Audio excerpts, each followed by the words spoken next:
Okay, just let me know when you are ready.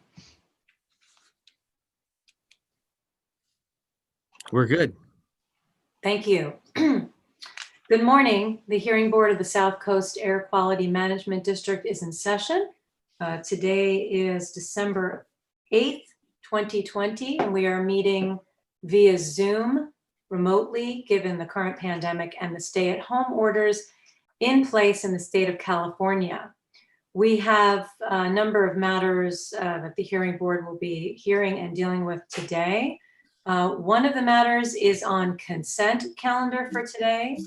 And that matter is Ultramar, Inc., doing business as Valero, Wilmington Refinery, case number 3845-103 for a short variance and an AOC, alternative operating conditions. We also have on our regular calendar, Marvi Enterprises, case number 6186-1 for a short variance. And then later in the afternoon at 3 o'clock, if we are not done with our cases for the day, we will have to take a short break for a pre-hearing conference with OnWave Los Angeles, case number 3447-72. Before we begin, I'd like to see if there's, usually what we do is we take our consent calendar matters last, unless there are members of the public who are present who wish to be heard on that matter. And if so, we would take it first.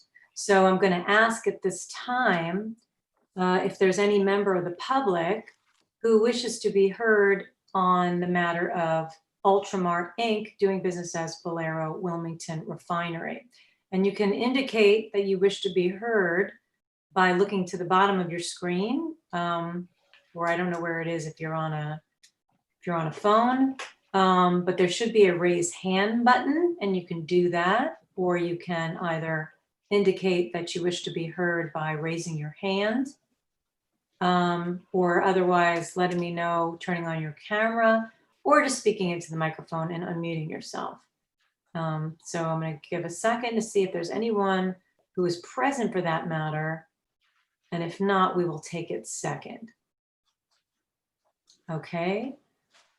All right. I do not see anyone who wishes to be heard. So we're going to take first the matter that we're going to hear on our regular calendar, which is Marvi Enterprises, case number 6186-1. And I want to make sure the parties are present. Is there anyone here who is representing Marvi Enterprises today? Okay. Can you please unmute your microphone for us and indicate for us your name, and if you could spell it for the record, and let us know just who you are, your title as far as Marvi Enterprises is concerned. Okay, my name is Kelly Kelleher, Kelleher. I am the equipment distributor for Marvi Enterprises and the contractor. Equipment distributor and contractor. Do you have present with you today anyone who is either an owner or a staff member or of Marvi Enterprises? Yes, the owner is also on. I'll unmute him so that he can. I don't think he knows how to unmute there. Are you there? There they are. They're there. Those are the owners, Armin and Albert Amin. Okay. And we'll take them in turn as they give any testimony, but I wanted to make sure we had everyone who represents the petitioner present today. Okay, thank you. And then who is here representing the executive officer this morning for the district? Good morning, Madam Chairperson. Karen Manwaring on behalf of the executive officer. And I would also like to take a moment to introduce my colleague, Josephine Lee, who is also appearing on behalf of the executive officer today. Ms. Lee? Yes, hello, Josephine Lee for the executive office. Thank you. Good morning, Ms. Lee, and welcome. And you were on our training the other day, were you not? Yeah, the last week's training, yes. It's nice to see you today. All right, I'm assuming Ms. Kelleher and Mr. Amin, you have not been before the hearing board before. Are you familiar at all with how our hearings go? If not, I can give you a little. I've been on hearings before. Okay, so you know how we go. You're going to present your case first, and then we're going to go to the district for any case that they wish to present after I take opening statements. And I'm going to ask that everyone who wishes to testify, whether you are here for petitioner and you wish to give testimony today and have us take that as evidence, or if you are, you might possibly testify on behalf of the district, or if there's any members of the public who are here today and wish to also be heard later in the hearing, I'm going to ask that you please turn on your video camera if you have it. In any event, I'm going to please swear you in as a witness right now. So everyone who wishes to give testimony, you can please at this moment raise your right hand. Do you promise to tell the truth, the whole truth, nothing but the truth, so help you God? Yes. I do. And I don't know if either Mr. Amin or whoever is with him wishes to give testimony. If you do, please raise your hand to be sworn in. And do you promise to tell the truth, the whole truth, and nothing but the truth, so help you God? Just, you can nod your head. Okay, thank you very much. Okay, I'm going to go first to Ms. Kelleher, and I saw that you took the oath, so I assume you wish to give testimony today. So I'm going to go to you for your opening, but I'm going to ask if you can just briefly summarize your position today. I assume you are familiar with the 6 findings that the board needs to make for a variance, or do you need me to go over those? No, I know what they are. Okay, so if you can, and we can take what you say also as your starting point for any testimony you wish to give, but if at this time you can give a brief opening statement. Oh, I'm sorry, there also was some papers. Let me just go get them off of my. Okay.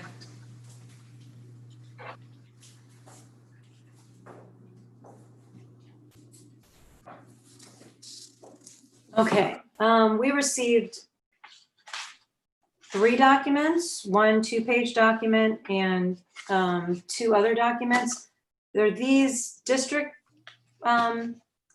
exhibits, or are these exhibits Marvi exhibits, Marvi Enterprises? Those are Marvi exhibits Okay. that I send ahead. Thank you for that. We appreciate that. And board members, did we all receive these 3 documents? Yes. If anybody didn't, let me know. Okay. If anyone does not have them, let me know, please. We're going to mark them before we begin at this time. They are marked and we appreciate that, but since Marvi Enterprises is the petitioner today, we're going, oh, sorry, there's 4 of them, A through D. We're going to remark them as numbers rather than letters, because we Okay. petitioner exhibits as numbered exhibits. So board members, we have a letter dated 10/22/20, and Madam Clerk, to the address 670 San Fernando Mission Boulevard from the Sales and Security Agreement, Kelleher Caceres Equipment LLC. That 2-page letter is going to be marked as Exhibit 1. It was A. 1-page document, email transmission, that was marked as Exhibit B with Union Dry Cleaning on top, will be now Exhibit number 2 for petitioner. What was Exhibit C, which is a 1-page letter dated December 3rd, 2020 on Union Dry Cleaning Products USA letterhead, that will now be Exhibit number 3. And finally, a very short 1-page statement dated 12/2/02. Is that correct, or is that 20? That might be incorrect, but it says 12/02/02, and whoever presents. Oh yeah, it's 20. I did that. Sorry. Okay, we can take any changes at the time it's presented, but we're going to, and it's on Kelleher letterhead, we're going to mark that Exhibit D as now Exhibit number 4 for petitioner. Okay, and we'll take those as they are presented with testimony. Okay, now with that, Ms. Kelleher, if you can give us a brief opening statement at this time. Okay, so I, as well as Marvi Enterprises, were aware of Rule 1421 deadline approaching December 31. We actually started this process back in March. And as you know, COVID hit back in around that time, so they had to close their businesses a few days a week. So they didn't, at that time, couldn't purchase the machine, but we kept in contact about every month to see where they were at financially.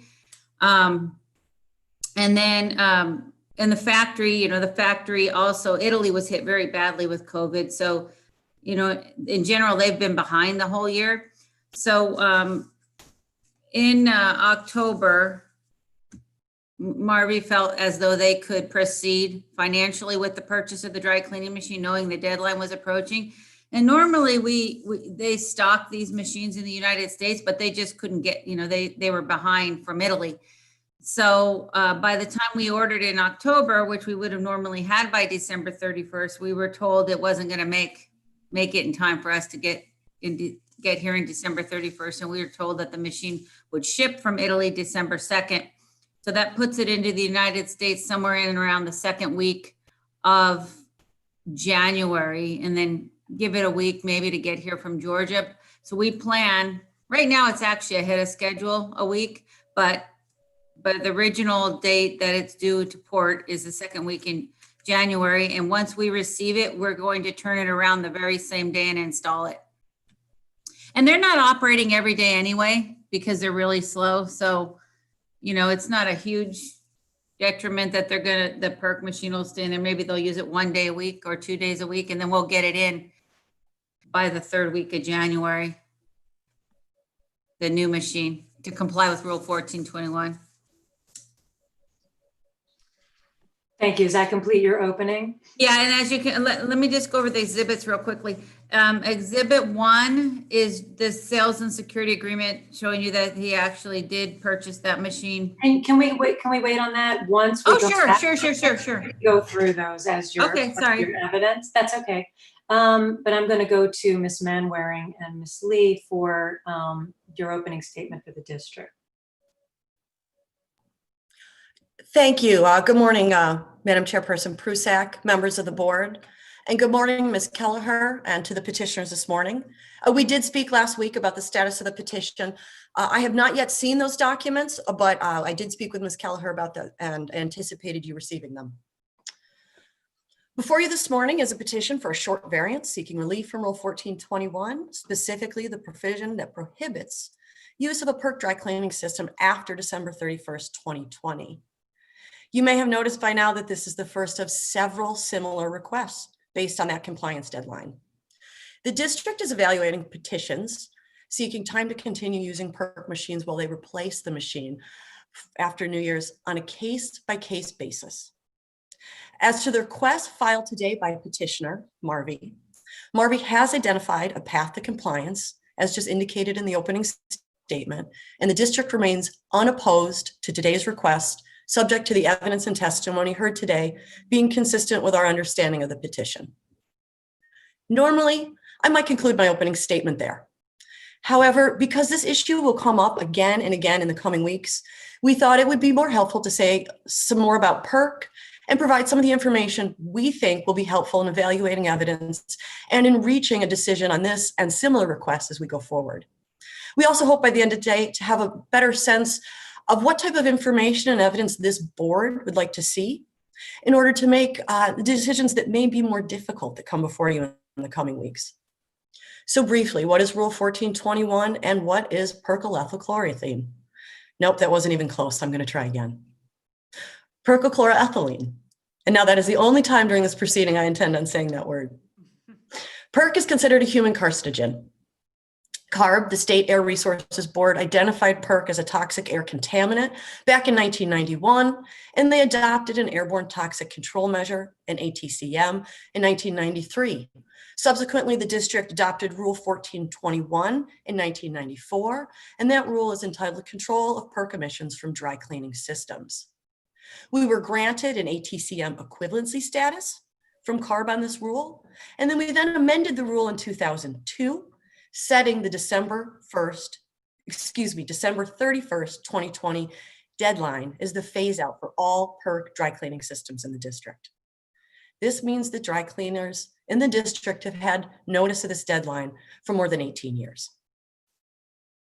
The district has made a diligent effort over the years to inform dry cleaners of this impending deadline, including advisories, reaching out to trade organizations, and we undertook a directed enforcement action in April and June of 2019. District compliance staff went out to inspect all dry cleaning operations with permitted PERC machines in the district to ensure their Rule 1421 compliance and also to remind businesses of the upcoming compliance deadline. That effort in 2019 involved inspections at approximately 325 facilities operating PERC machines. For a little context on numbers, to demonstrate how high the compliance rate is with this rule in the industry in our district, back in 2002, when the district set the compliance deadline, the end of this year, there were approximately 2,200 PERC machines permitted in the district. When we did our enforcement exercise in 2019, that was down to 325. As we prepared this enforcement activity and began doing our research in order to anticipate these variances, we understand that there's now 160 approximately permitted PERC machines. Our understanding is that there are at least 3 potential paths to compliance for dry cleaning operators who have a PERC system. One, they can simply stop operating that machine. And the district expects facilities to stop operating their PERC systems after December 31st if they have not obtained variance relief from this board. Second, they could go to an agency system. That simply means they don't dry clean on the premises, they accept clothes and take them somewhere else where they're dry cleaned. The third path to compliance is why we're here today. They can replace the PERC machine. We understand that some of these businesses still with PERC permits were on track to replace their machine, but for the impacts of COVID. We're going to hear one of those stories today from Marvi. And we believe some of these businesses will be able to establish that but for the impacts of an unprecedented pandemic, it was beyond their reasonable control to comply with the deadline in Rule 1421. But these requests have to be evaluated on a case-by-case basis, and we have to see the evidence that comes before us. This district will serve this board to the best of our ability to obtain information and the type of evidence necessary in order for you to reach decisions on these petitions. Because to be clear, a denial of a variance will most likely result in ultimately closing businesses. And that's a difficult decision to make. So in reaching a position on each of these requests that will come before you, the district is looking at several factors. We're looking at the age of the PERC machine, the facility's compliance history with Rule 1421. We're going to evaluate whether or not they have other machines on site that may be able to keep the business open without using the PERC machine. We're going to look at the requested length of the relief, and perhaps most significantly, we're going to look for evidence demonstrating a path to compliance. Is there a reasonable likelihood that they'll be able to achieve compliance, and can they demonstrate that but for COVID, they were on a path to achieve compliance? Now, returning specifically to the petition before you today, Marvi Dry Cleaners is seeking a short variance to provide time to replace their system. The district has available as a witness today, Mr. Mark Vonderall from our compliance division. He's very familiar with Rule 1421, and he could provide testimony about the compliance history of Marvi. He'll tell you that they were inspected in June of 2019 and found to be operating in compliance. Based on our permitting records, we could tell you that the Marvi's machine was manufactured around 2001. So it's close to 20 years old. But compliance going forward, but compliance, as I indicated, is not an issue that we're going to make an issue of for this facility because I indicated they were found to be operating in compliance. And the most significant factor that we've determined is that they have identified a path going forward to replace the machine. So subject to today's testimony and evidence, the district remains unopposed to Marvi's short variance request. Thank you. Thank you, Ms. Manwaring.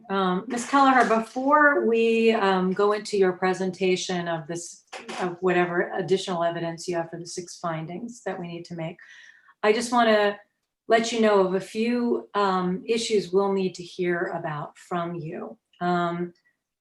First of all, we're going to need to hear, I just want to point out that aside from the 6, well, not aside from the 6 findings, the health and safety code is clear. We have 6 findings we need to make today for a variance. One of those is that the conditions that will leave Marvi in non-compliance and with harm to themselves was beyond their reasonable control. And when we look at beyond reasonable control, there are a number of things that the health and safety code says we need to look at, including we need to look back from the time that that rule was adopted. And I know you mentioned in your opening that that Marvi Enterprises was well aware that this Rule 1421 had been adopted. And as we just heard, and as we know by looking at the rule, it was adopted as early as 2000 and, well, it was last amended in 2002, with setting the time frame. So we're going to need to know from that date moving forward, what was the plan and what was and why Marvi waited until 2020 for implementation.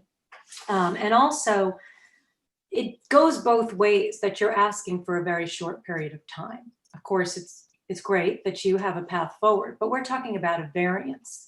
And so one of the findings we are going to need to make is that there is a practical closing or elimination or taking of a viable business. So we're going to need to know precisely, especially since in your opening you did mention, and I know you did in your petition as well, that you are going to be, or Marvi Enterprise is going to be using this machine very little in the year. What is the impacts if a variance is not granted? So these are the things we're going to be looking for in addition to all the other findings that we need to make. So with that, Ms. Kelleher, if you would like to expand, I know you wanted to introduce the exhibits that you have, and if you'd like to expand on any testimony in addition to your opening statement, and we'll accept that as testimony as well. Okay, great. There's a couple of things. Yes, they knew that they needed to replace the machine by December 31, and they were on their path. And the reason that there's a couple of reasons why the PERC machine remained in there for so long. In general, the dry cleaning industry, aside from COVID, it's about 40% off of what it used to be. There's, casual wear and that sort of thing, but they're also a drapery cleaner. So when you clean drapes, because they hit the window and they see,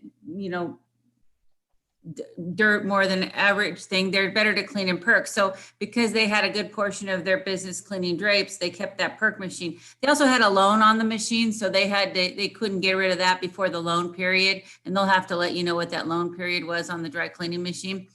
But as I said, as March of 2020 hit, they knew they were going to replace the machine. That's when we originally started talking about replacing the machine. They had asked questions about different solvents and those sorts of things for their cleaning process the year prior. So they were heading towards that goal. If not for COVID hitting in March, it would not have halted we would have put it in March, but they just couldn't do it. And then, as I said, they went ahead and did order the machine in October, which is Exhibit 1. That's the contract, the sales and security agreement, where they actually purchased the machine, thinking we would have it in plenty of time by December. You'll see Exhibit 2 is where I sent the purchase order to order the machine. So on October 22nd, the dry cleaning machine was in fact ordered. Then you'll see in Exhibit C, that's the notification that the dry cleaning machine in fact did ship. And that's For Exhibit 3. 3, I'm sorry. It's okay. I'm just correcting. It did in fact ship, and Marvi paid me ahead of the machine, which is rare. They paid me in full December because they wanted to make sure I get that machine in as soon as I could. So they've taken every measure that they possibly could to comply with the December 31st deadline. So these were just all circumstances, and COVID's the main one. And I know you're going to hear that over and over and over again, but it truly is the reason that this machine is delayed in being installed by the deadline, but they had every intentions of installing it. Thank you. Is that the end of your testimony? And That's the end of my testimony, yes. Okay, so I'm going to turn it to Ms. Manwaring for any questions. Thank you, Madam Chair. Good morning, Ms. Kelleher. Did you and I have a brief conversation last week about this matter? Yes. All right. For efficiency's sake, let's talk about the exhibits very briefly. Madam Chairperson, I have not seen the exhibits.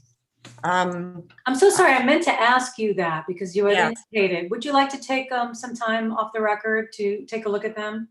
I don't know that that's the most efficient way of doing it. I assume that if I take a quick look at exhibits 1, 2, and 3, I won't object to moving them into evidence. Regarding number 4, which is a statement I haven't seen yet, I would like an opportunity to review that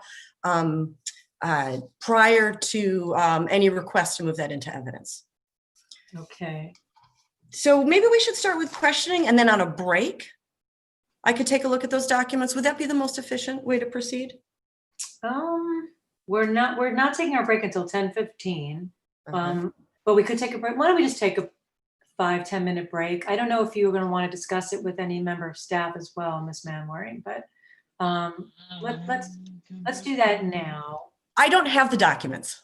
Oh, I'm so sorry. Let's make sure you get the documents. Let's take a break to do that. Could Madam Clerk or Ms. Kelleher, it might be more efficient if Madam Clerk sends me the same email that went to the board members, but either way, could you please send them to both myself and Ms. Lee?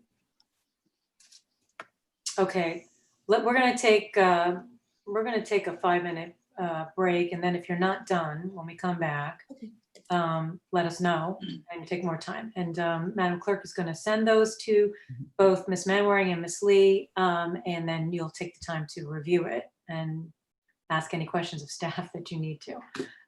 So we're going to go off the record at least for 5 minutes, and please don't go far. We'll just check in and see. Okay, so we're off the record. Ms. Bruzet,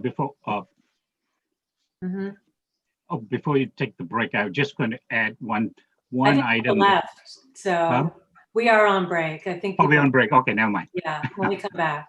Okay.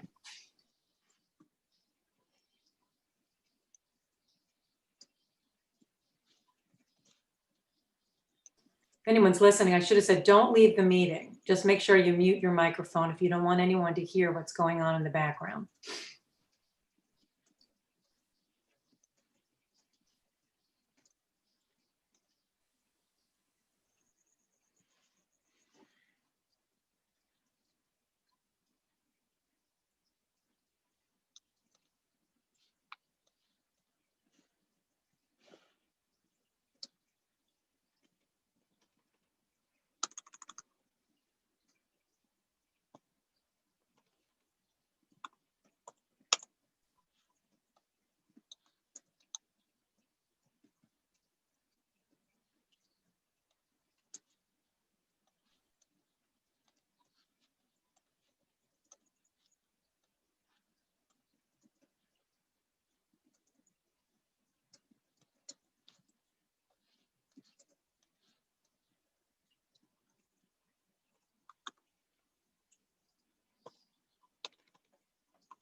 Have you received them, Ms. Manwaring? I just want to make sure.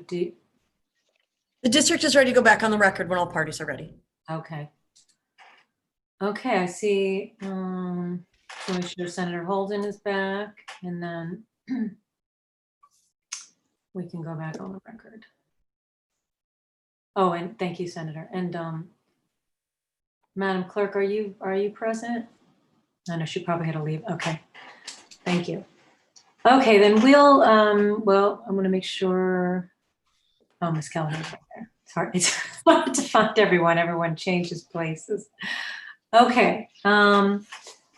Okay, so we are back on the record, and Ms. Manwaring, sorry, you were going to ask questions possibly about these exhibits, but we did take the time to make sure you had them and could review them. So you may resume.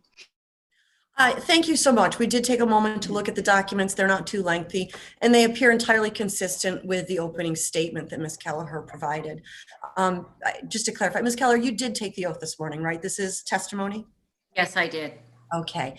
With that and the foundation that she laid, if Ms. Kelleher wants to move to have these exhibits placed into evidence, all four of them, the district does not object. I'd like to have them placed in evidence. Okay, thank you. Exhibits 1, 2, 3, and 4 are in evidence. And that's all your questions, Ms. Manwaring, or you? Just on the documents for evidence, I do have a few more questions that I'd like to continue with. And Ms. Kelleher, if you know the answer, if you think the facility, the gentlemen from the facility know the answer better than you do, you can defer and we'll have an opportunity to ask them questions instead. So answer if you know, or just tell me it's you have a different witness. Okay. All right. Could you briefly describe the current system on site that uses PERC? It's a Lindis dry cleaning machine, Lindis 60-pound PERC machine. Right. And when you say 60-pound PERC machine, could you just briefly tell us what that means to you? It means about 60 pieces of clothes or 60 pounds can go in a perchloroethylene solvent dry cleaning machine. Okay, and so that would be per cycle? Per cycle. Mhm. Okay. Do you know roughly how many gallons of perk a cycle that you just described would use?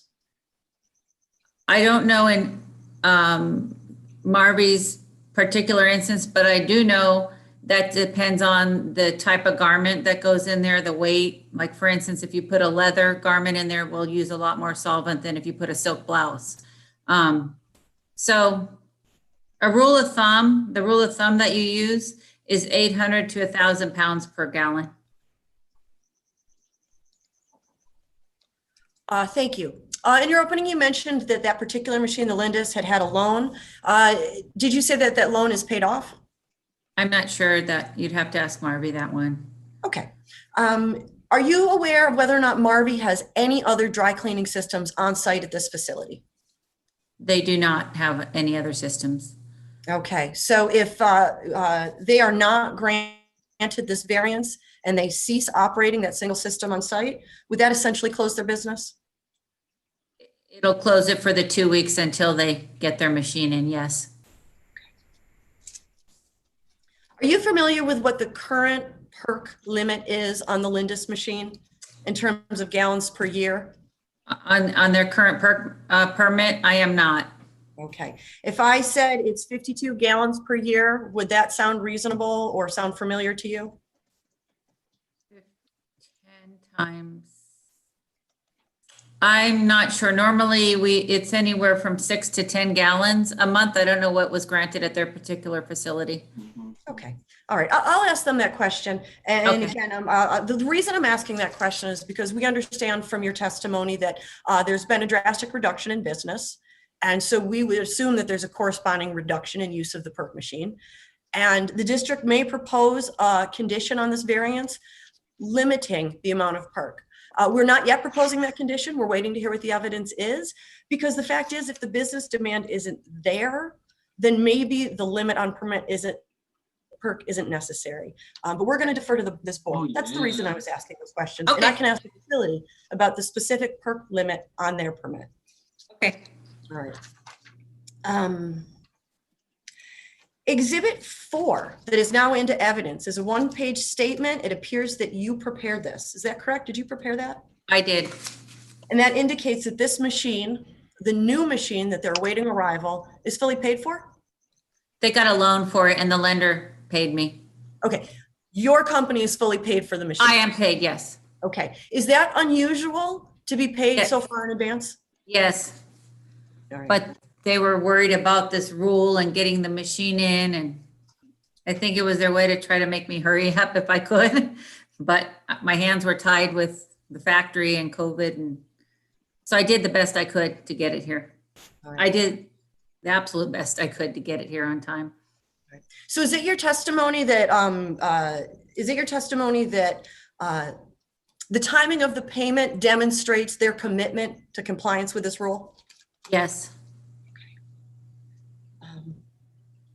Briefly, let's talk about the machine we're waiting for. And the reason I'm going to ask these questions is because you said you just need a few weeks in January, but I'm wondering if we could anticipate any potential delays or other issues that this board should be apprised of.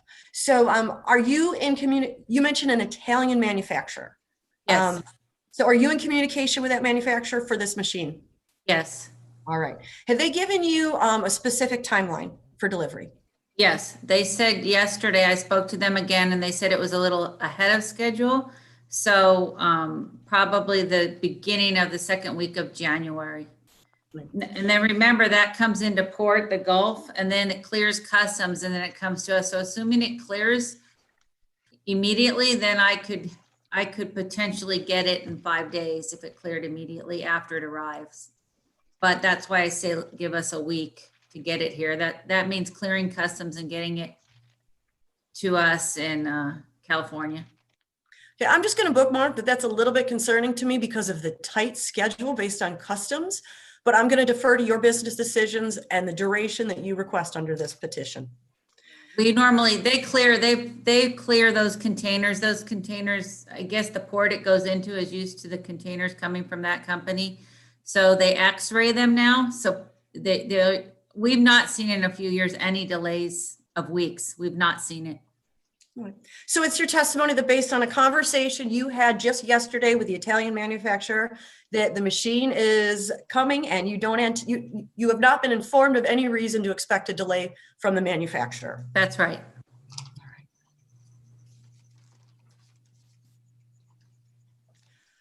Madam Chairperson, I have a few other questions that may be more appropriately directed to the facility specifically. But at this time, I have no other questions for Ms. Keller. Thank you. Ms. Kelleher, can you just clarify for us? So you identified yourself at the beginning of the hearing as the equipment distributor for Marvi Enterprises. Is that correct? Correct. Okay. And so what exactly is your role with Marvi, and when did you begin that relationship with Marvi? I began that relationship in March of actually probably November of 19. We originally started talking, and then a further relationship since then through the year. Mm-hmm.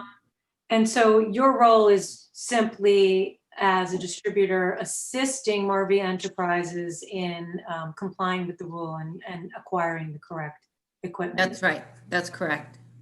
And the reason that I originally started talking to him, because he was a little bit confused about the rule, because when he purchased that perk machine in 2001, the original distributor he wasn't aware of the rule change, and otherwise he wouldn't have bought a perk machine. So then he started asking me a lot of questions. He had talked in the industry with people, and they told him, that I knew a lot about those rules, and I had originally worked on the committee for changing Rule 1421. So that's why he originally contacted me. And then when I told him, no, you have to, because he was getting different stories that no, they're not going to do it. You can keep your perk machine. And then, I told him, no, you need to change your perk machine. Once he was aware, he immediately went into motion to change the machine. And these conversations you're telling us about now, were those in November 2019 or earlier? 2019. And then he started talking about actually purchasing the machine in March. And then what happened in March, that's when COVID hit. So just so I can understand your testimony, your conversations with, I'm sorry, and who was that with, Mr.? That was with Mr. Amin. Okay. And your conversation with Mr. Amin starting in November 2019, to your understanding, you're saying your testimony is that Mr. Amin was still confused at that time as to what compliance?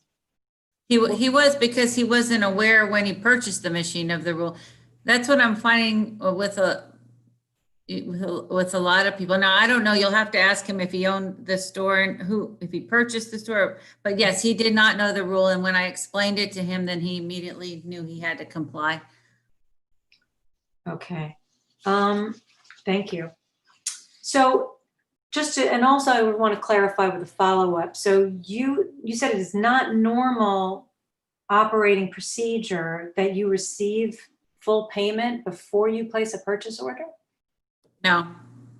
So how does that work? Are you then liable if the entity for whom you're purchasing does not pay for it? No, if they don't pay for it, we won't deliver it.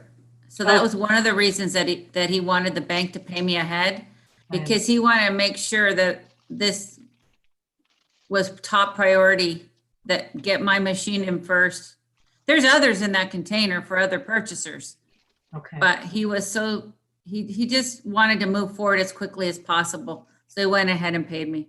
Normally we take a deposit, and then when we deliver the machine, we're paid in full, but he did everything ahead. Okay. And you placed, according to Exhibit 2, which is, you had it marked as Exhibit B, you placed on October 22nd, 2020, the order, is that correct? And Yes. Union Dry Cleaning is the supplier? Yes. Okay. Now, So Exhibit 1 is the sales agreement that was signed after the purchase order. Is that correct? Because I see. No, what happened is I lost the original signature page, if you'll see the date on the contract. So I had to go there and get one signed. Okay. Yeah, that's So- why the dates don't match. That's why the contract's 10/22 and the date on the signature is 11/4, because I lost the signature page. And then I drove it out there and he signed a new one for me. Okay, and the signature page that was signed on the 4th of November, re-signed? Yes, Re-signed. right, re-signed. Okay. And I think you have this in the petition, but I want to be clear. Okay, I'm turning now to what you had as Exhibit C, which is now Exhibit number 3. This is dated December 3rd, and it's a letter alerting you that, and it's from Union Dry Cleaning Products, that that the machine will be was shipped on December 2nd. Yes. That was that the first time you knew? That No, okay, no, so I can knew you it tell us was- about that. No, I knew after the contract was signed. I think they notified me. I think I put it in the petition, but they told me it's not going to make it by December 31st. Okay, And I think that was November. would you refresh your memory if I? No, I have it here. I have a copy of it here. But I think they notified me on the 3rd, November 5th. They told me that it's not going to make it on November 5th. All right. Did I have another question on these? Okay, thank you. That's all the questions I have for you. Okay. Board members, any questions from any other questions from Ms. Kelleher? Mr. Okay. Balagopal. Ms. Kelleher, Yes. you say the container is arriving. That the container that is arriving, which port is it going to initially? Well, it comes into somewhere in Georgia, so I would think the Gulf in Texas, most likely, So it's going to Union Dry Cleaning, first. and then they will ship it to you. Yeah, they take it right they take it right out and they turn them around instantly. So, to your knowledge, do you know there's the container is full of those new machines? Or It has 8 machines in it. That one container, I think 3 left. Now, where those machines, they could be going all around the United States. I'm not sure. so okay. Now you mentioned, and I actually probably 20 years ago, or 18 years ago, I talked to you, but you were on the committee that amended the rule, worked on the rule. And so Yes. you're also familiar with the state air toxic control measure? Yes. The question I have, and I'll ask this district council too, is would the board be violating the state toxic control measure? Because my understanding is the control measure says the unit cannot be more than 15 years old or 2023. But the district, went on a more, it did an equivalent rule, which said it got to phase it out by the end of this year. So by allowing, are we then in violation of the state rule ATCM to your knowledge? Mohan, originally when the rule was written, that was one of the major topics that came up, and it was determined that it didn't violate that rule. That, I don't know if I'm using the correct terminology, but that the AQMD rule locally overrode that rule, and that's why the difference in the time frame. So I don't think we violate that rule. Yeah, and I think Ms. Manwaring pointed out correctly that the district got equivalency with the state rule and also the federal NESHAP by adopting the local 1421. However, my question is if we do allow, and part of the equivalency and the approval was that the agreement was that at the end of this year that there will be no more PERC machine. But if we do, the board agrees to allow certain time frame of for permission to continue, would the board be doing something that the state ATCM does not allow? Because now it'll be less stringent than the state ATCM. When you adopt a local rule to be equivalent to the state ATCM, you have to be as stringent or more stringent. And I think the district was a little bit more stringent by reducing the timeline from 2023 to 2021. So that's the question I have. And maybe if you don't know, that's fine. I can ask that of district council. I want some assurance that the board would not be violating any state requirement by doing this. If you can answer, that's fine. If not, I don't know the answer to that. I don't know if Karen or Julie knows the answer. okay. And you don't know if the Marvi Enterprise have other dry cleaners in the area, or if they have, don't. They don't. They do Okay. not. To your knowledge, they don't. They do not. Okay, thank you. Board members, other questions for Ms. Kelleher? Madam Chair, I don't have questions for Ms. Kelleher. I do have for Mr. Amin, and would like an answer from Ms. Manwaring regarding my fellow board member, Mr. Balakopalan's question, because that's, I think, a very important question. Okay, well, as far as Mr. Amin is concerned, we'll take his testimony next. Before I turn to Ms. Manwaring, if she has an answer, I will just see if any of my fellow board members have questions for Ms. Kelleher on her testimony and in her role. Okay, thank you, Ms. Kelleher. Ms. Manwaring, do you have any thoughts on Mr. Balagopalan's question? Yes, thank you very much. And Mr. Balagopalan, we appreciate the question because it is very important. The district did evaluate this issue, and I apologize, but we don't have a witness prepared to provide any information specifically. But because this is a legal question, I can answer this and provide some information for the board. As I indicated in my opening, the district obtained an equivalency demonstration from ARB, meaning our rule was more strict, more stringent. We do not enforce the state ATCM, but it is not, we have determined in the legal department that it is not a violation of the ATCM to remain unopposed to some of these variance requests based on the nature of the equivalency demonstration. Now, I want to share a few facts about that. And again, with the offer that at a future date, we could provide a witness to provide more background on this, but it's not an apples to apples comparison. And what I mean by that is you acknowledged the state ATCM says 15 years or 2023, whichever is sooner. When the district did its equivalency demonstration, we did not factor the useful life of the machine. So when I say apples to oranges, that's what I mean. And in my opening statement, I indicated that we're looking at the age of the machine, but not as a bright line rule, as a factor towards a facility's reasonableness based on the loss of efficiency. But specifically as to the ATCM, we believe that it would not be a violation of the state ATCM based on this request, based on our equivalency demonstration. And if the board needs further testimony on that in order to make a decision today, I apologize, but we don't have it. We certainly can prepare it in the form of a declaration or a witness going forward.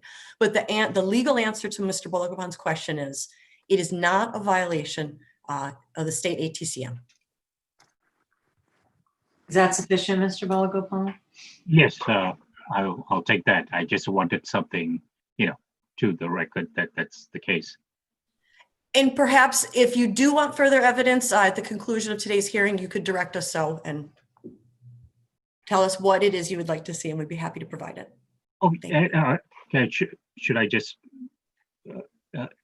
elaborate then? Yes, because the ATC, just to clarify, I think my understanding of the ATCM is enforceable by the district within 120 days, or if the district adopts its own rule, it's 180 days. But since the district adopted its rule, the district is enforcing the ATCM, and by getting equivalency, it is doing so, because, and it's not only with the state, it's also with the federal.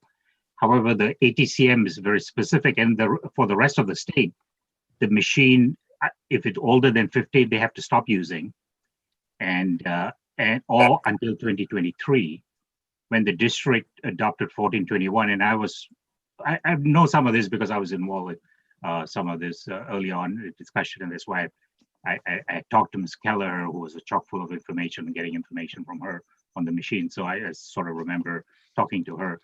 Anyway, so that issue is now the district was adopted a rule that didn't look at age of the machine. It just says useful life, but the state stated the useful life was 15. So the question is then, if we extend it beyond December and the machine is older than 15 years old, the state ATCM is still there. And if we're not but if the finding is that is okay and it's not in violation of the state ATCM, I can accept that. And I just need to know that, and the board, I think, should have that comfort level that we're not making a decision that would come back and say the state saying, hey, the rest of the state had to do this. Why are you allowing, this to continue?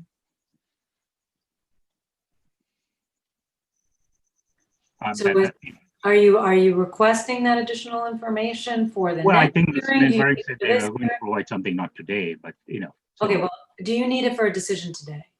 No, I'll take what Ms. Manwaring had stated, in her statement that they did discuss this, and there was a discussion, and that was the opinion of district council that it's not an issue.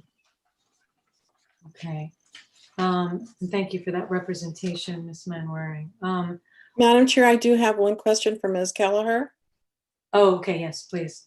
Ms. Kelleher, is Marvi Enterprises the only dry cleaning company that you are employed with and that you are assisting with this matter? 1421? I can't hear her at all. I'm guessing her Bluetooth picked it up in her car, so she might have to make an adjustment.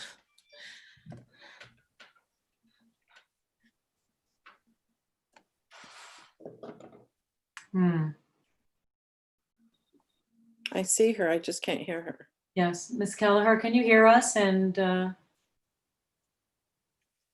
okay, you are muted. No, you are unmuted, but we are not hearing you. Now you're muted. Oops, and now we lost you.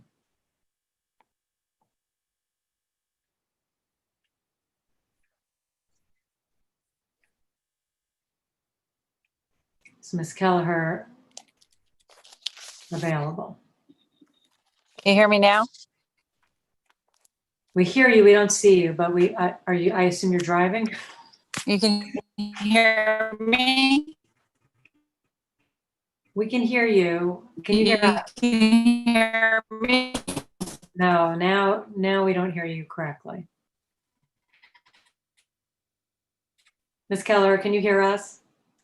Now can you hear me? Yes, we hear you. Hello? Okay, I can hear you just fine. Okay, I'll go inside. Hold on, I'm just.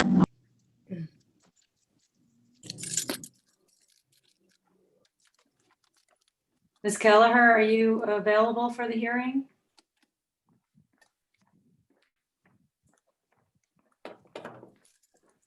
Ms. Kelleher. She said she was going inside. I'm hoping it's to respond. Okay, I'm back. Oh, we have some feedback now. Ms. Okay, Kelleher. I got this. I know why. The other phone's on. Okay, I'm back. Okay.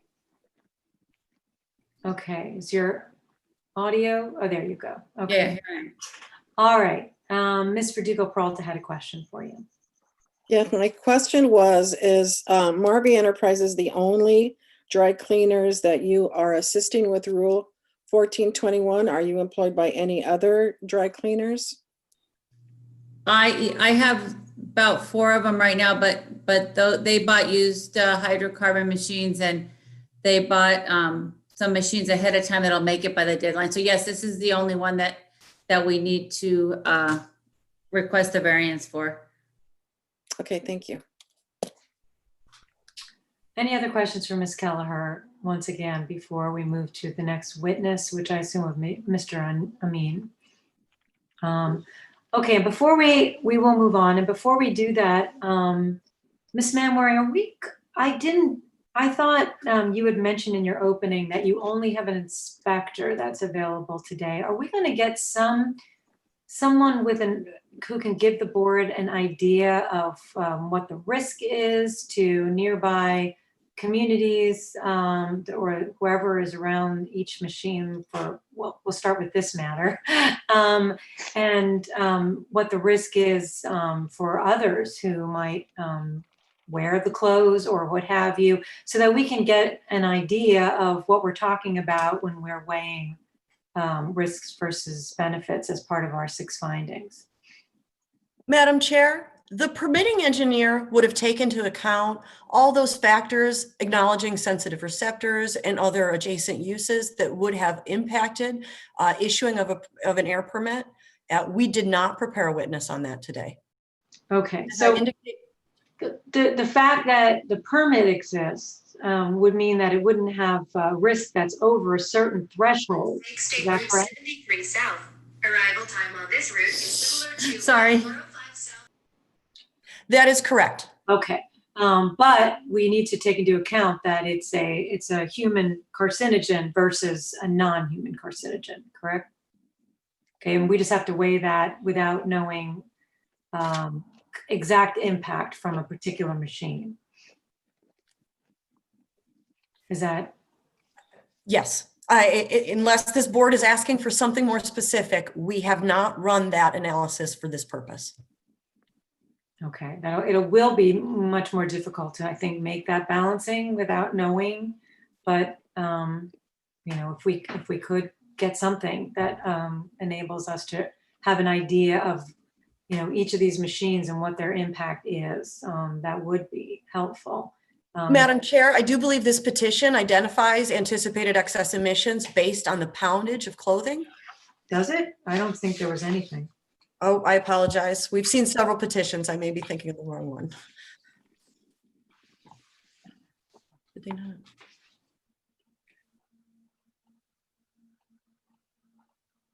I stand corrected, Madam Chair. My apologies. Well, based on the information, the testimony provided, Ms. Keller, some numbers could be run.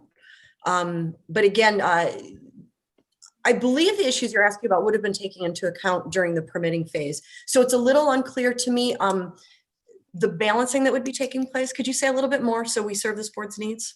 Sure. We need to know, as finding number 3 for any variance, that any closing or taking, which we're going to hear about today, is without a corresponding benefit in reducing air contaminants. We're talking about human carcinogen versus non-human carcinogen. And it would be very helpful to that balancing and that finding for the board to have some relative context for what we're talking about per perk machine, so that we can say, okay, you're going to lose so much in sales, but what's the offset to that? Or else I don't know if we can make that finding. And I understand that doesn't fall to the district because you're not the moving party. However, it would be helpful because I don't know. I'll ask Mr. Amin. I'll ask. You tried to ask Ms. Kelleher, I think, what she knew about how much perk is used, etc., but she didn't know specifically. So if we could get that information, it would be very helpful because we have so many of these matters that will be coming before us. Specific to Marvi, if we could get the information on this specific machine, I could then take that information to someone more knowledgeable, the district staff, that could give this board a better understanding for future requests that are more controversial. Can I say something real quickly about that? For Marvi specifically, remember, they're only using the dry cleaning machine 1 or 2 days a week. So they can give you a pretty good idea of, for this particular variance request, what the gallon usage would be. I wouldn't doubt it would even be a gallon. Because they're doing what cleaning they can. They're condensing. They have to. They can't pay the employees to be there every day, so they're condensing their work into 1 or 2 days. So I don't know when their last perk purchase was, but but Albert's there here on the call or on the meeting. He can probably let us know when his last perk purchases or what, would be the impact. But the only reason we need him to operate the couple days into January is because whatever little business he can get, he needs to. So that's why, even though it's minimally, he needs to operate those 1 or 2 days, 1 or 2 times. Okay, well, we're going to get that direct testimony from Mr. Amin with Okay. regard to that. But I would like at some point to, maybe we can pull it together from what Ms. Kelleher just said. Perhaps the inspector might have some idea as to, I don't know, some risk, and we can get a roundabout idea for more testimony. But I think that's important. Okay, and with that, I'm going to turn it to Mr. Amin. And Ms. Kelleher, how did you want to do this? Did you want to ask Mr. Amin particular questions, or should we just introduce Mr. Amin and start with questions from Ms. Manwaring and move to the board? That'd be fine. Just introduce Mr. Amin and then Ms. Manwaring can ask any questions that she has. Okay, thank you. Okay, Mr. Amin, if you could unmute your microphone and if you could just state your name for the record and slowly spell it so that the clerk can have the correct spelling.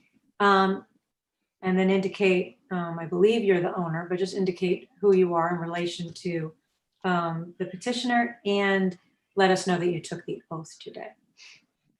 Good morning to all of you. My first name is Albert, A-L-B-E-R-T. Last name is Amin, A-M-I-N. Oh, and did you take the oath? And then we are going to take a break. I had promised that our morning break would be at 10:15 because Dr. Bernstein needed 15 minutes at this time. So it is 10:15. I'm seeing, I apologize. Why don't we take our break before we hear from Mr. Amin? We will come back on the record at 10:30 sharp, please, if we could. And then we'll take testimony from there. And Ms. Manwaring, if it's at all possible, to find out someone who might just be able to give us just a very basic understanding, and also to the risk of not only to people who are nearby the facility, but people who actually wear the garments that are cleaned as well, just so we get an overall idea, if that's possible, as much as is possible during the break. That would be very helpful. Thank you. Okay. All right. We are, please, nobody leave the meeting. Just mute your microphones if you don't want us to hear anything going on. You can also turn off your video, and we'll be back on the record at 10:30.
the hell?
Oh my God.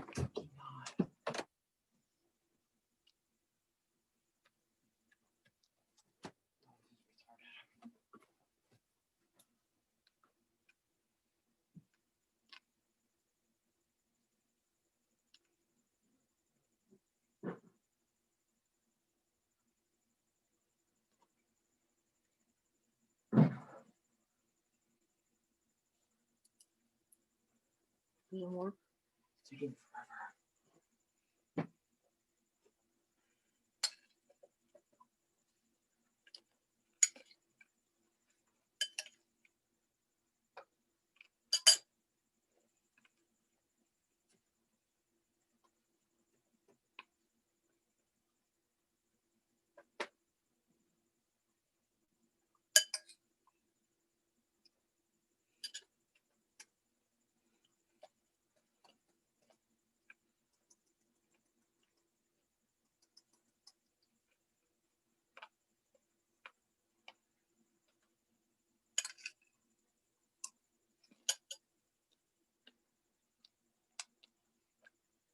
Huh?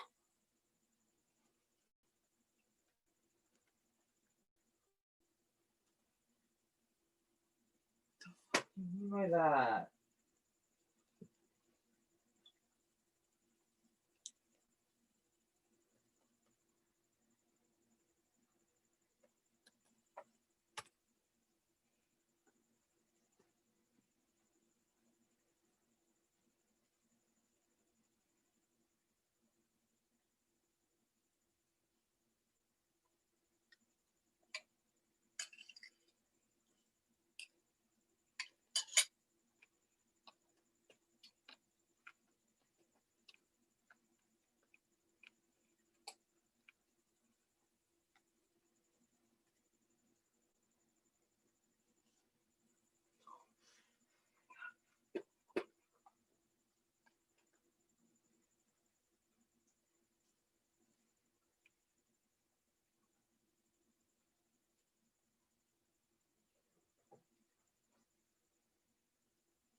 We are not back in our hearing, but I'm wondering if Ms. Manwaring is present.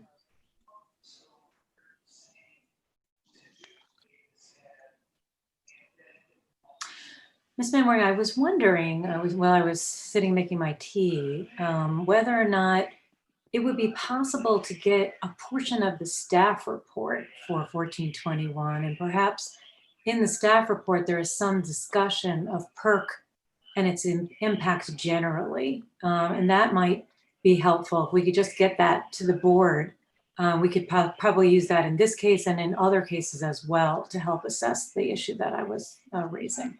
Madam Chairperson, that's an excellent suggestion, and we could certainly have judicial notice taken of that document without a witness to put it into evidence.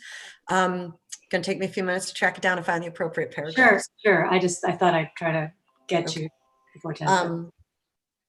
We will work on that as we go back on the record with the petitioner's testimony. Thank you. In addition, if I may report back to you, or would you prefer to wait? I think we'll wait on any reporting back while everybody's here. Thank you. Thank you.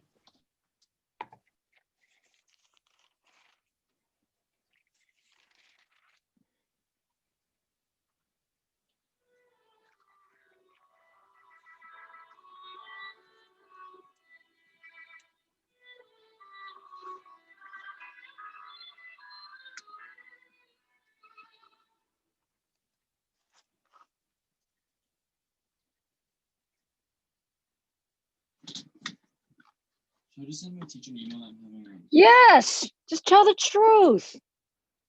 Don't get all frustrated. How can I not be not frustrated? Just tell them.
Hi, I don't know if anyone can hear me, but I was, I had myself booted out of the hearing. Yeah. I just got your text, Julie. Let me get you. I just got your text. You know, my computer's old. It gets really hot. It happens. And Dr. Bernstein as well. Boot it out again. But Yeah. It was, Dr. Bernstein's back in too. Let me make you a co-host too. And just so you know, Julie, we've got this lunch and learn where Al is presenting. yes. And so I may end up, hey, Doc, I'll probably be handing off the, hold on. You can hand off the thing to me. Yeah, I'll hand it off to Anthony Tang, my supervisor, and then it'll be at noon, so I'll be going out with Al, and Well, then hopefully we'll be back together around the same time. Okay, because we are going to go off, and that's a good reminder to all Right. members that, not a reminder, but letting all the board members know that we have a hard I know you've got a long day. 11:50, whether we're done with this or not, because Right. because And our then- our fabulous clerk is going to be presenting at a district lunch and Right. learn. I was going to tell you, Anthony, I just saw that email and I'm going to make, Anthony, can you hear me? Yeah, I can hear you. Yeah, I'm going to make a folder right now and then I'll probably, are you going to launch it or do you want me to launch it at 11:45? I can launch it too. Great. If I'll- you want I'll to launch put it, that that's idea great. over. And you can tell Lane Garcia that I talked to Al right before the break and you can tell him I'll run the PowerPoint for both of them. All right. Since sounds good, Paul. it's a double show. And we're going back on the record. I just want to Okay. I want to make sure that we have everyone assembled, the senators here, and that thank you, and that Ms. Manwaring and Ms. Lee are back. I just want to make sure before we go back on the record. All righty.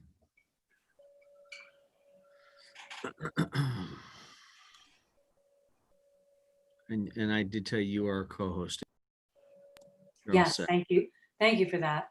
I see Ms. Lee is back, but we'll wait for Ms. Manwaring. I know she was trying to find something over while we were all on break. I suggested perhaps portions of the staff report, which would give us a good indication of the general issues that the rule is meant to take on, and hopefully something a little more specific we could apply.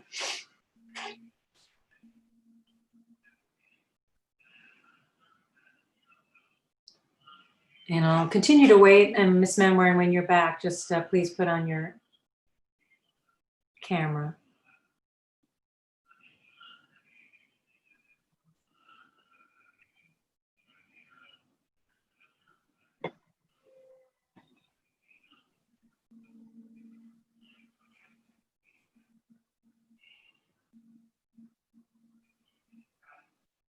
You know, it's funny, Julie. So we're making this, this December issue, like letting everybody know that the rule changes and that they need to do this by December 31. And while I was on this phone call, fourth phone call today that said, hey, we just heard AQMD is extending the rule till end of March. And how many I got last week? Somebody's going around telling everybody that AQMD's already made the decision to extend the rule. Gotcha. Well, we'll take that when the hearing begins. Yeah, for it's anything crazy. That's specific to whatever case we're hearing. But I do want to wait for Ms. Manwaring before we open back up the hearing. Ms. Lee, are you in touch at all with Ms. Manwaring outside of the hearing? Oh, there she is. Okay. I obviously didn't want to start without you. Okay, it looks like we are all back then, and we are back on the record. And before we left, Mr. Amin had introduced himself and spelled his name for the record, and indicated that he had taken the oath. And I believe we're going. Well, Mr. Amin, is there any, before I turn it over to Ms. Manwaring to ask you questions, would you like to provide any additional testimony or evidence right now before we question you? Sure. With regard to compliance, et cetera? Sure. When I purchased the dry cleaning machine back in 2001, they told me that the machine has to be 5th generation. And there was nothing mentioned to me that it has to be hydrocarbon and there's not going to be perk for 2020. Otherwise, I wouldn't get a loan and purchase that machine. Then after that, their quality management wanted me to change my boiler to Lonox. So I had to spend another $25,000 to change my boiler. Then after that, the ADD, toxic management, I had to pay $56,000 for cleanup because the company that was picking up the filters and the waste, they did not process the pickup correctly, and they contaminated wherever they were keeping the stuff. So I was forced to spend $56,000 for cleanup.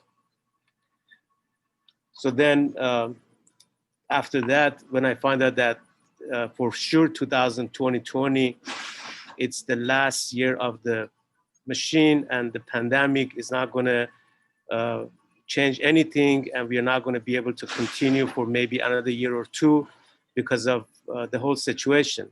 So when I found that this is final and we have to change the machine, then I went ahead and get another loan, and I paid Ms. Kelly for the machine so I can have it in my business before December of 2020. And as far as taking my clothes to another dry cleaners, we're all having the same problem. And everybody's trying to cut corners. My business hours I used to be 7 to 7, Monday, Friday, Saturdays, 9 to 5. So I'm forced to cut my hours from 8 to 5 because I don't have business. Right now, we're sitting here and we're talking. I barely get customer walking into my business. And last purchase of my perk was last December 2019. I purchased 25 gallon from Victor that works for United. That was my last purchase of perk. Since March, we had 80% drop in our business. And now that stay home mandatory, now we are having the same issues again. The business down 80% again. And I cannot take it to another cleaners because they're having the same issues, the same problems. Everybody trying to cut corner, everybody's trying to survive. And comes January, we're gonna be closed Friday, Saturday, Sunday, and we're back Monday. So all we're gonna operate this machine maybe max 4 days by the time I get my new machine. And I'm just asking if it's possible for me to be able to operate just like 4 days until I get my machine. I would appreciate it. That's all I have to say. Thank you, Mr. Amin, for that. Ms. Manwaring, questions for Mr. Amin? Yes, thank you very much. Good morning, Mr. Amin. Thank you for being here today. Madam Chair, before we proceed with some direct questions, I'd like to report back just to let this board know what they can expect. We have tracked down a district permitting engineer, Miss Emily Chow. I think I'm saying her name correctly. So Mr. Wright, Paul Wright, when you see a district staff member named Emily pop in, I believe she is observing. She's going to need, she's going to be available to testify. So what our permitting engineer is going to be able to testify is the calculation of estimated excess emissions for this specific facility. That is wonderful. So we'll have that number. It's already been run. We have it, and we have found our witness that can put that into evidence. Thank you, Ms. Manwaring, and thank you, Ms. Chow, for. And Madam Counsel, is there a presentation or just oral? Just oral, thank you. Okay, thank you. And as a reminder, Madam Chair, Emily has not taken the oath. She will need to take the oath. And I'm going to leave it up to her to decide whether or not she wants to appear on camera today, because she has made herself available at very short notice. She is so on there's no camera. expectation. I assume for both purposes you would accept that.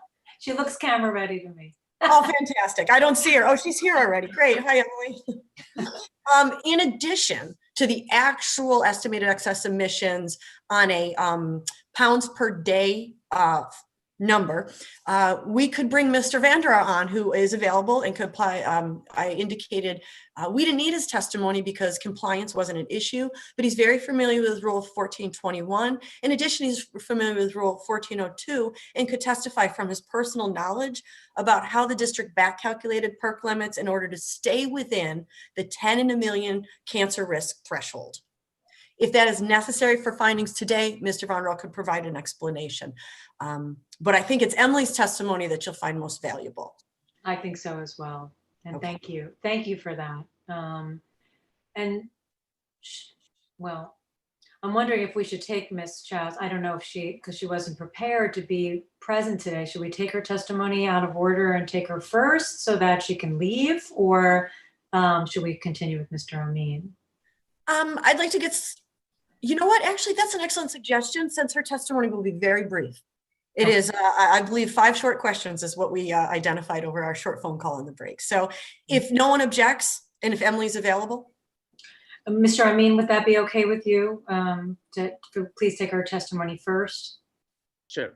Okay. And we've taken your testimony. We're just going to come back to you for questions. Sure. Okay.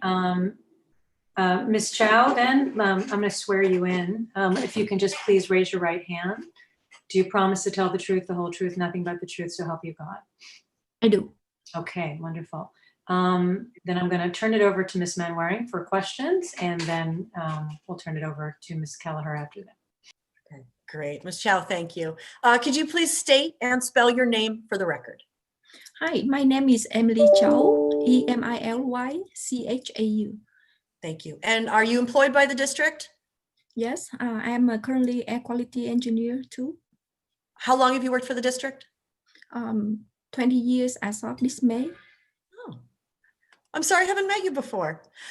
Ms. Chow, were you asked to perform some excess emission calculations for Marvi's dry cleaning business? All right, so we're talking about the background. Just one question at a time, Emily. Were you asked to calculate the excess emissions? Yes, I did. And did you determine that the excess emissions are 0.24 pounds per day? Yes, I did. Could you briefly describe how you did that calculation? All right, I would. So for the excess emission, that is a comparison between the emission from the PERC solvent and the petroleum solvent. For the PERC solvent, the case I set up, I use a current permit, which is permit number F89960 and AN number 468089. So using those conditions, the operating condition from those from the permit, particularly, let me see, that would be for the Linders model ML60, capacity 65 pounds per load. Per monthly usage is 4.33. That was arrived from the permit condition of 52 gallons per year. So the I'm sorry, can I just 4.33? That's gallons. Is gallon per month, and that number was arriving from the permit condition of 52 gallons per year in the permit F89960, and then also provide from applicant is pounds of cloth cleans per day per operation hour, which is 4 hours per day, 6 days per week, and 51 weeks per year. The number is arrived, and then the 300 pounds per day. Those information are provided by the applicant. We calculated the clothes cleaning per week is 1,800 per week. Okay, so from that, we use the density and the control efficiency of 50% to calculate the emission from PERC. And that is arrived as 0.97 after control, 0.97 pounds per day after control. So that is for PERC. And then for the petroleum, just to compare and see, if we do operate using petroleum solvent, what is the difference? So for the petroleum, I use a typical hydrocarbon dry cleaner operation, which is 40 pounds per load, 10 gallons of hydrocarbon solvent per month, and 66% control efficiency.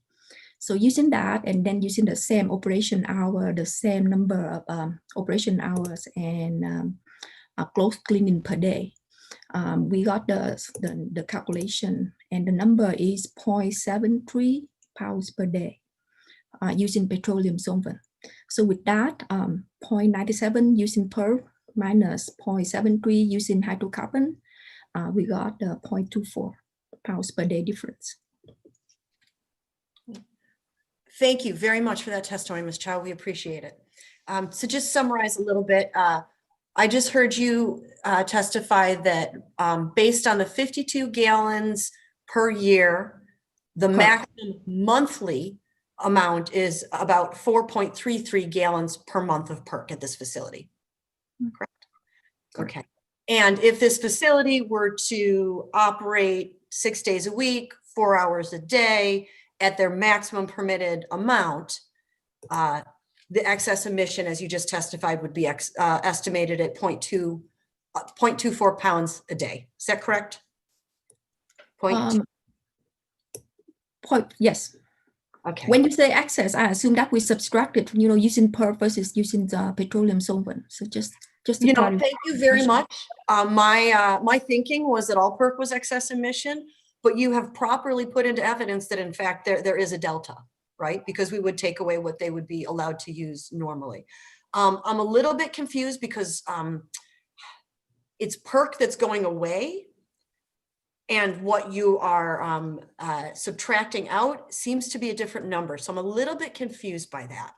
So could you tell us more about the hydrocarbon emissions that you use to subtract out to get the difference? Okay, so the typical, I use a typical case for hydrocarbon that I have been seen in the typical permit application. So typical machine, that would be 40 pounds per load. And the machine I use is a Union, just a model name Union, and typical loading is 40 pounds per load. And then the typical solvent we have seen is 10 gallons of hydrocarbon per month. And then using the 66% control efficiency, for the VOC emission, that I come up with 0.73 pounds per day for hydrocarbon. Ms. Chow, I'm just going to interrupt you very briefly. Are you comparing apples to apples? Are you comparing PERC to PERC? Or are you comparing something else? No, we're comparing the VOC emissions. Okay. All right. Did you run any calculations that are specific to PERC usage? For PERC uses, using the current permit conditions, yes, that would be 0.97. Okay. So 0.97 pounds per day of PERC based on the operating assumptions you shared with us. May I say 0.97 pounds per day of VOC from PERC. VOC from PERC. Okay. Thank you so much. I think that was the piece that I was missing that we needed to get. Okay. All right. Madam Chair, I'm going to stop my questioning now, but I assume Mr. Bullock-Kavan or other board members may have some questions for Ms. Chow. I do. I can wait. Can I just clarify further what Ms. Manwaring was trying to clarify? Is it apples to apples to say VOC from PERC versus VOC from petroleum? Are they equal in their carcinogen levels? Can you state that, or I'm also struggling with that? If I may clarify, PERC is not a VOC. If you look at Rule 102, it's no longer a VOC. So there's and I think she's saying PERC, VOC from PERC. Right? So what does that mean? What does that mean exactly? Well, let me see. Let me go back to my calculations. Well, I think the terminology is a little bit tricky here, but when we look at the criteria, we compare that and we consider apple to apple, like you say, to compare the excess emissions. But on the toxics wise, yeah, that will be toxics from PERC. That is, we haven't looked into this here. Okay, so what you're telling us is just excess emissions of VOCs. But if we want to compare toxicity of either what remains in the clothing that someone will then wear or that is otherwise expressed to the atmosphere, is there a calculation for that, or is there some general comparison for that? For toxicity, we calculate, we use a toxics per chloroethylene and using the same output, which is 0.7 pounds per day of that toxics. We will calculate the risk from the amount of toxics right there. So it's a risk number versus... Yeah, that is a risk, but unfortunately, I don't have it here with me for Marvi cleaner, not yet. So when we see that it's needed to calculate it, we will calculate it, that risk. Are you familiar with the staff report for 1421 and what's in it? Not 100%. So I'm just wondering. I want time to prepare on that. I'm wondering if there's a good summary in there that can help us have a better, broader context as to toxicity.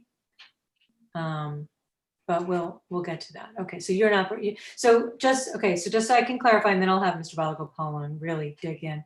But just so that we all understand the context, what we have, the numbers we've now gotten, the 0.97 pounds per day, and then the excess of 0.24 pounds per day, those are simply emissions of VOCs as opposed to toxicity, which is calculated a different way. Is that correct?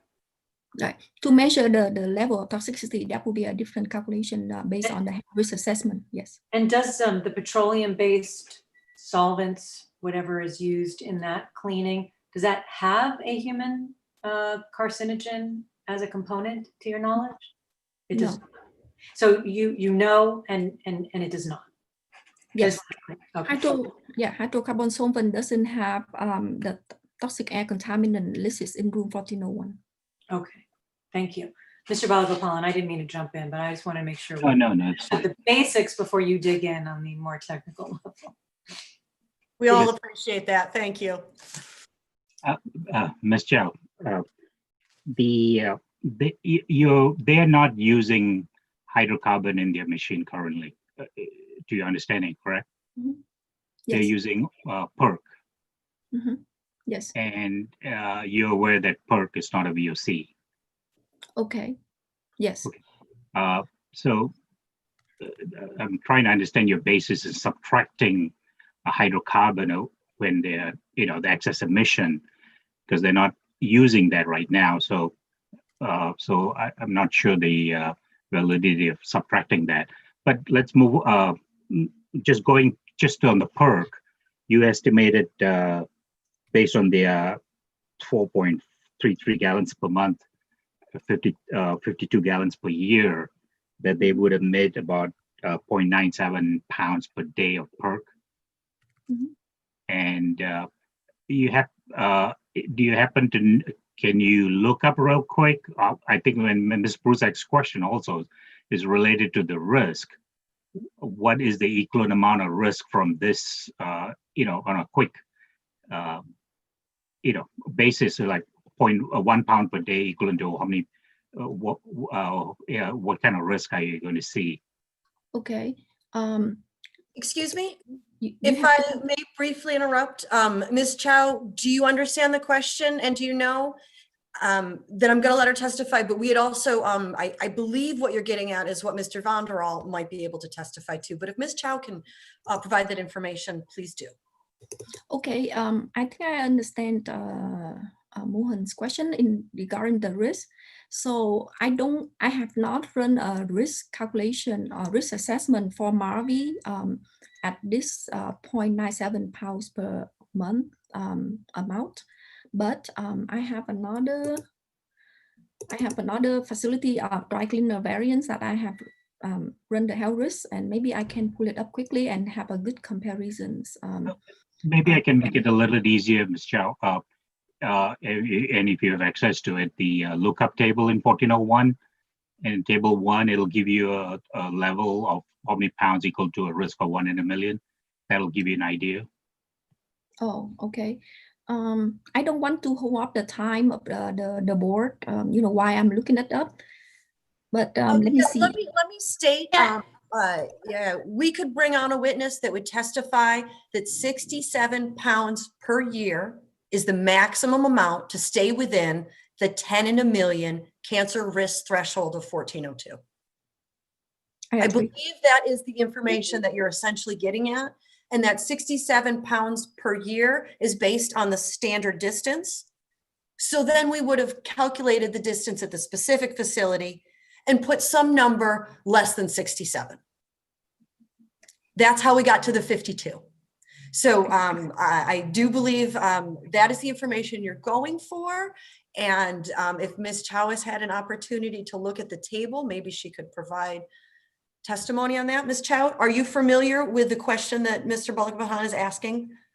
I understand what he's asking, but I think it would take me some time to look it up right now.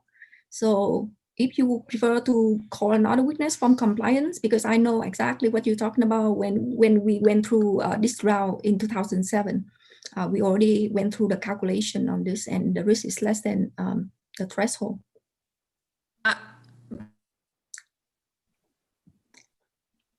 Mute. Unmute. Am I unmuted? Yes, you are. Ms. Kelleher, I should have asked you first if you had any questions for Ms. Okay. So we can all on the group say that the risk will be 0.97 pounds per day. That we know from the calculations.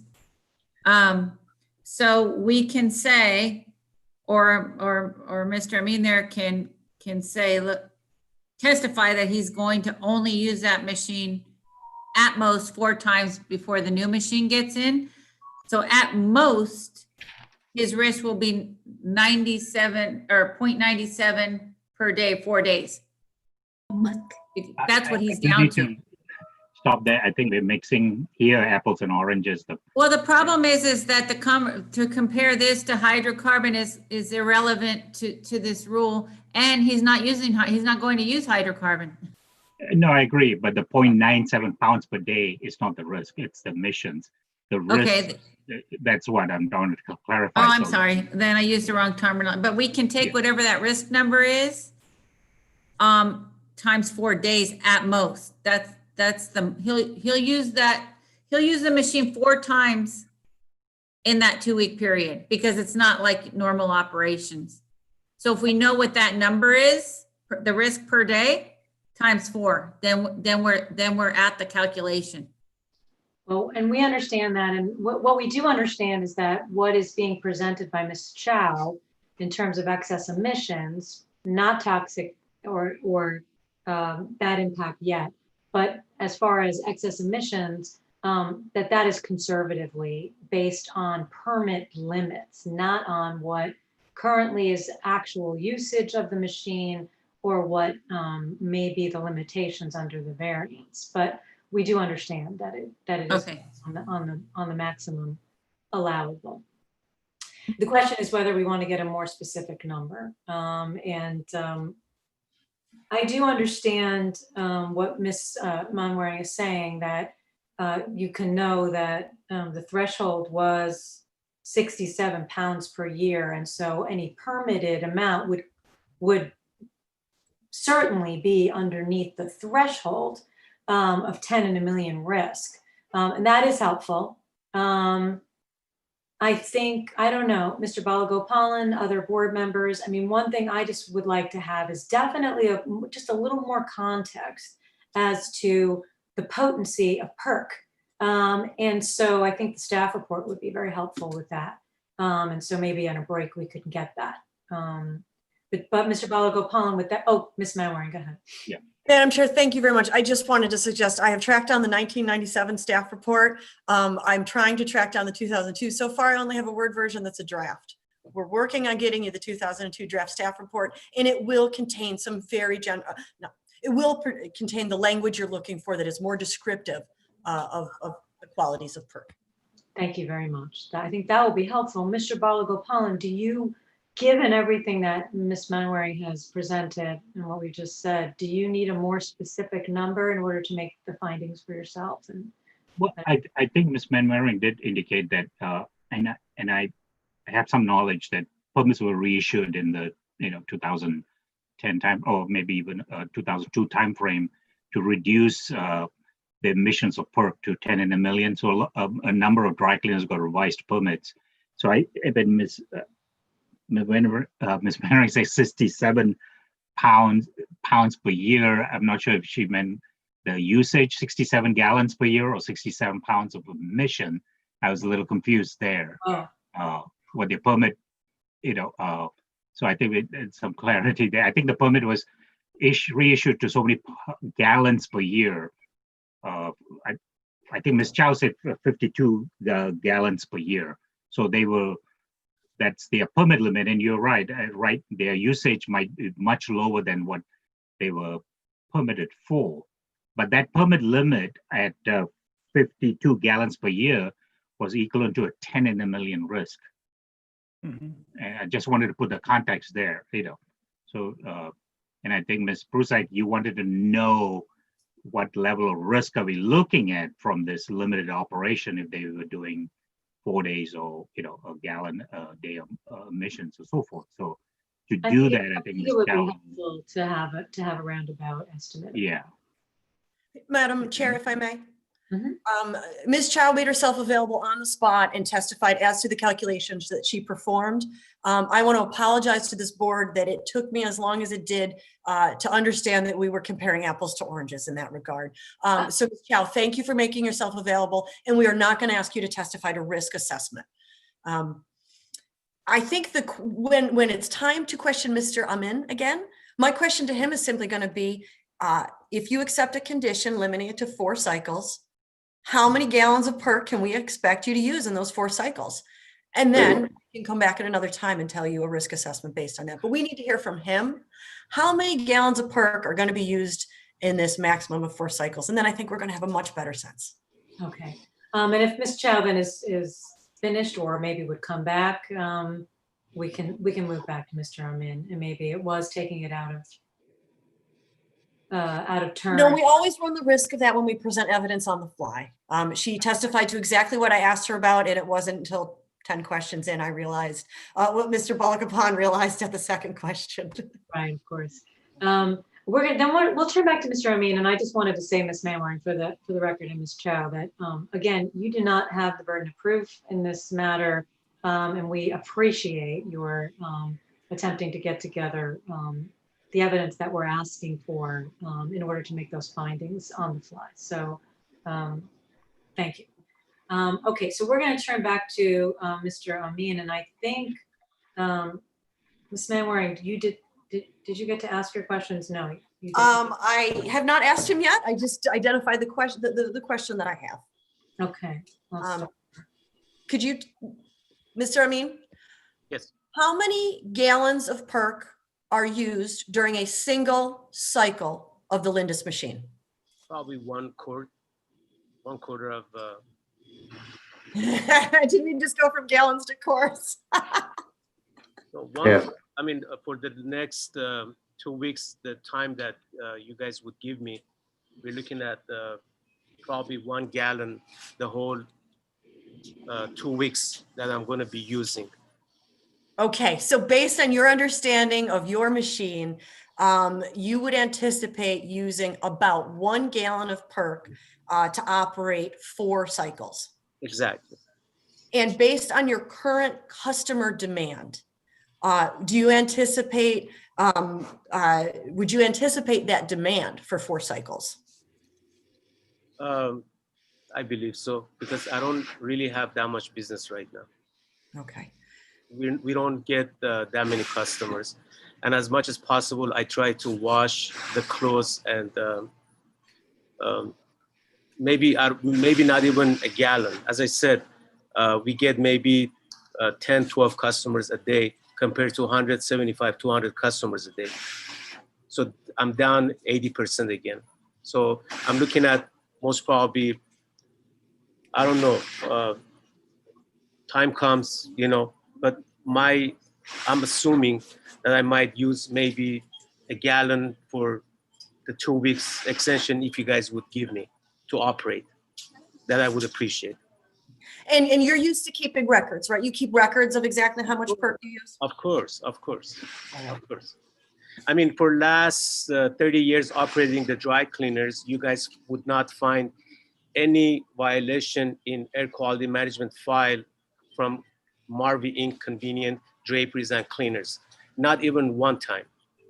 Not even once. Wait, let me ask you a question. Yeah. I'm sorry, go ahead. Do you remember an inspector coming out in June of last year?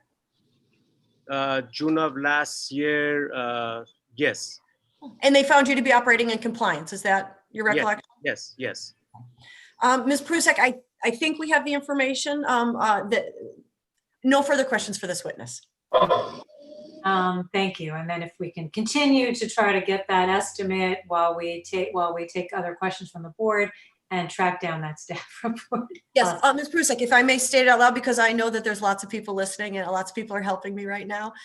So specifically with the estimate of 1 gallon of use of PERC in January of 2021, what is a cancer risk estimate essentially is what you're looking for? Yes, and then the portion of the staff report from 2002, and we only really need to see those sections of the staff report that really describe PERC and the harms of PERC. So we can just have a context. Thank you. Yes. Thank you. Okay, board members, questions for Mr. Amin. Yes, I'll start with Mr. Balagopalan, and Ms. also had said she had questions after that. Mr. Amin, when the inspector came out in 2019, were you informed or made aware that there was the prohibition on the use of PERC at the end of 2020?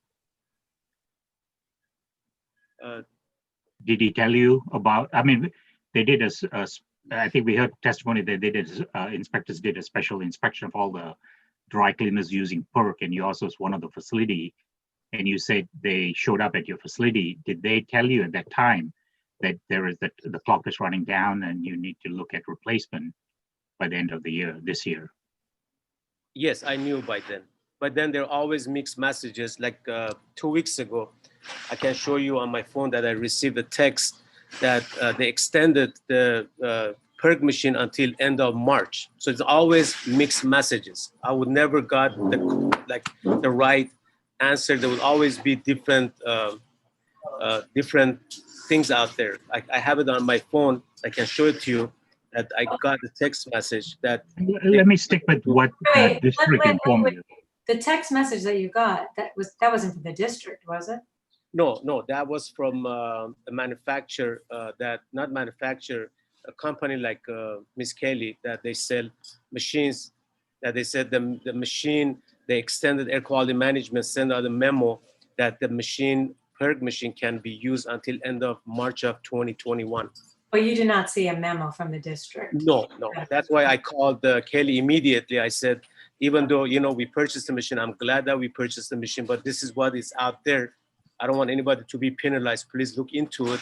And because all the dry cleaners that have PERC machine, they have under influence that the PERC, it's going to, the extension, air quality management gave extension until March of 2021. And I told her, please contact them and make sure. I don't care about me because I already got the machine, but people that have a PERC machine, they don't be penalized. Okay. So I just wanted to make sure, because you said that there was nothing out there from the district that you had that said you had to March. No. Okay, sorry, and I didn't mean to interrupt, Mr. Ball. No, that's fine. So did you get, I think we heard testimony also, the district sent out an advisory. Did you get any advisory from the district this year telling about the phase out of the PERC? No. You did not get any advisory? Even Kelly asked me, I said, please send me anything that's out there because I haven't received anything. You guys can check my email, albertamin8@gmail.com. I haven't received any email that they said, What was your question? Normally, from the district, it would be in the form of a mail, not an email, but you didn't get any mail, any compliance advisory telling about the deadline? No. Okay. When is your lease up on this building where you are currently? The lease of this Yes. building? The lease for the building. When you get the new machine, are you still going to be at the same location? I'm going to be at the same location. Location, okay. So you're not Yes. moving. Mhm. And I think I asked Ms. Do you have other facilities in the area owned by you or your family? There is another cleaners next, very close to me that they're operating with Perk machine. And then, but I don't know any. I don't own any other dry cleaners. And then, as I said, for me to take my clothes to another dry cleaners, because everybody's trying to cut corners, I don't think they're going to accept me to take my clothes to their facility and dry clean my clothes. That's the reason I would appreciate if I get the 2 weeks extension from you guys so I can at least operate just for 2 weeks. And it's going to be less than, I don't know, maybe not even a gallon. It's going to be, my last purchase was December of 2019 for 25 gallon. And I'm still operating the machine. We don't have that much load. The whole time we're operating maybe 2 times a week. If, I don't know, whatever decision there is, I would respect and I would follow. Can I ask you what your fiscal impact would be if you had to not use it until you get your hydrocarbon machine for the 2 weeks?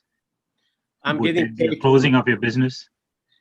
If I don't, because if customers come here, they have shared laundry and I tell them, oh, I'm sorry, I cannot dry clean your suit. What would you do? Oh, I'm sorry, I don't want to make trips to 3 different dry cleaners. So I would lose business, especially right now that I need any customers that comes in, any penny that comes in, I depend on that.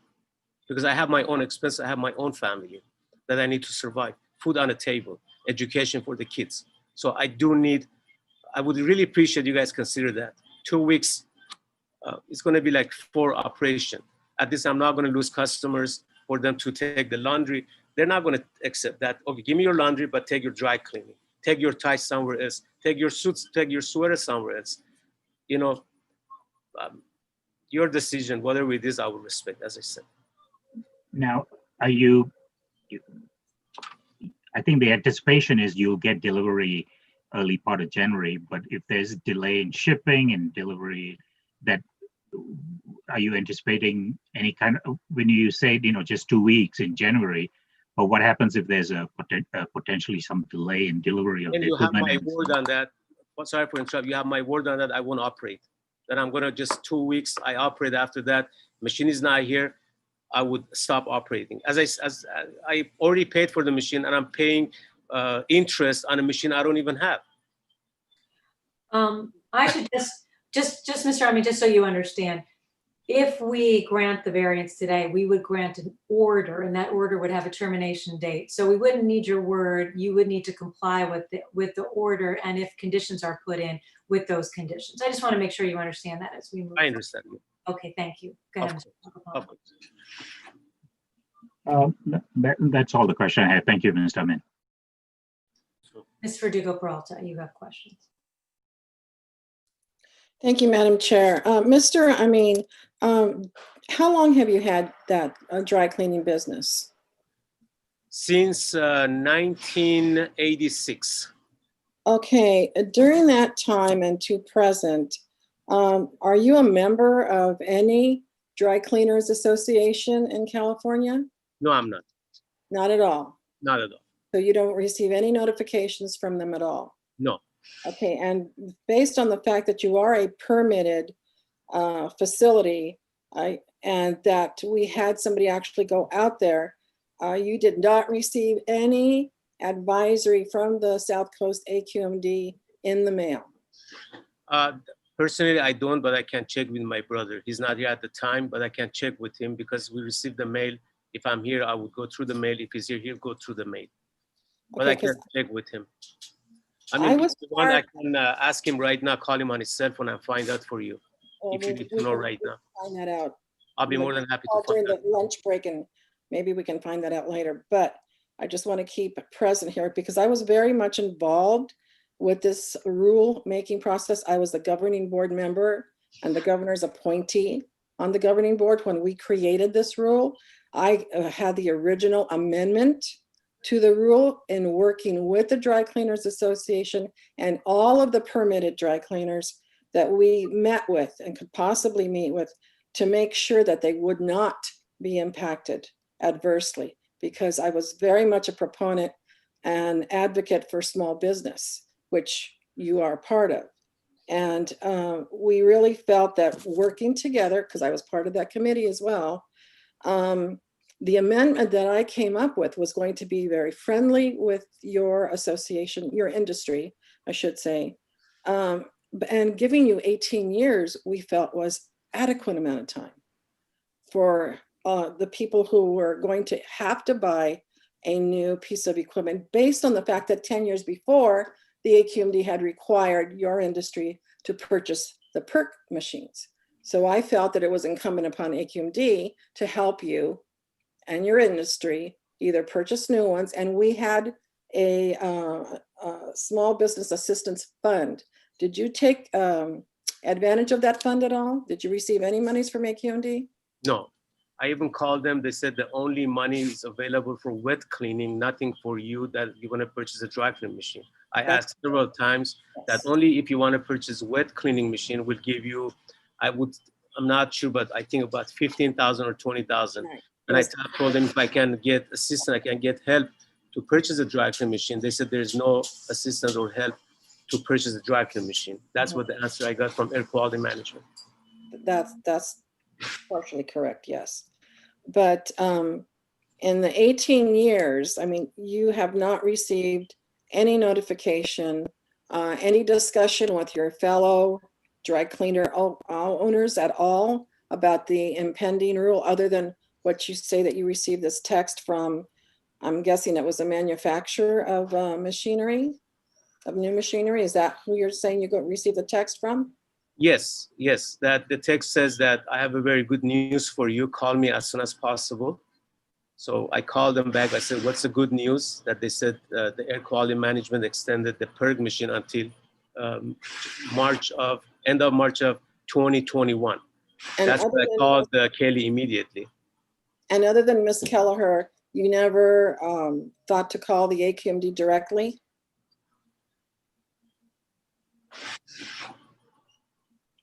Were you able to hear my question, sir? Excuse me? Were you, and also in addition to calling Ms. Kelleher, did you ever think to call the South Coast AQMD directly and speak to them? No, because recently when I have a question, I call, it takes a long time to get an answer because they're always being transferred from one department to another department.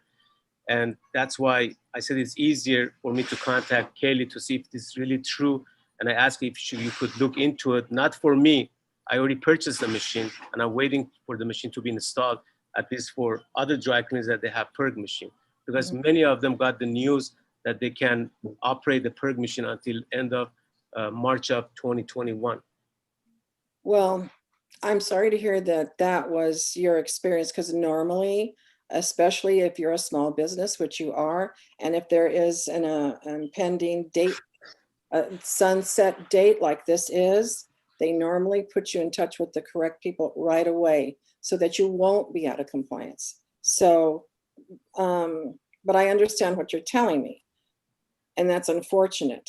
But I do know for a fact that the Dry Cleaners Association is very good about keeping their membership informed, and any other dry cleaner owners that may not even be members of theirs, they try to give that information. So it's unfortunate, but then again, you know, there's been 18 years of this rule being on the books and having the sunset of December of 2020. And it's unfortunate that you're in this situation.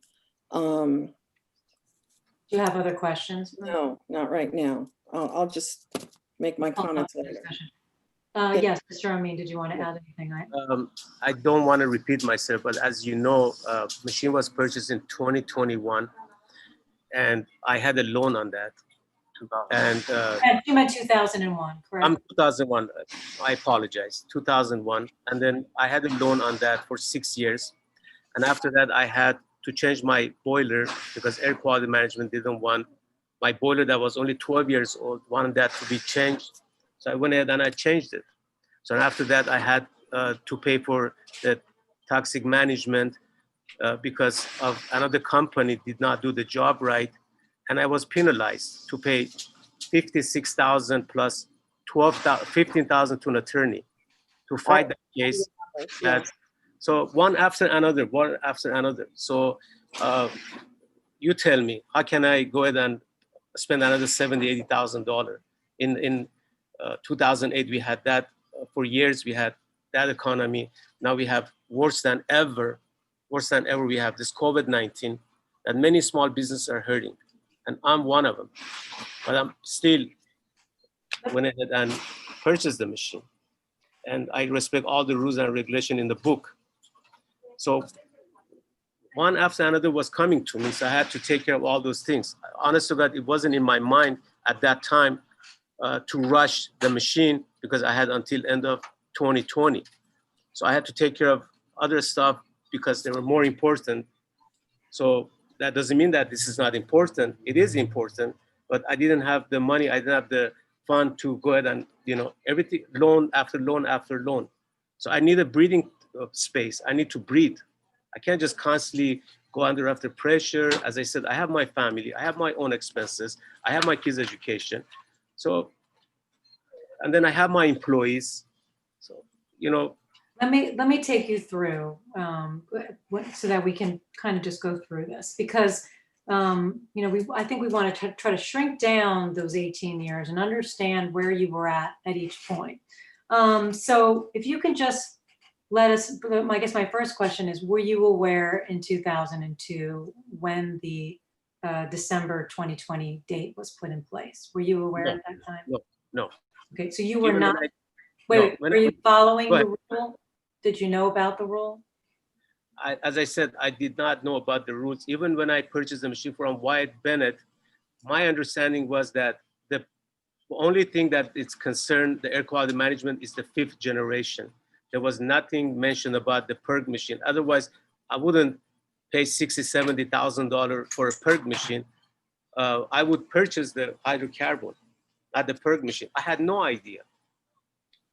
Oh, no, that was 2001. Okay, so in 2001, you purchased a PERC machine not knowing that the rule had been adopted back in 97, 94, I can't recall, 94, I think. Regardless, you were not aware because you purchased a PERC machine. That's your testimony, correct? Correct. Okay. You were not part of the rulemaking. You did not submit comments or follow, or you were not part of any working group or anything like that? No. Okay, so you never appeared at the district or anything like that? Never. Okay. It's your testimony that you did not, as a dry cleaner, ever receive notice that the rule was adopted and that there was this date of 2020?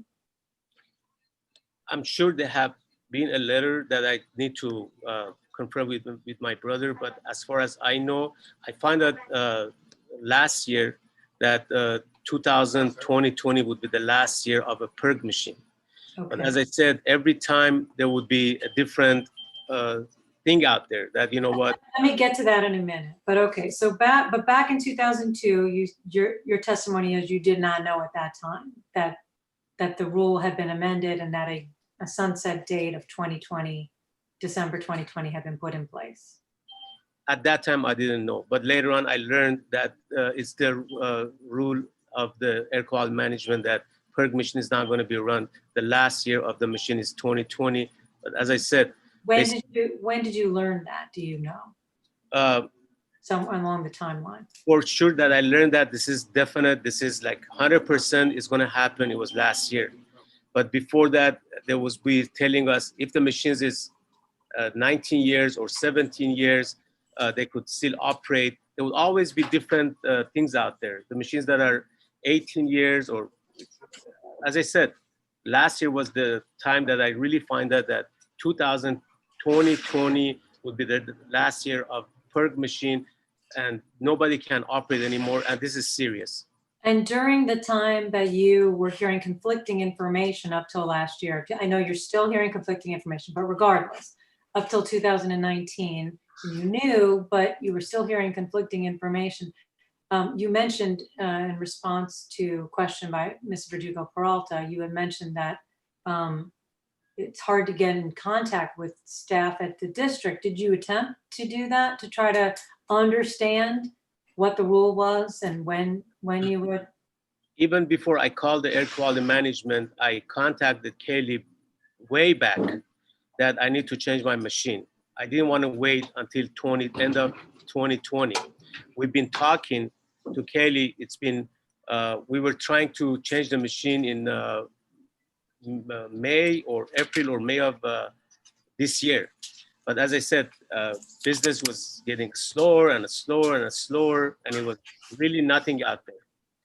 So that's why I said, let me wait a little bit longer. You know, things gonna get better, and then I can purchase the machine. Or maybe the air quality management would say, you know what, because of the pandemic, because businesses are hurting, it's time to work with the small businesses and at least give them 1 year extension. But it didn't happen. They said, no, we are firm with our decision. End of 2020, no matter what, you need to change your machine. And this was this year or last year that you were? No, this year. This year was, I was in contact with Kelly to change the machine long time ago, months ago, not in October or November, December. But when the pandemic happened in March, so everything just went dead. Right, but just we'll get to March of this year in a moment. But just going back, you had mentioned a few things economically and financially that were at issue for you in your decision to wait to change out the machine from PERC. You mentioned that you had a 6-year loan, correct, on the original machine until 2007, correct? Correct. Okay, so you finished that in 2007. What year did you have to replace your boiler? A few years after that, that I had to change my boiler. I had to purchase a Lonox boiler because the quality management wouldn't allow me to continue with my other boiler. That even though it was like 12, 13 years old, but I had to change it. The question only is when was that approximately? I don't know exactly. To be honest, I have to look it up. I don't want to give you any wrong information. Was it very close to 2020? Was it closer to 2007? It's been, I would say, 12 years that I changed my boiler.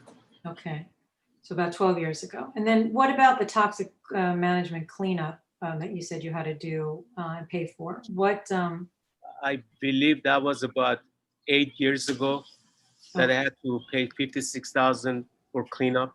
Okay, and are you done paying off those loans? Yes. And was that more recent that you were done paying off those loans, or? I would say about 3-4 years ago that I was able to pay off all the loans. But as I said, I can look it up and provide you all correct information, but I'm just giving you what I can remember. But I can provide you with exact dates, everything, because I have all the receipts. And for small businesses, the reason why I ask all those questions is because in our 6 findings for small businesses, financial capacity is something we do take into account. That's why I'm asking you these questions, as well as trying to establish a timeline. But okay, so about 3 to 4 years ago, you'd say, give or take, you believe you were finished paying off those loans.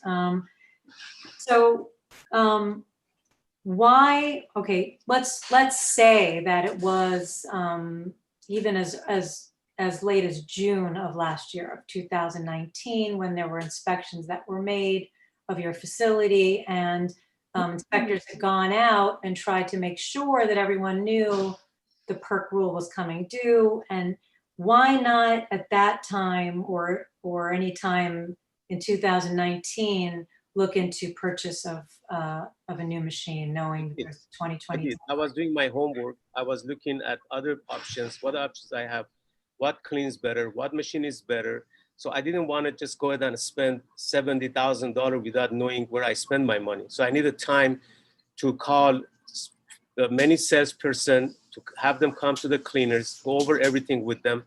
Then finally, I made a decision to go ahead and purchase the machine from Kaylee because she was giving you better information. It was a better machine, better mileage. And as I said, in 2019, beginning of 2019, we were about to purchase the machine. And I was in contact with Kaylee. And when the pandemic happened, we put everything on hold because— Talking about beginning of 2020 or 2019? No, 2019, I started looking into the machine end of 2019. Okay. Around October, that time I started looking at the machine. Then I met Kelly, I would say probably in January, that I asked her to come to the cleaners and we go over the machine. Okay. So, but then you didn't purchase a machine in January or February. Why not? because I would still looking at the different machines, different options. I would call her, text her, ask her many questions, and I would call other manufacturers, other salespeople. So anyway, by February, I talked to Kelly that, I think I'm getting ready to purchase the machine.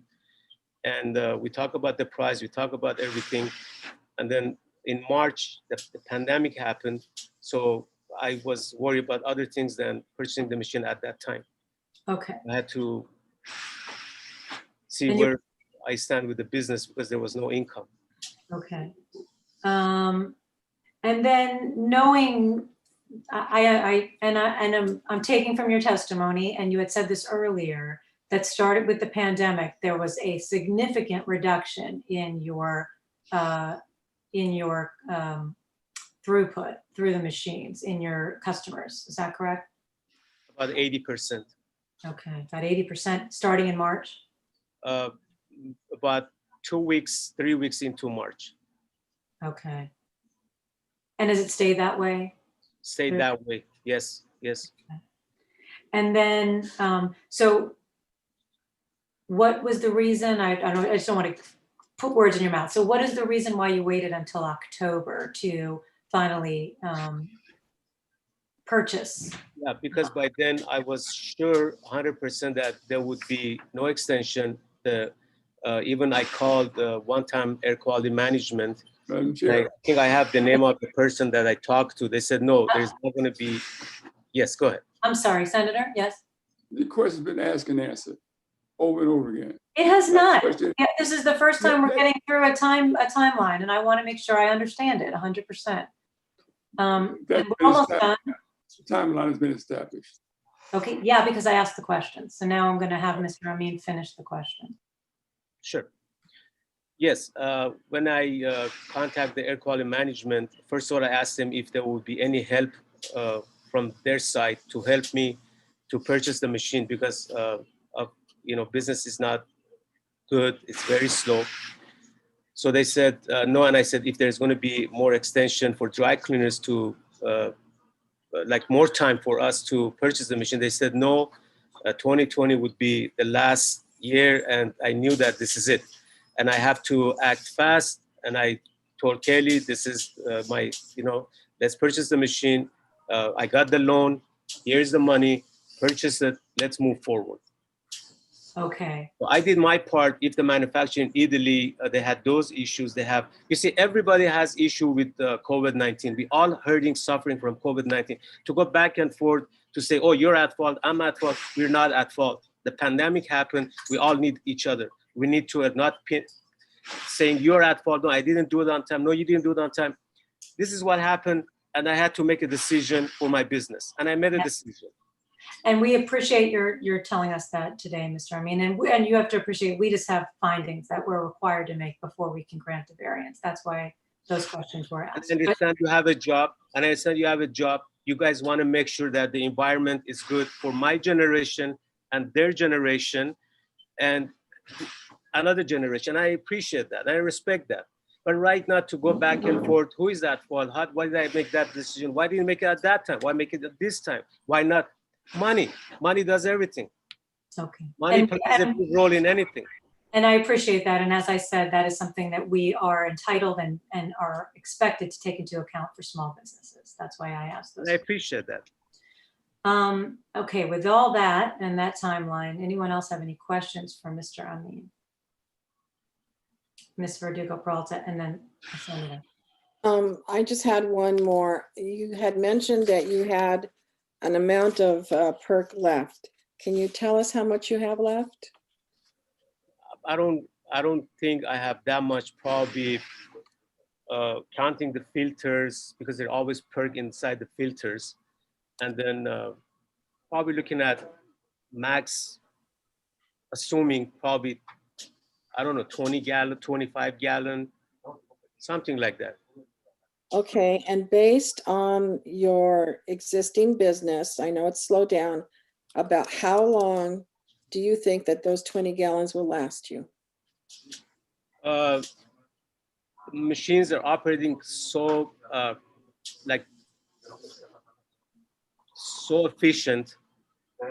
so efficient that even when I give you guys 1 gallon, I don't even think that that 2 weeks I'm going to be using that 1 gallon, to be honest with you. The machine is so efficient. The machine, every time that the air quality management inspector comes and they use their machine, they don't even hear one beep from the machine that they use to detect perk if the machine has a leak. We always change the gaskets on time. We always maintain our machine. The machine is still in a perfect condition, and not even a gallon that I'm going to be using for the next after January. And whatever perk left over, I already talked to the company called Valero, that they're going to come and pick up whatever filter, whatever perk left, they're going to come and they pick it up. They're going to pump it in those barrels, and I already contact them. They're aware of it, that they're going to come, they take the old filters, whatever perk left over is going to be in that drum, and we're going to send it out. We're going to process, and I'm going to keep the receipts for the air quality management when the inspector come, so they can check everything. Okay, thank you. You're welcome, ma'am. Thank you. Senator, you had a question? And a statement. Mr. Amin, you're having a rough time today. But let me just tell you this, that it's been established that you bought a machine in 2001. The rule changed in 2002. You spent a lot of money for that machine. Is that correct? Yes, sir. Oh. Can you hear me? I'm sorry, it was lots of money for that machine? You spent a lot of money for the machine that you're now operating. Yes, sir. I spent lots of money to buy that machine, the Lindes. Okay, but you were not aware at that time that the rule would be changed in 2002. Is that correct? Yes or no? I am giving you my honest answer. I did not yes know. No. No. No. If you were aware of it, would you have spent that much money for a machine that's going to be obsolete in 2002?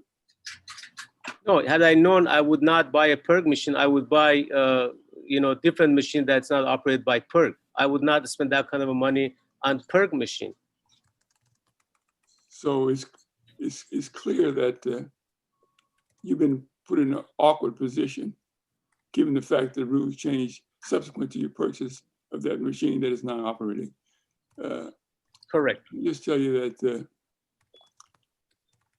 it's already been established in the record that you were notified on the 5th of October that by your person who's going to buy the machine for you, that it had to be done by a certain target date. You also established that the time that you want to have for the variance is from January 1st to January 22nd. Is that correct? Correct. Okay, fine. You're asking for a short variance. Is that correct? I'm sorry, I can't hear you. Short, S-H-O-R-T, a short variance. Short variance. Yes, yes. Okay, fine. Well, we all here know, you didn't know, let me ask you, Did you know a short variance will give you 90 days to be in compliance? Not just 3 weeks. 90 days is the limit, Senator. That's not a guarantee. The 90 days are up to date. 90 days is a limit for short I variances. understand. It's not a guarantee of time. It's the limit. So therefore, you can be in compliance before the 90 days, or 90 days is the deadline. That is not correct. What is That's correct just then? the limit. That's the limit of how long a short variance can stay in effect given the notice that's given. But there's no guarantee of 90 days. It's whatever the evidence shows is necessary to come back in compliance. The district has already testified that currently they're not in violation at No, they're all. not in violation. I just heard the attorney said they're not in violation. They are not in violation until January 1st. That's right. And they asked for a short variance beginning January 1st. They're not, there's no, okay, Senator, when we get into our deliberations, we're going to decide how long has been requested and how long the evidence These request it meetings were supports. It's not an automatic 90 days. it's requested from January 2nd to January 22nd. Okay. It's less than a month. Now we customarily, you know, when they ask for more, they get more. Okay. Within that time. Senator, we'll talk in deliberations. Do you have any more questions for Mr. Amin? Because I'm you're just saying that not saying correct. Mr. Amin has been answering all your questions over and over again, in my view. Okay, that's because we have to make 6 findings. And if you can make them, that's wonderful. But we need that additional information. Thank you. Is there any other questions from any board member for Mr. Amin in order to be able to make the findings? Okay. And I do understand that we need to take a break within 5 minutes, and we'll take our lunch break. And I think unless we have an answer or additional information from Ms. Manwaring for the district, we'll then take our break.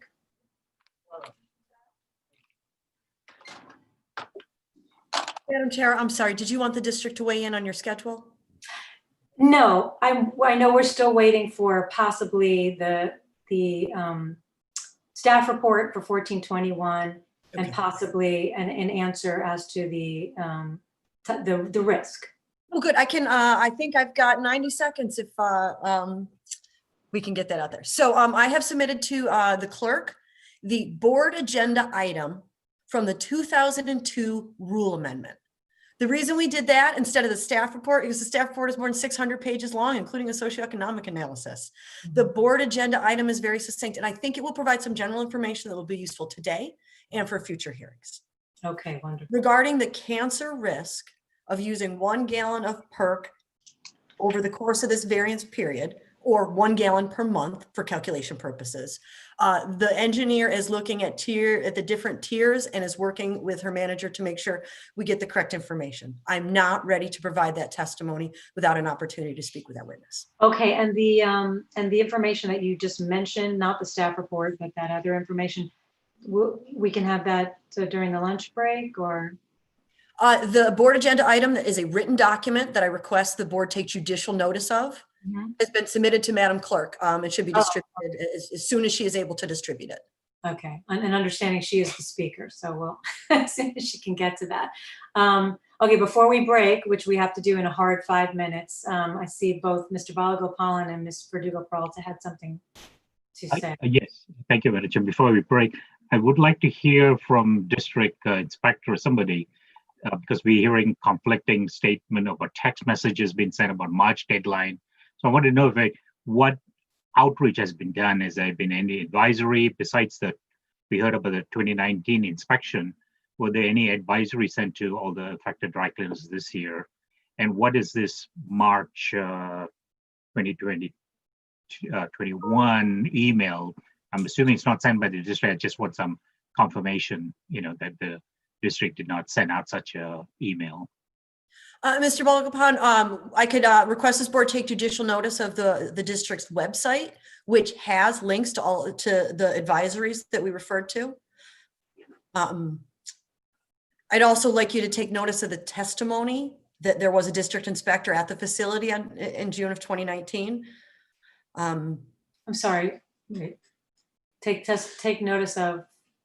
Advisory, I can look it up, yeah. Concerns whether the district provided adequate notice of the deadline. There's a lot that we could do, but is that what is at issue to make the findings? No, I think we heard conflicting statements from Mr. Amin that he got some text messages, and I just wanted to confirm that did not come from the district, and the district, you know, did. He even said it didn't come from the district. Yeah, He said that text that was message. Oh, okay, yeah, okay. Yeah, that was And I will look up that, as you suggested, I will look up the website for the advisory. okay.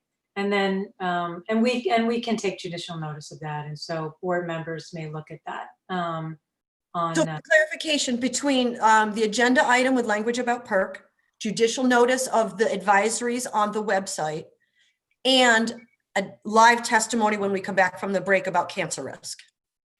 Yes. Oh, okay, however, in November of 2002, it came before us twice. It came before us in November, and I made a motion in November. So my question would then be, is the staff summary going to be different, which I'm assuming it would be, with the December agenda, I'm sorry, November agenda and the December, because we saw it came before us in November and then again in December.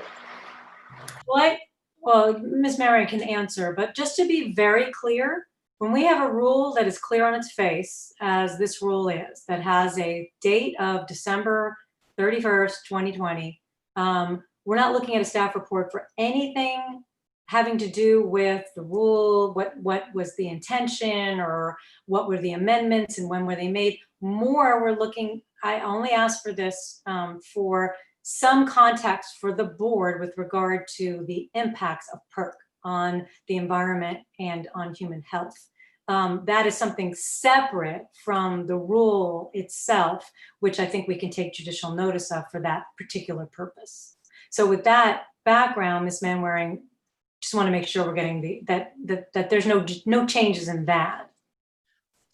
Exactly. Ms. Prusek, the purpose of the document that the clerk has is simply for the language and the background about PERC that you asked for. The specifics that Ms. Bruga Peralta, I didn't review the document for, I'm not familiar with, and I can't speak to that at this time. And nor would it be relevant, and nor should we take judicial notice, because it's not gray. It's a black and white. The rule says what it says, but we're just using it for that very limited purpose of understanding the background. It was only in the reference to the risk, how many per million, that one was implied, one was actually run, and then ultimately the one that we voted on. So that was my concern. Okay, we're going to get an actual number run based on 1 gallon. So we'll have an even more specific when we come back. Okay, so we'll come back with that.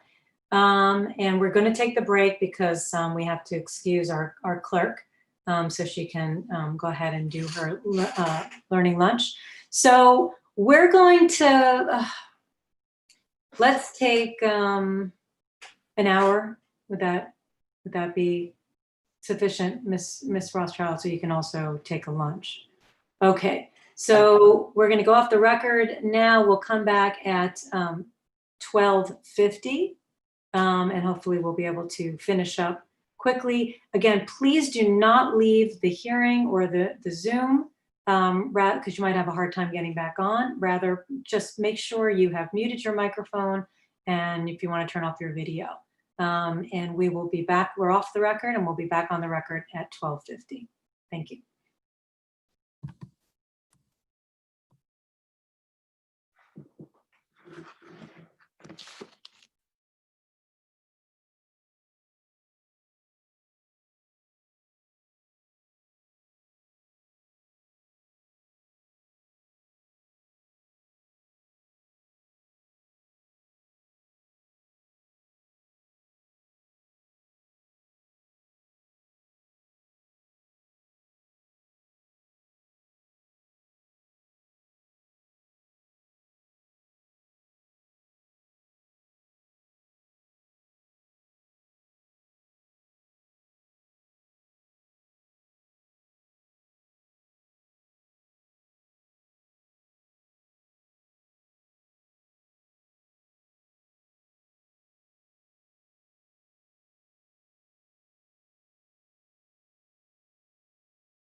Okay. Looks like Madam Clerk has finished. I wish I could have heard it. Unfortunately, it was dealing with some ex partes and other things. I bet it was great. I hope so. Mhm. You made a presentation? Yes. Yeah, we have a idea panel here, the inclusive, diversity, equity. And so it just kind of let the district employees know kind of what we're doing. So it was it was kind of, I mean, they're doing really great work. We have some really outstanding people on that panel. And I just volunteered to be one of the presenters of some really great work that they're doing. So I was, yeah. So. Right. Great. I'm just making sure we're all back. The senator is back and Ms. Manwaring.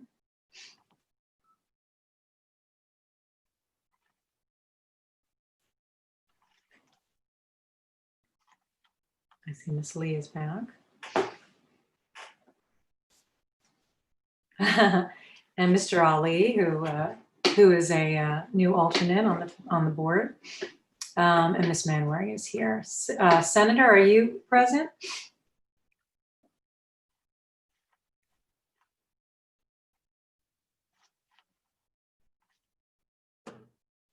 And we'll go back on the record once we see if the senator is back.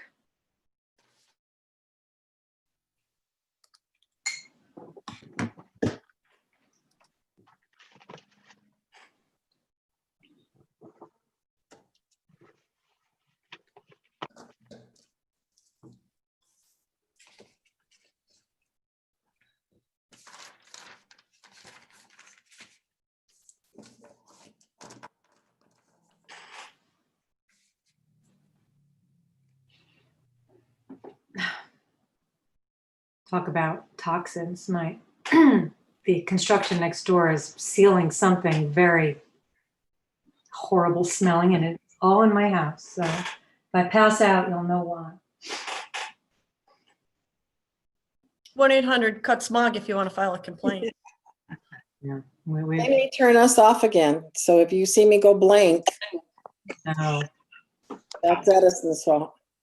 I see the senator has joined us. Excellent. Okay. We're back on the record. I just wanted to make sure all board members received this document, which was, can you remind me what it's called? It's called the board agenda item. Oh, okay. It's fine. It's fine. It's 1:30 though, so I got 30 minutes. Basically. Okay, if anybody, make sure that you please mute your microphone if you're not speaking. You have some background sounds. Okay, the board agenda item that was sent around to the board members, I'd like to mark that as Exhibit A, and we're going to take judicial notice of it, and thus consider it. Without I haven't received it. Oh, you haven't received it. Before she left, I believe, for Madam Clerk did send it to all the board members. It came from, let's see who it came from. It came from Clerk of Board. At 11:45. Yeah. Right before we went off.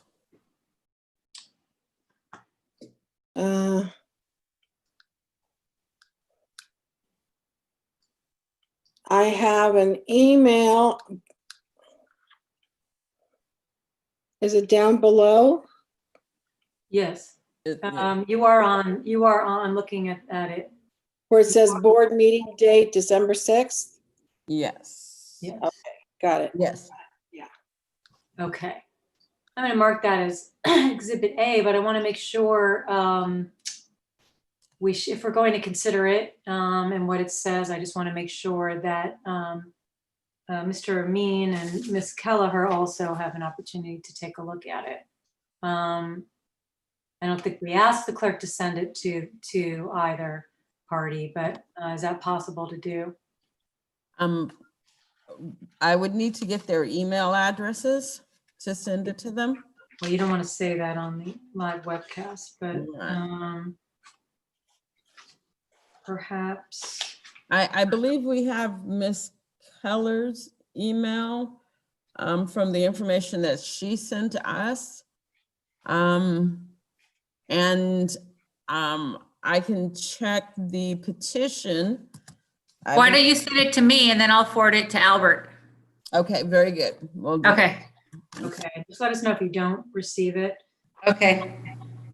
And in particular, the background information has paragraph 2,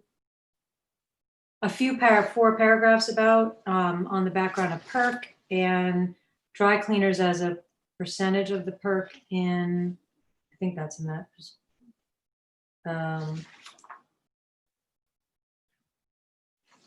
In that section, and that really is the relevant issues. I mean, the relevant portions. It's just a background on PERC and the importance of regulating it. Okay, so once we have that and everyone has it, we're going to mark it as Exhibit A again for the district. And I had one question still for Mr. Amin, and I apologize, I neglected to ask it before. It came up as I was reading this board agenda item because it talked about the many dry cleaners throughout the district and that many are situated in communities, et cetera, and close to sensitive receptors. Where is the facility located? Where is your dry cleaning shop located? Meaning, is it close to where people live? And how close would you say the closest resident is? Very close. So you're in a residential area? Yes, ma'am. Are there any schools right by or daycare facilities that you know of? There is a school, but they're closed right now. Okay. And that's quite close to the facility, just so we have I enough. would say half a block. Okay. Thank you. Sure. Any other questions for Mr. Amin then before I check with Ms. Kelleher if she had any other witnesses that she wishes to present or anything else? I see Mr. Balagopalan has a question. Yes, during the break, I did look up, as Ms. Manwaring suggested, the website, and I did find the advisory that AQMD sent out September 4, 2020 to all the dry cleaners that are operating PERC machine. So Mr. Amin, did you check with your brother to find out if you received such an advisory from the South Coast AQMD around September? Yes, I did. And what did he say?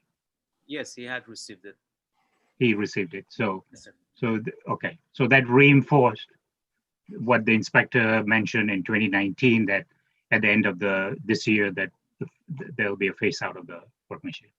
Yeah, that end of 2020 would be the end of PERC machine. Yes. Okay, thank you. It was mentioned to me.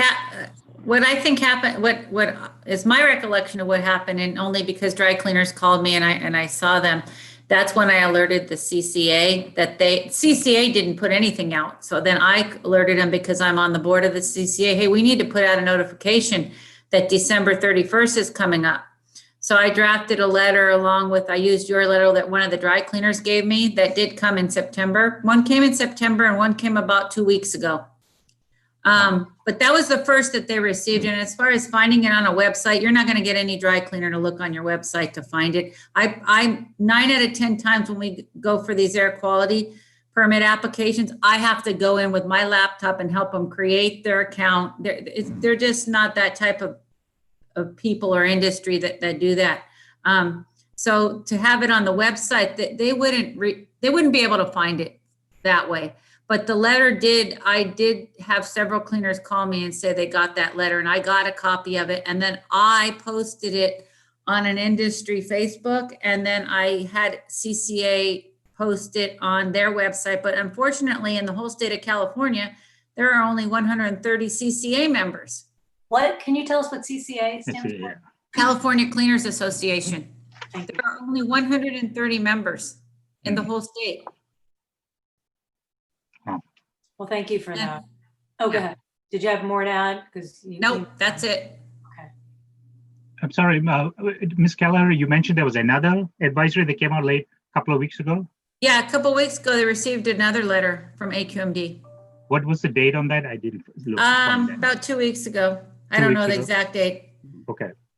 Similar information, basically saying that the end of the year data. Similar information, yes. And that one, not everybody got, because I was asking a lot of the dry cleaners on purpose, and a lot of people didn't get the second one. They got the first one. Thank you. Thank you for that. Any other questions for Mr. Amin or Ms. Kelleher before we, oh, yes, go ahead, Ms. Manwaring. Thank you so much, Madam Chair. The district is making note that we will make an effort to reach out to Ms. Kelleher because it sounds like she can identify ways for us to improve our noticing. So thank you for giving us that information.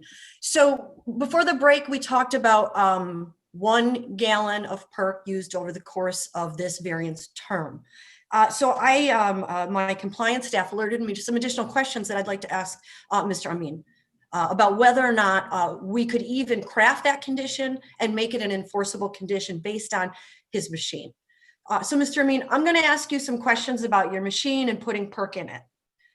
So my first question to you was, do you recall the last time you or someone at your business added perk to the Lindis machine? It was in last year in December. We purchased about 25 gallons. Okay. Are you able to tell us now today how much perk remains in the machine from the 25 gallons that was added a year ago? I would say probably 20, 25 gallon. I'm not exactly sure, but I think about 20, 25 gallon. Okay, so I just heard you say 20 to 25 gallons is your best estimate of how much is remaining in the machine since you added perk about 12 months ago. Yes, about that, 20, probably 20, 25 gallon. I'm a little bit confused by your answer because if you added 25 gallons a year ago, I would expect there to be less than 25 gallons now. He had some in the machine. I had. Thank you. Yeah. Thank you so much. Thank you. Okay, so here's the point that I'm trying to get to, and I don't know how we can measure 1 gallon. And I was given this metaphor during the break that I find useful. If you went to get an oil change and you put 4 new quarts of oil in your car, if I asked you in 2 weeks from now how much oil you have left, how are you going to tell me? So the idea of crafting an enforceable condition that the district could measure, and that whatever limit you choose to put, or that we could even derive how much is in the machine now and would be used. So we're finding a lot of difficulty with that. Mr. Amin, could you just briefly describe the machine in terms of a viewing port? Can you look at the machine and assess the gallons? Is there any readout or mechanism that your machine has that would tell us with accuracy the amount of perk in there or used over a period of time? So you need to know exactly how many gallons I have in my machine? I want to know if your machine has the ability to tell us that. I'm not asking you to guess right now. I'm asking for whether or not is that even something that can be measured with accuracy. And if you don't know, it sounds like Ms. Kelleher has an answer. I have an answer. Yes, on the front of his tanks, maybe you don't know this, Albert, there's a little tape measure on the front glass on the 3 tanks at the bottom that tells you how many gallons are in the machine. No, That's I how know. you know when to add it. Yes, I understand, but I don't know how much perk I have inside the filters. I don't know. I don't know how many gallons fits inside the filters. That I don't know. Not gallons, it's a flow. I mean, so there's not, you're not gonna have it stored in there. It's a No. flow. Yeah. So that will drain into your tanks, which gives Miss Manwaring the answer she wants. By looking at your tanks. There's a ruler on your tanks. Yes, that I know. You want me to measure and tell you right now? I don't want you to take a break right now. Right now, I'm just asking about the capacity to do the measurement. Ms. Keller, do you know if there are 1 gallon hash marks? Yes, that's what they are. They're Oh, 1 no, gallon. 20 gallon, 10 or 20, depends on the machine. He'd have to look at his machine and tell you how his are marked. Okay. I don't sell Lindis, that's why. So I don't know how his are marked, but I know all machines are marked that way. All right. So Chairman Prusak, members of the board, I would posit at this point that the district is not confident that we could enforce a 1 gallon per month perk limit as part of this variance if granted. I have additional information that I would like to share about what we learned over the break around running cancer risk assessments. But before I do that, I have no further questions for Mr. Amin at this time. What about a limit, a condition regarding, Mr. Amin has testified that he does not plan to run the machines more than 4 times. How about a limit on the number of times it's run based on what Mr. Amin is estimating he would be run? That sounds very reasonable. Ms. Keller, is there any stat kept with the machine that the district could know how many cycles are run? Not probably on that older, I don't know what computer he has on that machine. The newer ones, yes, you could just look in the computer and see how many loads it ran. I don't know about his computer on that machine. Possibly not.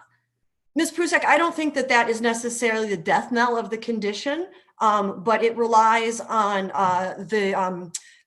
it will not rely on enforcement by a district compliance officer. Understood. Okay. Mr. Balagopalan, you are muted. Yes. I think Ms. Keller earlier indicated that you get the mileage 800 to 1,000 pounds per gallon. Is that a possibility of doing that? How do I get that? I mean, as a surrogate, looking at the mileage or looking at the weight. Yeah, that's a good rule of thumb. Yeah, that's pretty accurate. Okay. The newer machines will get the the higher number, and right. As they get older, the mileage will go down. So that's why there's a range of 800. So his probably gets 800 pounds per gallon. And he can measure that 800 pounds if he has to by knowing the load and how many loads and correct. Document that. It's a requirement of AQMD. You have to chart your pounds every day.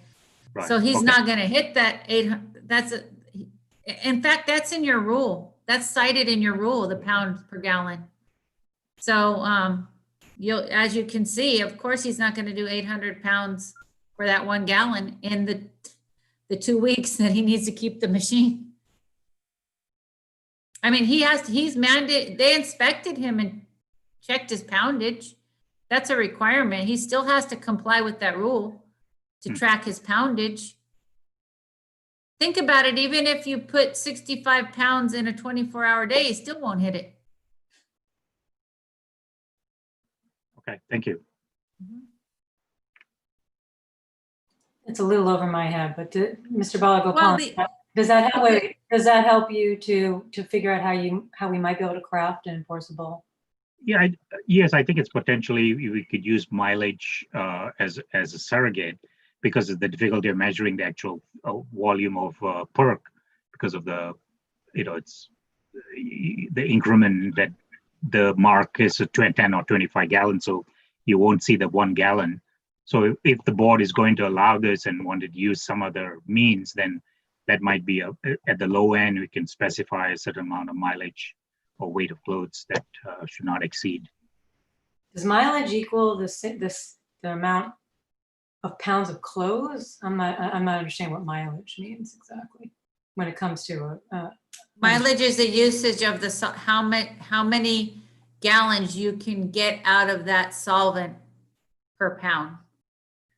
So they're saying you can get 800 pounds of cleaning or 800 pieces per gallon of solvent. So it will take 1 gallon to clean 800 pieces. And we're required to have a poundage chart or a piece chart every day. That's an AQMD requirement. And piece and poundage are interchangeable? That's what we use as rule of thumb in our industry, 1 pound per piece. Okay. So if we were to put an 800 piece or 800 pound limit, that would be the same as a gallon? Correct. Approximately. Okay. Miss Manwaring, does that make sense then, that we could possibly craft an enforcement? Yes, but again, enforcement would be based on our records kept by the facility. And as we've heard so far, those records are well kept. Right. The second issue I want to talk about is more problematic. Before the break, you asked for a number. What is the cancer risk based on 1 gallon of PERC used at this facility during the term of this variance? Cancer risk assessments are run on various tiers. Over the course of the break, it was explained to me that a tier 1 analysis is going to be far too general to be informative to this board for its purposes. When you go to a higher tier, you get to more specificity of assumptions that go in the model. The location, the distance to sensitive receptors, the operating cycles, the number, the hours, et cetera, et cetera. So when the number was ran at the assumptions that are built into the model at 6 cycles, 4 hours a cycle, and here's the key, our model's limited to a 2-year exposure. We can only run a cancer risk assessment based on a 2-year exposure. So the number that we would give you isn't really what would happen in the course of 2 or 3 weeks under this variance. But I want to tell you a little bit more. Tier 1 would have been too general to be valuable. Tier 2 had a number that made us uncomfortable, and the engineers ran a tier 3. Now, I am not willing to put a district witness on to testify to our numbers when we ran the tier 3 analysis, based on how quickly we've been asked to do this, and based on the number of assumptions that go into the model. The quick run was below 10 in a million at a tier 3, but I will not put a district witness on to testify without them having the opportunity to run that modeling through their management to make sure that we are using the proper assumptions. Mm-hmm. Well, thank you for that. And board members, I leave it to you, but it seems to me that as far as risk that we have to weigh for 2 weeks of a request for a variance, I think for this particular matter, we probably have enough information to make that weighing. Of course, everyone will weigh it separately. I would say that we first, again, we have Exhibit A, which tells us generally what are the health risks with PERC, and its listing as a possible or probable human carcinogen. We also have an understanding that, like all other dry cleaners, it is in a community. But we also have an understanding that they have been permitted at a level that is much higher than they would either agree to do underneath the conditions of a variance, or that they were permitted to do, for sure. So in that permit, as I understand, would have been permitted at such a level so as not to exceed that 10 in a million threshold.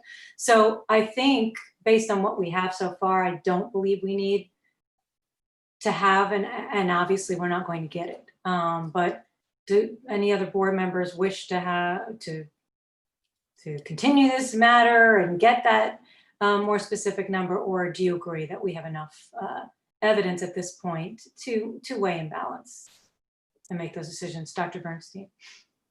Thank you, Madam Chair. Yes, I think we have enough information to weigh in on whether we can meet the 6 findings.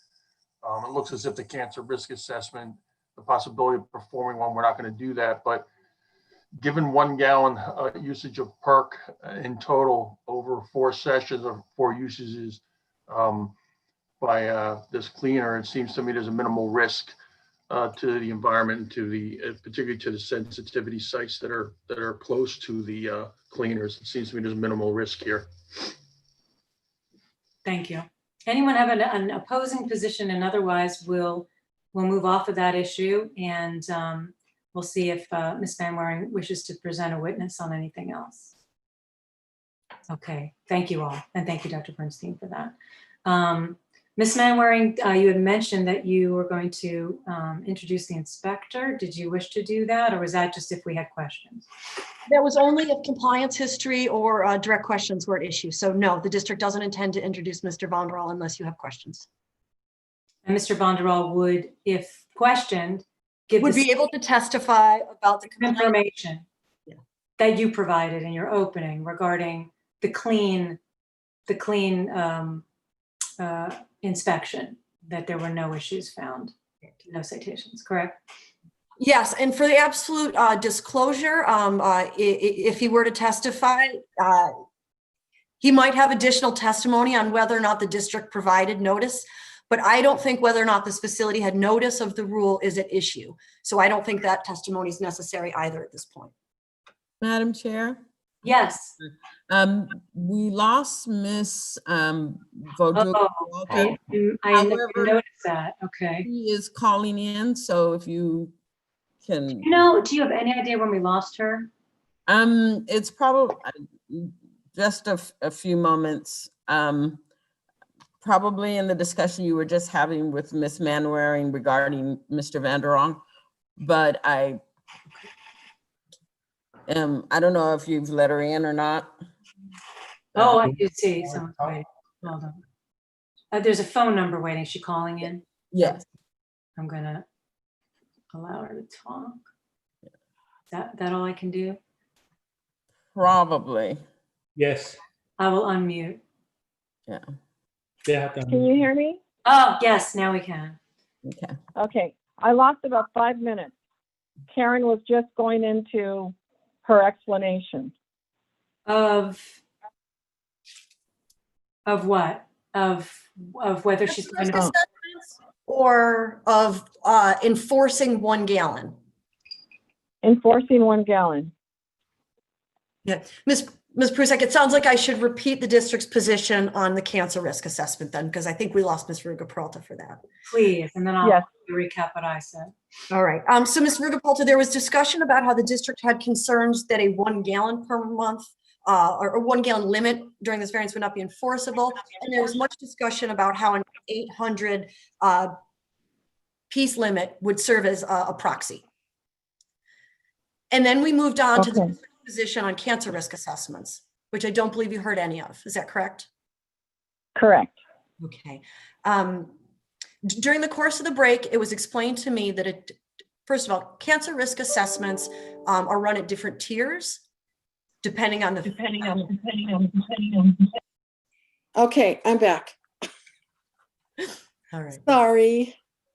It's quite interesting. I just heard myself in stereo there. Yeah. Go ahead with that, please. All right, so Ms. Ruga-Peralta, the tier 1 analysis is just too general to be valuable to this board. It's just too general of information. So we asked the engineers to try a tier 2 analysis, and they explained to us, yes, we can do that, but there are so many factors and assumptions that go into our modeling. And I explained some of those factors that make this request problematic based on our modeling abilities. Specifically, we're limited to a 2-year exposure. So how do we translate a 2-year exposure cancer risk to a 3-week variance? In addition, it also takes into account operating cycles and such. So I shared that the number when we ran the tier 2 analysis was not a number we were comfortable with. And so we asked them to run a tier 3 analysis. And my district engineers are able to do that, and they came up with a number that was under 10 in a million. However, what I stated very clearly is, I am not comfortable putting a district witness on to testify to that number at this point. They were asked to do that too quickly, and it is our normal course of business to have management involved on such a number like that. So I just don't have the ability to put a number on with confidence at either a tier 2 or a tier 3 cancer risk assessment at this point. Okay. Thank you. Sorry. You also missed that myself and Dr. Bernstein added on the record that we do believe that there is sufficient evidence for us to make the weighing that we need to make for our findings with regard to emissions and impact on health, because we have the board agenda item which tells us generally the impacts of PERC, and also that we're only being asked for 2 weeks, and at a much lower rate than what is even permitted, and that permits were granted knowing that it was under 10 in a million. So no one objected that we didn't have that specific for this matter. So I just want to make sure you were also okay with that evidence. Yes, I'm fine with that. Okay, great. And then Ms. Manwaring said she has an inspector available. If we did want to hear about the inspection in June 2019, no one, that was when we learned you were gone. No one had said they needed to hear, but do you wish to hear anything from that inspector?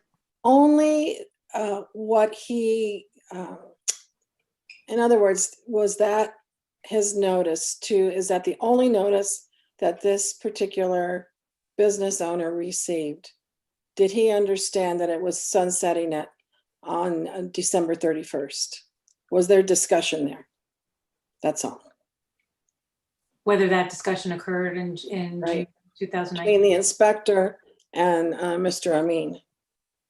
Now, do you need that based on the fact that Mr. Amin himself did testify that he did know in 2019 about the rule, and explained a number of reasons why he waited until 2020? I can go with that. I can go with that. Okay. All right, so was there any other witnesses? You did not wish to present any other witnesses, Ms. Manwaring? No, thank you. Okay. So with that, board members, I'm going to see if there's any member of the public who wishes to be heard at this time. And I'm going to ask if anyone is present who is a member of the public who does wish to give public comments to indicate either by virtually raising your hand, which is a feature of Zoom that you can press on, or unmuting your microphone, letting us know you wish to be heard, or turning on your camera and raising your hand. And I'll give it just a few seconds to see, because I don't think there's anyone on here that we don't recognize. Okay, so there's no member of the public who wishes to be heard. So Ms. Kelleher, I'm going to turn to you. If you would like to give any kind of closing statement or summary of what you presented. No, I'd just like to say, as in all industries, the economy is a huge issue. And I know that even if notifications were given and deadline, families have to survive, employees have to survive. And while he did know the deadline was coming up, he did like he had to do in his financial position and waited, but he intended to comply by the deadline. He's just trying to survive like the rest of us. And he's done all he can to do it while complying the best as he could with the rule. Thank you for that. Ms. Manwaring, in closing. Oh, I just want to say one more thing. We keep saying that for a 2-week variance, I'm sorry, it's really a 2-day variance, 4 day. So we're not asking, they keep saying we are asking for 2 weeks. We're actually asking for 4 days. That's true. But what we really need to do is, I realize we haven't drafted any proposed conditions, and maybe okay. Once we have that closing, let's take some time to see if we can, if there could be a drafting of any variance condition. And I don't know, Ms. Manwaring, if you think anyone, based on what Mr. Balagopalan raised, if there's any proposal you'd like to make, or whether you'd like to have the board take a stab at it. You are on mute, though. I have a question for Ms. Kelleher after what she just shared, specifically to the potential to craft a condition. Would it be one cycle on one day 4 times over the course of this variance? I am saying yes, but I want Albert to confirm it. Is that correct, Albert? Yes, ma'am. Is that correct? 1 load 4 times? 1 load a day for 4 days? Yes. 2 times a week? Yes. Okay. Yes. Wait, did you say 2 That was times? 2 times a week. Okay, 4 days, yes. One load, 4 2 days. times, yes. Okay. One load, 2 times in 1 week. So 4 loads total in 2 weeks. And Mr. Amin, that is what you expect, and you don't expect any more than that, and that is what you would agree to. No, ma'am. Okay. Yes, you agree to that, though. Yes, yes. Okay. Sorry. Okay. I'm so Thank sorry. It's my first time on Zoom meetings and it's not easy for me. I'm so sorry. No, we appreciate all your helpful testimony today. Okay, Ms. Manwaring, then I'll leave it to you, and if you want to not propose on the fly, but if you want to let us know you wish to craft something, let us know that too.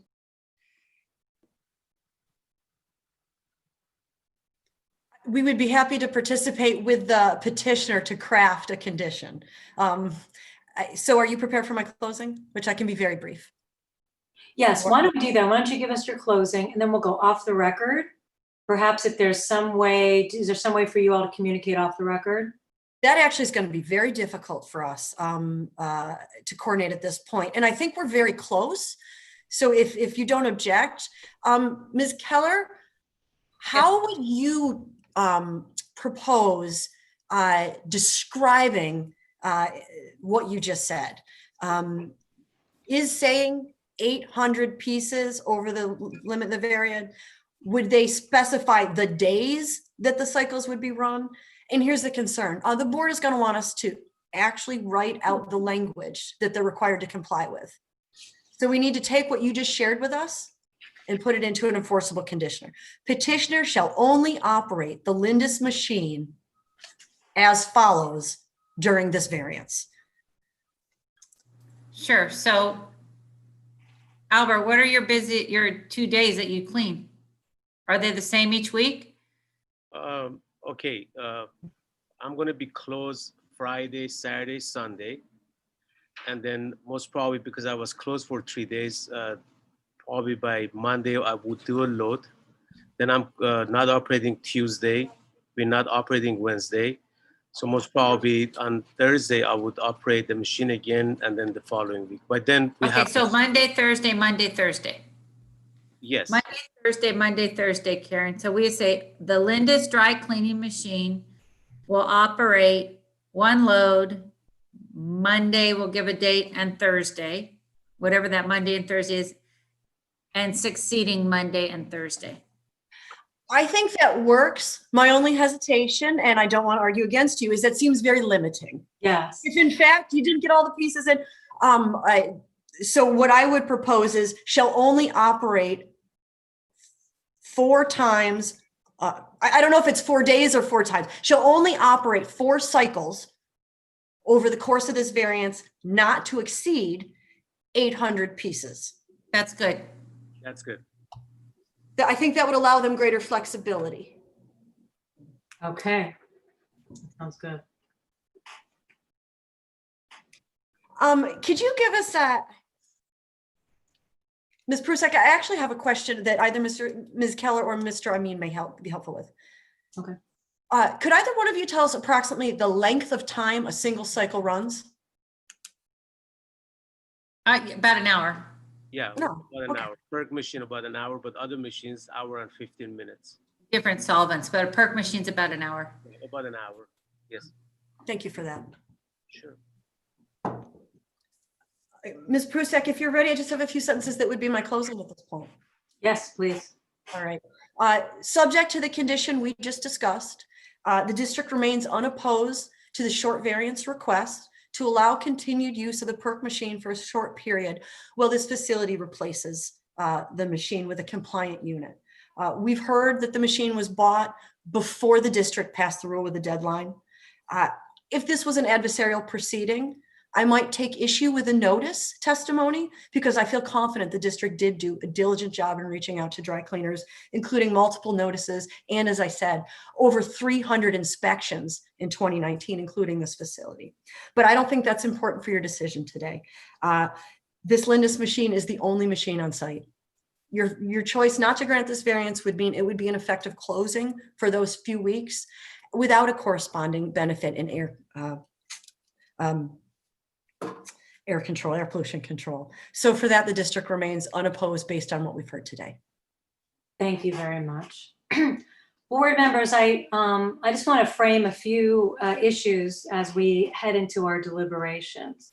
First of all, I want us to remember, keep in mind that we're looking at all of these cases because we will have more cases having to do with Rule 1421 in the coming weeks. We're looking at them all on a case-by-case basis. So as we apply our 6 findings, it's always on a case-by-case basis, which is why we have to understand the background of every petitioner. And as we apply each of the 6 findings, what is the facts that apply to each petitioner? I also want us to keep in mind, as Ms. Manwaring made very clear at the beginning in her opening, Rule 1421 is working exceptionally well. There were 2,200 PERC machines in the district in 2002. There remain 160 as of today. However, there remain 160 as of today, and many of those will be coming before us in the coming weeks. Some of them won't, and we'll see how what unfolds for those in terms of enforcement. And I say that because we do need to really keep in mind as the background, as we hear each of these cases, the rule and the particular pollutant that this rule is intended to address, and that is, I won't even try to say it, PERC. And we know it has a much longer name. And I'm just going to read a little bit into the record from Exhibit A under background. And it mentions that according to a number of international, federal, and state authoritative bodies, PERC is a possible or probable human carcinogen and contributes to both chronic and acute health impacts. The health impacts of PERC are to the central nervous system, eye and respiratory irritation, kidney, and gastrointestinal system, liver. It goes on to talk about recent studies of workers having excess cancer mortality rates at several sites that were in the study.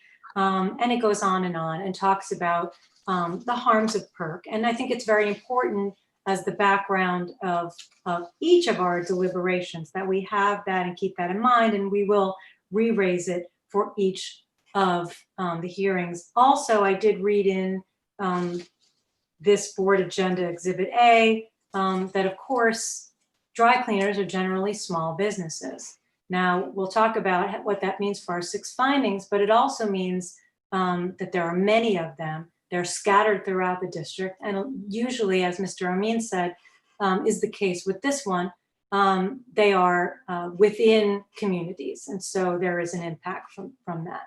So I just wanted to make sure that we're all thinking about that as a background. Now, I think we should look into the 6 findings one at a time and apply them here because we have specific considerations we need to make given the small business nature of the petitioner, et cetera.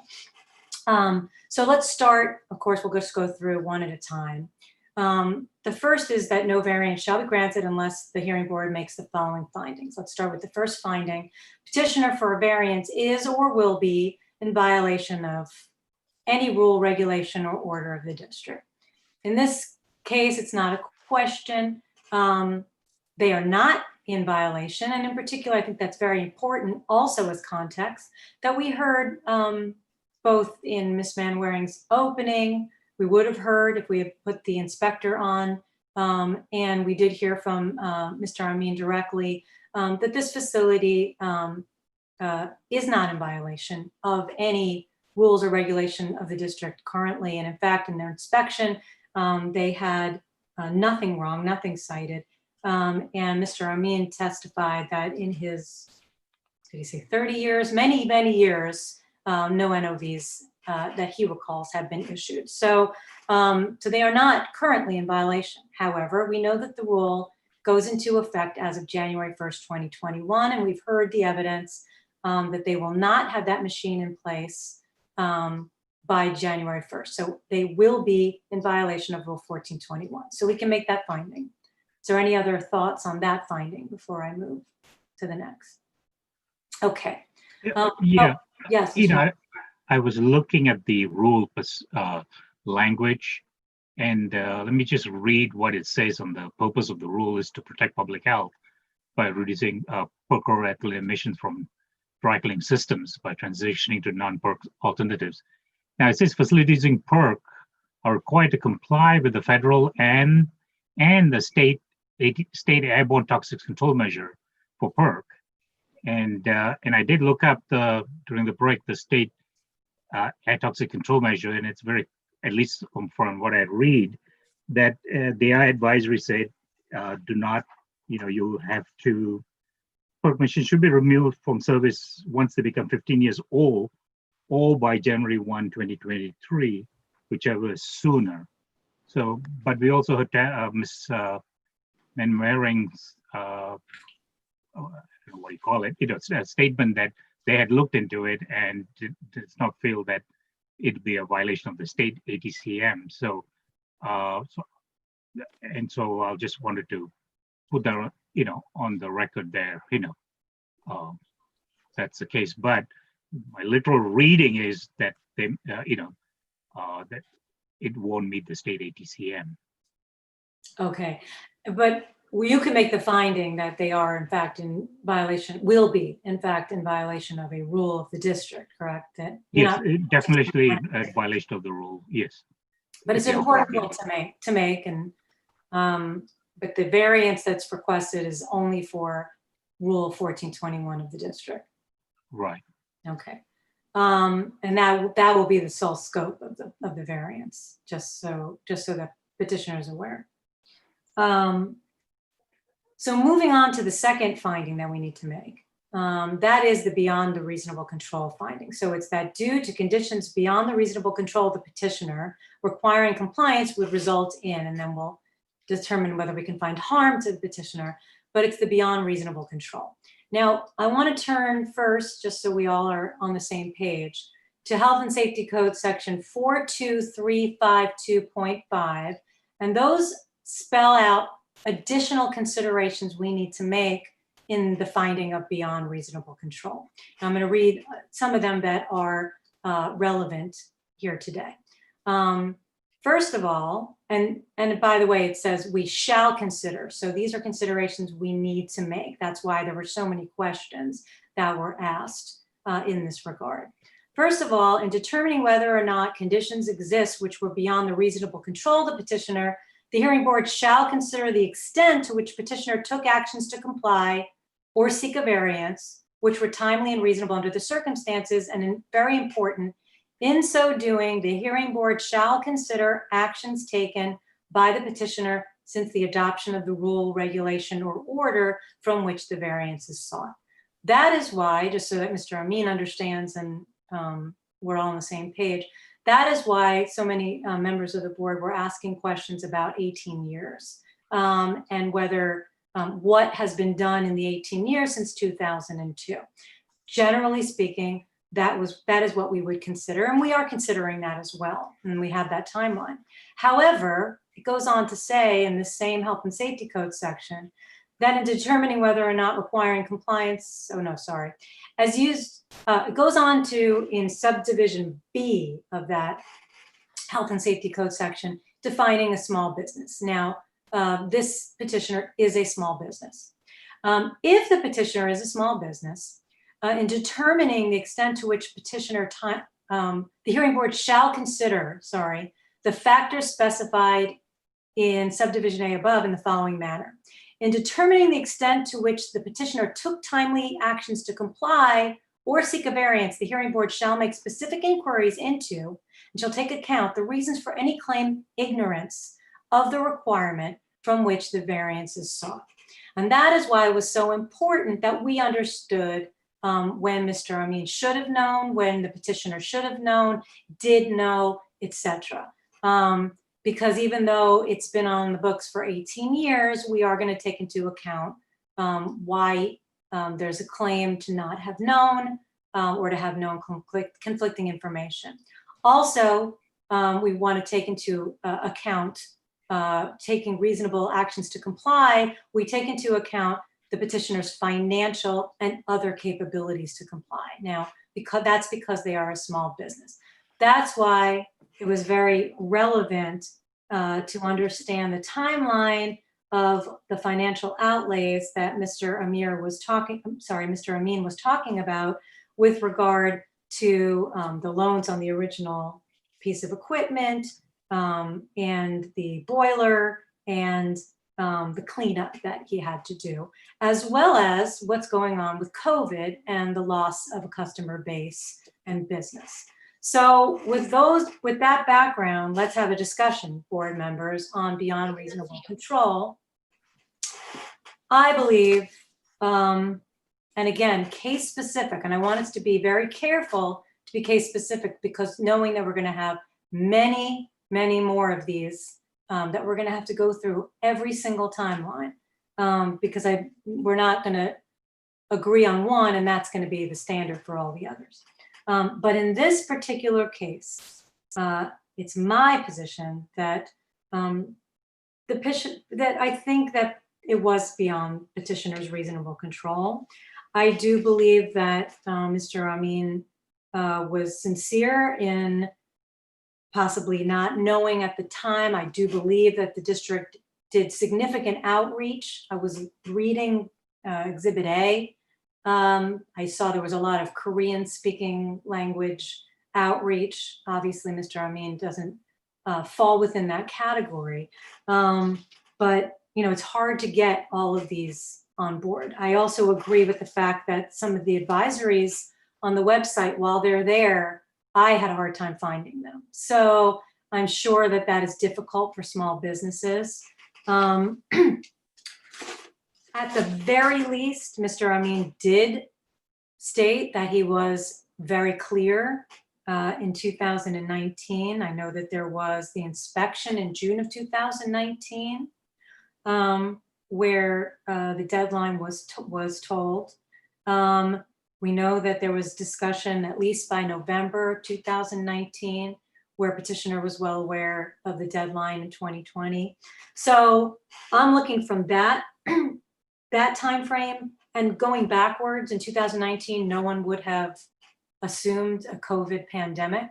And so I think it is reasonable that a small business would have believed that if they waited until 2020 and they put in an order some point in 2020, they would then be in compliance by the end of 2020. I do believe that's reasonable without hindsight of a pandemic back in 2019. I think it's also reasonable that Mr. Amin stated that he spent a good amount of time researching the options for his business, because he had already put in a lot of money on a piece of machinery the year before the deadline was put into effect. But I know that, for example, Senator was saying during the questioning that he did that the year before and he relied on it. But I also want to just point out, as Mr. Balagopalan said, even the state ATCM assumes a 15-year useful life, and to turn that over, that was 19 years ago. So I think he's gotten the full use. But regardless, I think it definitely gives credibility to his statement that, of course, he wants to spend a significant amount of time looking through his options, not knowing that there was going to be a pandemic that would be limiting and strapping his finances. I further am looking at the fact that by the time he was ready in March, COVID hit, and he stated on the record that he lost about 80% of his business. That's quite a financial hit. And so I'm sure, seeing what was happening to his business, it was reasonable to try to wait, to hope, as we all had hope at different points during 2020, that this pandemic would turn around, and so would the economy. But he did put in the order when he thought he would be able to get it, at least by December. And we heard testimony from Ms. Kelleher that he diligently acted to try and really put a stamp on one of those machines that were coming in the shipment by paying in full. And Ms. Kelleher said that's not usual. And I think it shows sincerity and diligence that the petitioner wished to be in compliance. And the time frame is very short. But with all of that, I think I can find the beyond reasonable control, and I'd like to turn it to my fellow board members for any thoughts to the contrary or any additional thoughts on beyond reasonable control. Okay. Mr. Malago. I was waiting. Just as, I did, and maybe Cynthia can, I did look at Exhibit A, and one of the things on page 4, it looks like initially when we went to the board, they wanted to limit it no later than July 1, 2019. My assumption is at the board hearing, they probably heard testimony, and so they extended the date until the end of this year to give more time to the dry cleaners. And I just want us to keep in mind, this is a toxic air contaminant that causes cancers, chronic health impacts, and in the mall or wherever the shop they have, and Mr. Amin said there's a school nearby, so there is impact to the community at large. However, my rationalization is that he was quite diligent, even though it was a little late, but in putting the purchase order and got delayed. If it didn't get delayed of the COVID, they probably would have had the machine in there operating. And the risk from 4 cycles, when I did a rough calculation, it's relatively insignificant in terms of the overall risk, because I think Ms. Chow said they are allowed currently 4.3 gallons a month. So we're kind of basically limiting them to 1 gallon over that 4 cycles. So that 4.3 gallon, and the permit was revised, was equivalent to 10 in a million risk, which was allowed because they got basically the secondary control.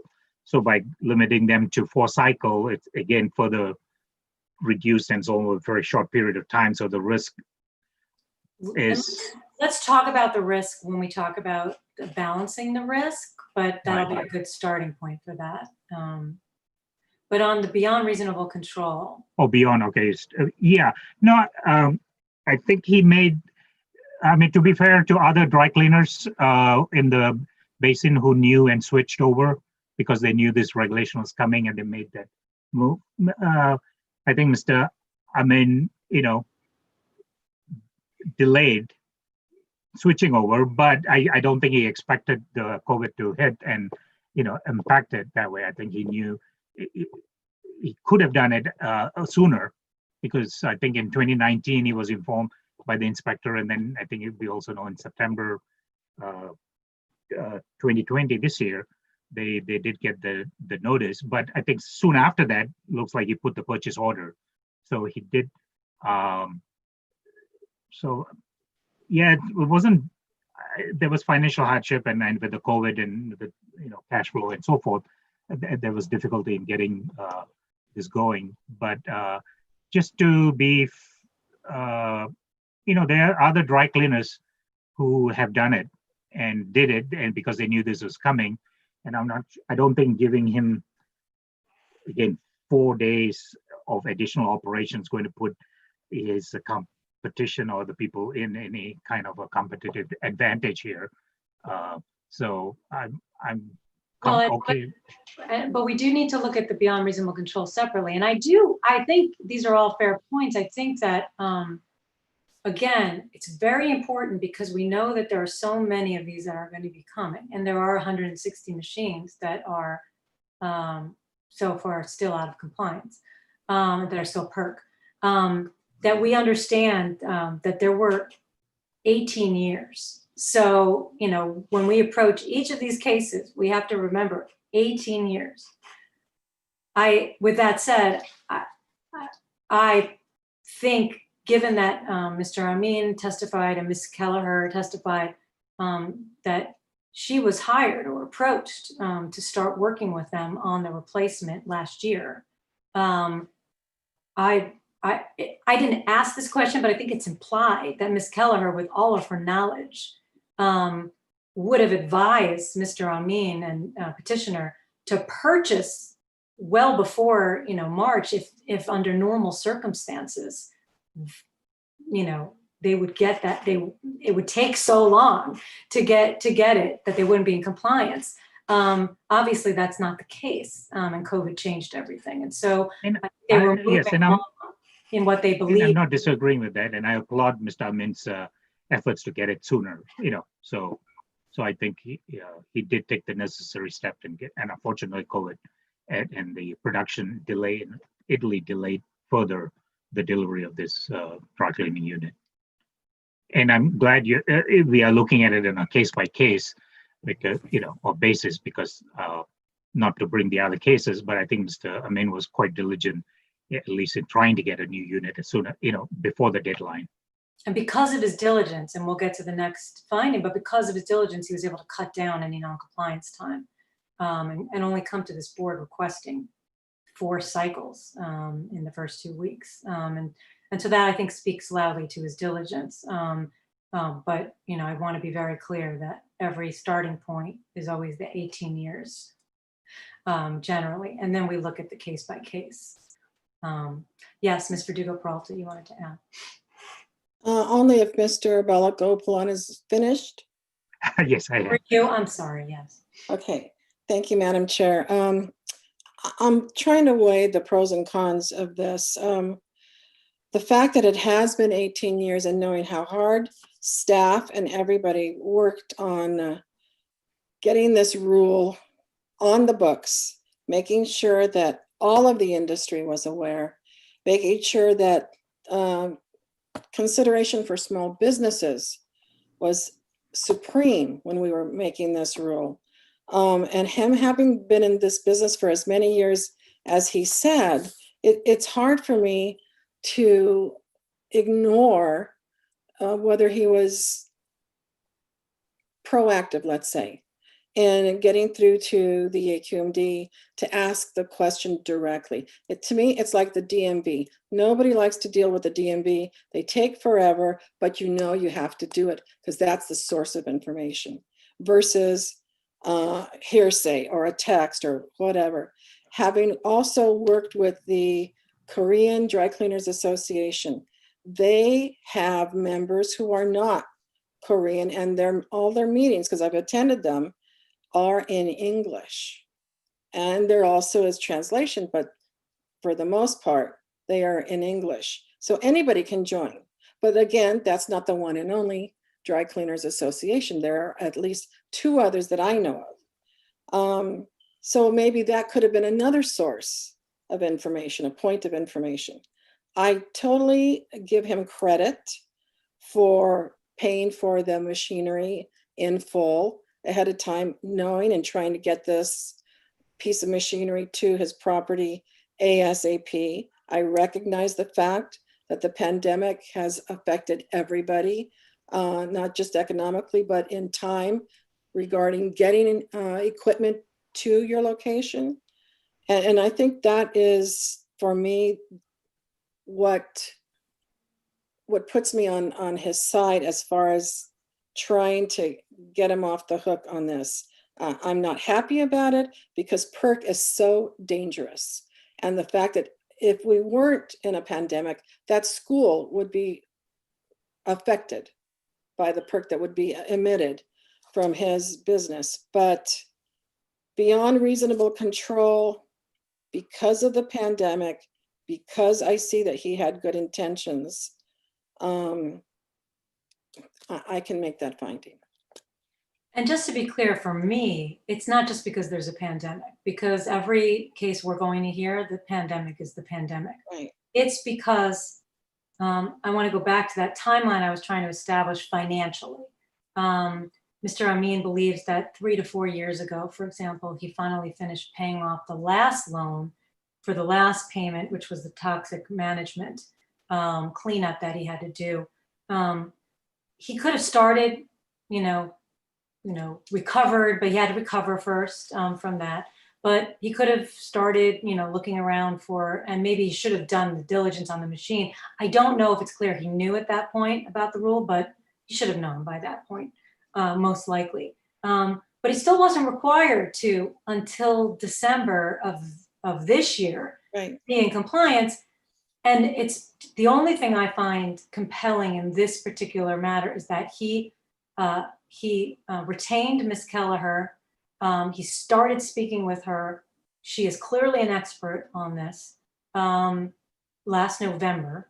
And they had been in conversations up through March when the pandemic hit. And so I do believe that he was on track to be in compliance, but for the pandemic. We may have heard a different case scenario where someone said, well, I ordered it in June. I thought that would be fine. But we were already in the pandemic, and there's nothing saying that they were at all proactive about it. Right. So I can say, but for the pandemic, given the evidence that we've heard, I believe he would be in compliance and not asking. And knowing the cost of these machines, it's a huge amount of money for a small business to incur. And that's why we gave them 18 years. But, in this case, I'm sorry to see that the ones that are coming before us have waited till the last minute. But I'm also trying to be understanding in the fact that, as you said, he started this process in 2019 by hiring Ms. Kelleher. So he was aware that he needed to do this by December 31st of 2020. So for those reasons, I can make that finding. Okay. Any other thoughts on beyond reasonable control? Dr. Bernstein. Thank you, Madam Chair. First of all, thank you for putting together the timeline. It was very important to give perspective as to what's happening. We have a gentleman who is trying to maintain a business. Major business decisions are made every day, particularly in a small business environment, with regards to loans that are undertaken and monies that are owed. It seems to me that Mr. Amin has conducted himself as any other small business owner, making decisions that immediately impact his business, and also, as has been stated repeatedly, coming into contact with Ms. Kelleher regarding meeting the PERC regulation and rule number 1421 as timely as he ascertained as a business owner as possible. And then stating with regards to the pandemic, what exactly, in my mind, added to conditions that were out of his control. I believe that I can find this particular finding for Mr. Amin that with regards to beyond reasonable control. Thank you for your thoughts, Senator. And you have to unmute yourself.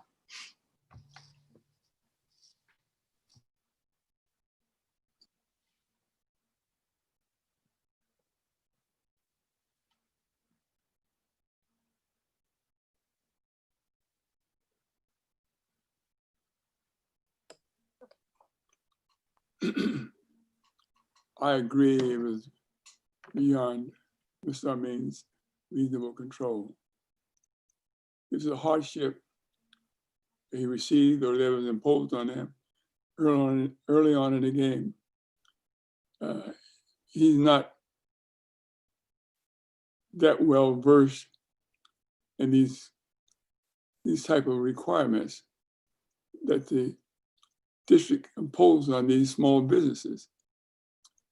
However, when he bought the equipment that is not running, that's not emitting any pollution, he's not in violation of any rule as we speak.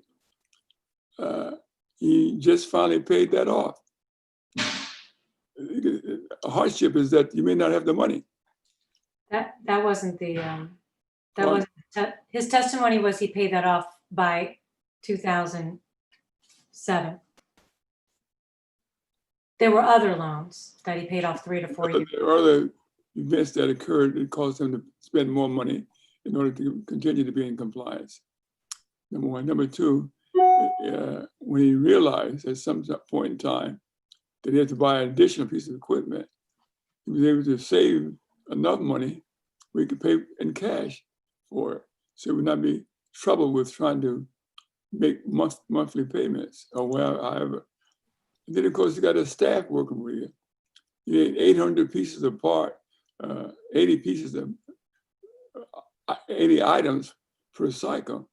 That doesn't give you too much money, even though the number of cycles are just something that we're allowing, permitting at this point in time.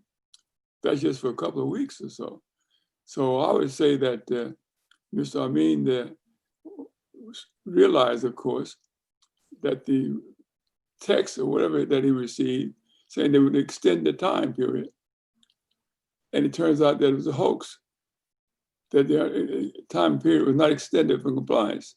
He testified that he received a telephone call or a fax or email, whichever, that the time would be extended beyond the end of the year until next year. But when he learned that that was not a fact, then he did post haste, put the money together, hired Ms. Kelleher to make the arrangement to bring this equipment here post haste. I think he's done a wonderful job with such a difficult task to achieve in such a short period of time. I tell you, my heart goes out to you because I'm telling you what I'm saying. Senator, I'm trying to understand what you mean by such a short period of time and the hardship that was imposed by 1421. 1421, the deadline was put into effect 2002. We're talking about 18 years. The piece of equipment that he bought in 2001 has been in operation for 19 years. And the state ATCM says 15 years is the useful life. So I'm a little confused. I'm agreeing that I can find beyond reasonable control, but I'm not quite understanding this hardship or technicality. The way you see it is the way you see it. The way I see it is the way I see it. We're different. Well, how do you see the role that is me all the time? I'm sorry about that. He testified that he received was a telephone call or email saying he said he got a text, but that it was after it was way after, it was right before the deadline, and it had nothing to do with his compliance. He reported it to Ms. Kelleher. The text, the language of the text said the extension would be granted. But when it turned out that, when he learned that that was not accurate, then he jumped on this project right away.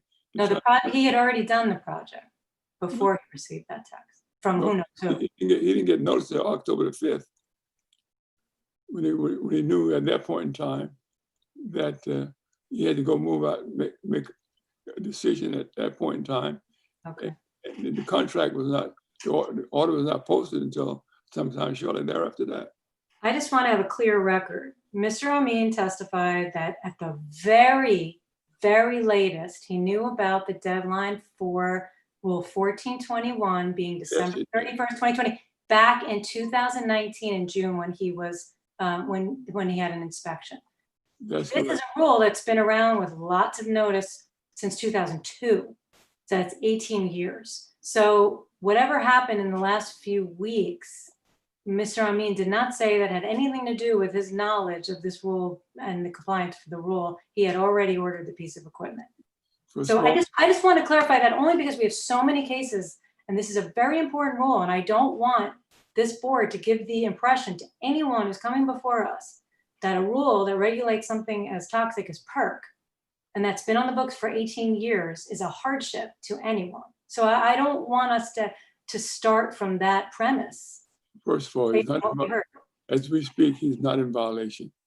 Number one. Number two. That's why we're not giving, it's a prospective variance. He will be in violation. That's when variance. I know that he's not in violation, but he will be in violation. That's why he's requesting the variance.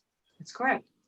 Okay, but he bought the equipment so early in the game, and the district came up with a rules change, which made the equipment obsolete 1 year thereafter. I mean, that's a hardship. So, Senator, that's what I'm trying to say. I don't know where you're getting that from. They came up with the rule, but the rule said you have 18 years. I know what the rule said. The equipment is 19 years old and could have been replaced under the state's ATCM within 15 years. Madam Chair, I understand. I don't get this other hardship, but okay, I'm gonna leave it there. Well, leave it there, but I'm not. What I'm really saying is that he was put in a bind, okay? Not by his own doing. That is a hardship to buy a piece of equipment 1 year and the next year is obsolete. It's not obsolete the next year. That's what I'm trying to explain to you. Do we not? The end point had been defined, which would make the equipment obsolete. I don't think that any businessman in his own right mind would want to spend that much money for a piece of equipment when he could have waited a year and bought the equipment that would be in compliance. That's a hardship, as I see it, and a disappointment too, I would imagine. But I would say to you that, yes, it's beyond his reasonable control, and I'd be glad to vote for that. Okay. Let's move on to the next finding. I'm going to go back to Health and Safety Code 42352. We need to make a finding of a practical closing or elimination of a lawful business, or an arbitrary or unreasonable taking of property. And I think this is a bit of a difficult one also to make, because we're only talking about 2 weeks, and we're only talking about four cycles.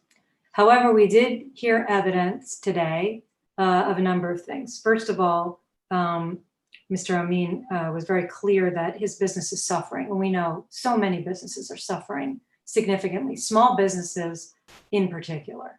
To lose 80% of your business for such a long time, that is quite a hardship. However, that's not because we haven't granted a variance. But when you couple that with having to close down for that 2 weeks, Mr. Amin stated that he would likely lose many customers who would come with their cleaning and told, we can't be open these 2 weeks. They'll go find someone else. Now we have to determine whether we feel that is an arbitrary or unreasonable taking of property. And board members, if anyone has any thoughts on that, I'd like to hear all of your thoughts as well. Well, I would say, if I get away the fact that it's a toxic air pollutant, and us allowing them to operate and continue to use PERC, which is a toxic agent that causes cancer, not cancer, has to be weighed heavily, I think, versus allowing them to continue to operate. However, because we are limiting them to such a large extent, and basically, I don't think, like you indicated, it's not make or break his business. I think it's more of continuity, business continue. When people come in, they know he's still in operation, they won't go elsewhere and lose his customer. So I don't think it's a question of him shutting down because of he shut down for 2 weeks, but more of the awareness that people that he's going to, and maybe he should do this and put a sign saying that I'm converting my machine to environmentally friendly and come back and so forth. What I'm trying to get at is I can rationalize, because the usage that we are limiting him in those 4 days is very, very small, that proportionally the risk is also minimal, that so the impact, it's not significant to the community at large, because so I'm rationalizing that way in making that finding. It is hard. It's the next finding where we would normally weigh the two, but yes, when we're looking at the words arbitrary or unreasonable, of course we're going to have to consider the impact. It's hard because when I think about the different scenarios that might come before us, here is a petitioner who tried to act diligently, and so they're only asking for this very small amount of time. But given that this very small amount of time, is it really an arbitrary or unreasonable taking? I mean, you just suggested, Mr. Palagopalan, put a great PR sign that says I'm converting to environmentally, safe dry cleaning or what have you. I'm not sure that it's such an unreasonable hardship. But then again, is it fair to be able to make that finding for someone who comes in here, wasn't diligent, and says, I need a year to go beyond, and that's a year, you're gonna have to close me down. That's really a taking of my business. It is a taking. It is a practical closing or elimination of a business for a time period. It is. There's no other business he has. I mean, well, that's not true. He said he does have some laundering. But as far as what people come in for, it is closing down a large portion. So I think maybe we can make that just that part of the finding. Now we're going to weigh and balance the impacts, but perhaps the fact that he has to close down, given that he did attempt with what he thought would be enough time to come into compliance, that is a practical closing or elimination of a lawful business or an arbitrary or unreasonable taking.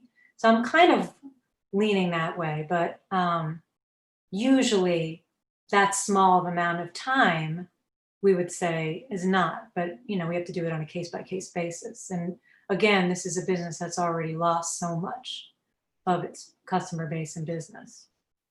And he is trying to come into compliance and he did put the purchase order. Unfortunately, we all heard about the delay. So he was trying to meet the rule deadline. I think that's in his favor.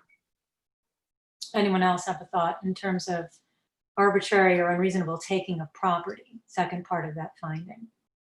Yes, Ms. Verdugo-Peralta. Based on the fact that we're only talking about 4 cycles, to me, that overrules what taking of this business would mean to him, and loss of that revenue, loss of any revenue, actually, if this is his main business.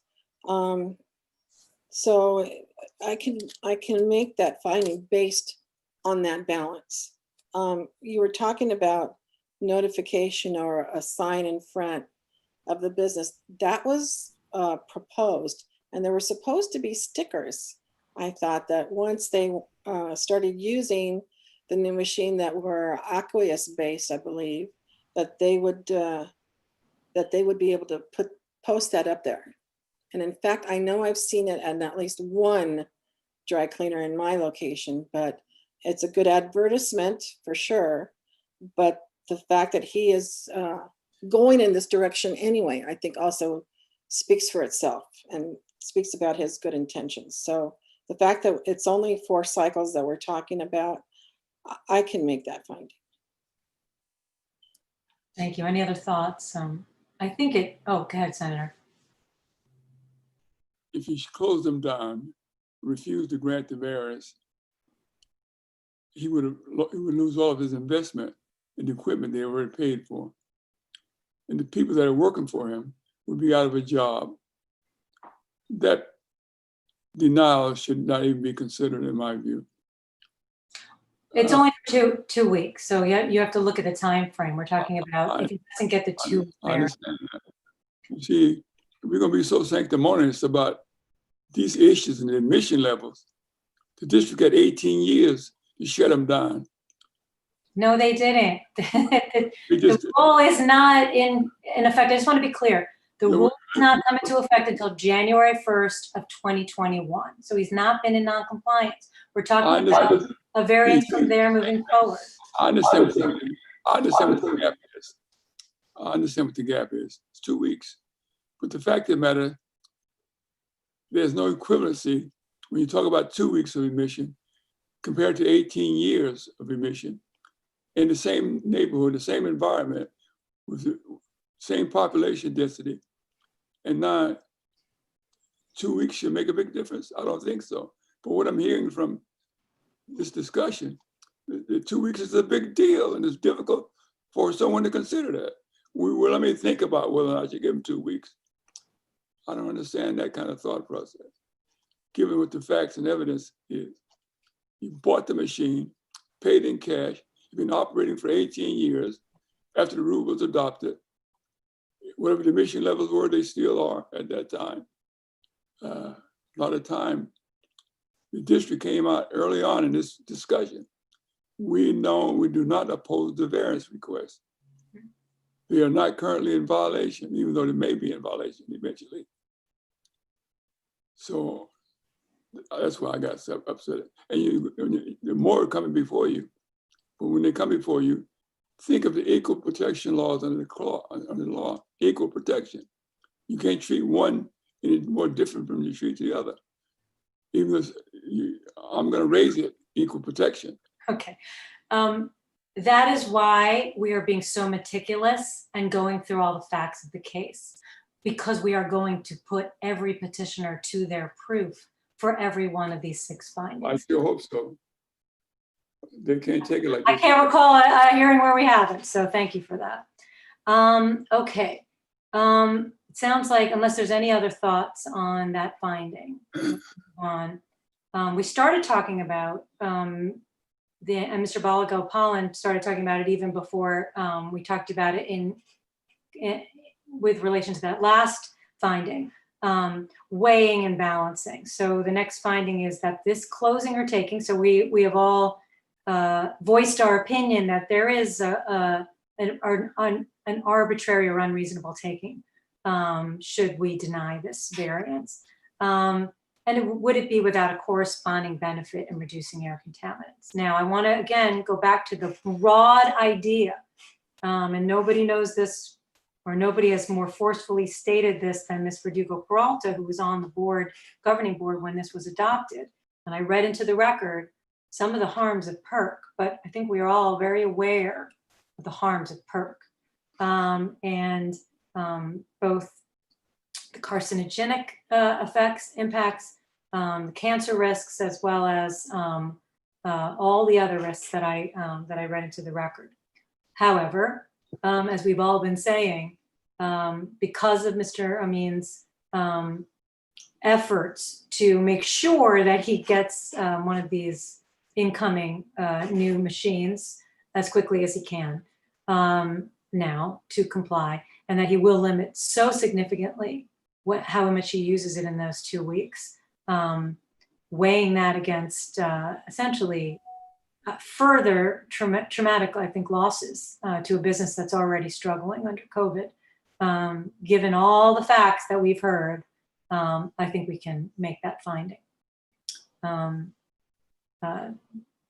Anyone else have any thoughts on that finding? And I think I started that discussion talking about he's currently allowed 4.33 gallons per month PERC, that is equal to a risk of 10 in a million. And what we're allowing in the 4-day period is about a fourth of that a month, of one gallon, basically. But to give you even though Ms. Manwaring was hesitant in using, rightfully so, the tier 1 analysis, I did look it up. It's about 2.5 pounds per year is equal to a risk of 1 in a million. So it doesn't take much to trigger a risk, in the community, basically. But it's spread over, lifetime, which is now 30 years. So the PERC is about 8.35 pounds per gallon. So we are limiting them to less than a gallon. I think Mr. Amin said they maybe probably use a quart or less, during the 4 days. So in doing the math, I think the risk is minimal during that 4 cycle, while we really don't want to see PERC being used anymore in dry cleaning. I think because he has made this concerted effort to come into compliance and paid for it and just got delayed, I think I see in allowing him to operate for 4 cycles, it's not a high risk venture. Let me put it that way. And let me just clarify. I said earlier the sign saying using a environmentally friendly. Hydrocarbon is not environmentally friendly, causes ozone. I'll rephrase and say toxic, non-toxic chemical used for dry cleaning in the sign, if he's putting a sign. So he's going from a toxic chemical to a hydrocarbon, which is non-toxic. And I think we've all seen those in those. Yes. Yes. Senator. Right, I would imagine that the district was aware of the cancer-causing effect of this using this machine. That is why they adopted this rule, correct? That's correct. Then the 18-year time limit, was it arbitrary?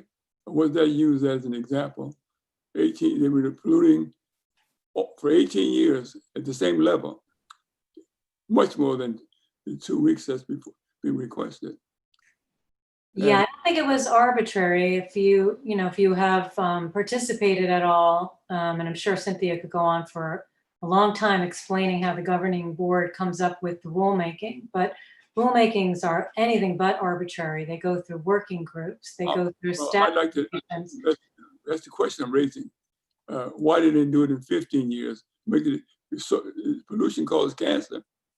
Why you do it by our standards? I can partially answer that.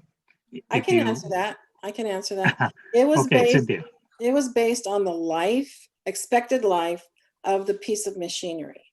And the fact that we were trying to give them the opportunity, not everybody was able to buy a new machine that year, or even maybe within 2 or 3 years. We were trying to give them the time to let the previous piece of machinery get to its expected life. And some of them were like maybe 3 years old, because it was the AQMD that made them change to those PERC machines to begin with. So based on that, that's why we had dry cleaners coming in that the machine was only 7 years old or 5 years old or whatever it was. So we knew that they were still going to be having to utilize that and couldn't afford to buy another $50,000 worth piece of machinery. So that was part of it. Then we also made monies available, which was mentioned earlier, between 10 and 15, I believe it was, money to some of those who needed it.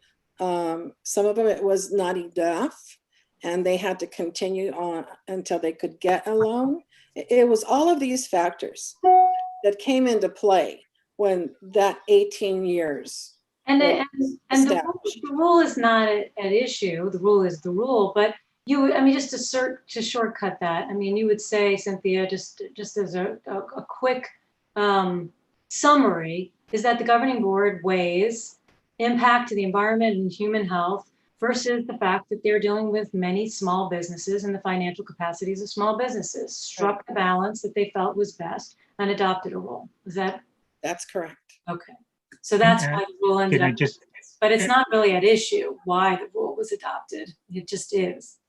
And the rule actually required them to only use machine that had secondary control. So the machine, if it didn't have secondary control, they couldn't operate it. So they had to, if they did buy a 5-year-old machine but they had secondary control, then they were allowed to continue until the life of the machine or end of this year.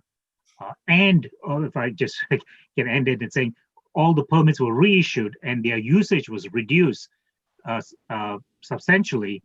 Some of them used to have 10 gallons a month, and they were reduced to half of that or even less when the permits were reissued to limit their usage. So I don't think we need to go into that, but I think the point the senator's making is that the district adopted a rule knowing PERC was so harmful to human health. That gave 18 years. So 2 weeks, if you're looking at, that's just another metric to look at and when we're looking at weighing and balancing the harm. Is that a good summary of your point? Mr. Amin testified that the equipment, machines are operating efficiently. Well, I could have asked, but I didn't. Is it just efficient as it were when you first bought it? Chances are yes. What would have been the life expectancy for operation efficiently of this piece of equipment? Probably could still go on operating efficiently, but the standard has been set where you got to cut down on. Let me add one more piece there. Because I came from the utility industry, part of the sale, if you will, to the dry cleaners was that if they did get a new piece of machinery, it would be more efficient. It would cost less to operate, and they would have a payback period of whatever it was. I don't even remember right now, but that was also how we got them to come on board. So. But again, I want to get us away from why the rule was adopted, why it was 18 years, why it was adopted in 2002 after someone bought something in 2001. Nothing is malicious, nothing is up for question. The only thing we have to look at is the rule was adopted, we have 6 findings to make, the rule does go into effect, and can we make the findings? We can consider, because the petitioner is a small business, we can consider their financial capability and any ignorance of the rule and whether that was reasonable, etc. And I think we already took that into account when we came up with, I think all of us agreed that we can make the beyond reasonable control finding. What we're looking at is whether the closing or taking, meaning if we didn't grant the variance, the harm to the business versus corresponding benefit in reducing air contaminants. And we're all saying 4 cycles, given what we see in the permit and what they were capped at, basing it in 18 years versus 2 weeks, looking at everything, how diligently this petitioner acted to try to be in compliance and only had 2 weeks to ask for the variance, that we can make that finding. Is there any other thoughts on making that finding versus why the rule was enacted? Okay, then let's go to the next finding, which is that the applicant for a variance is giving consideration to curtailing operations in lieu of obtaining a variance. Now, this is very similar to the harm that we found. Could he have just closed down for 2 weeks? And I think that we all have agreed that that would be an unreasonable burden on this particular. And again, I want to be specific, this particular petitioner, based on what this petitioner has presented to us today.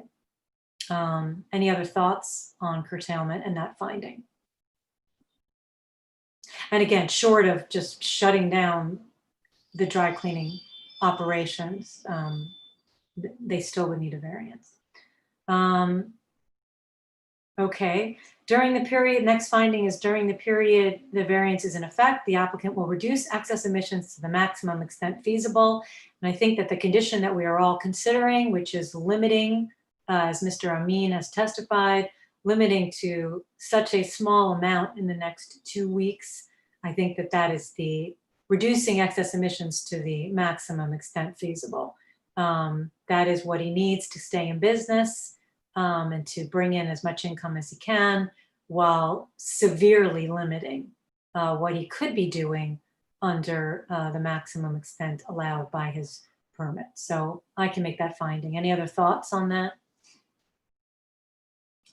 Okay. And finally, that during the period the variance is in effect, that the applicant will monitor or otherwise quantify emission levels.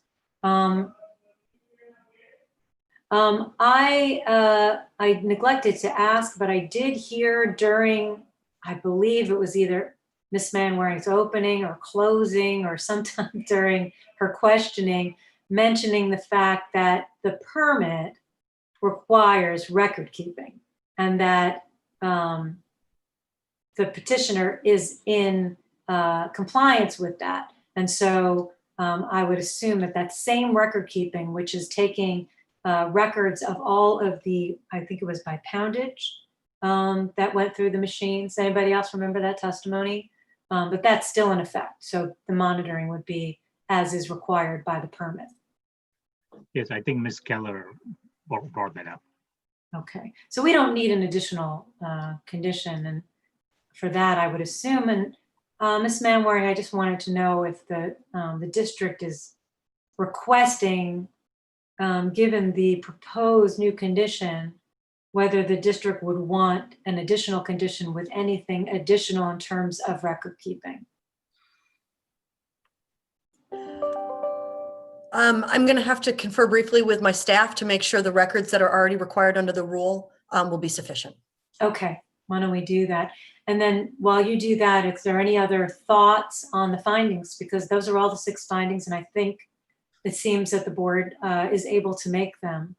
Is there anything else that anyone wishes to raise or discuss while we wait for that information?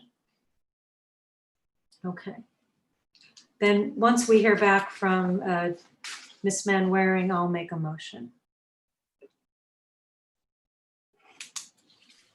So can we take like a 5-minute break?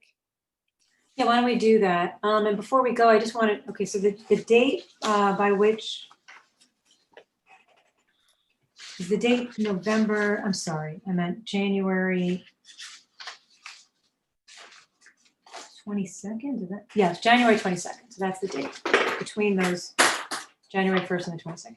Okay, let's take a 5-minute break, and then we'll come back hopefully with all the conditions, and we'll make a motion and vote. So we're off the record until, for 5 minutes. Julie, Yes.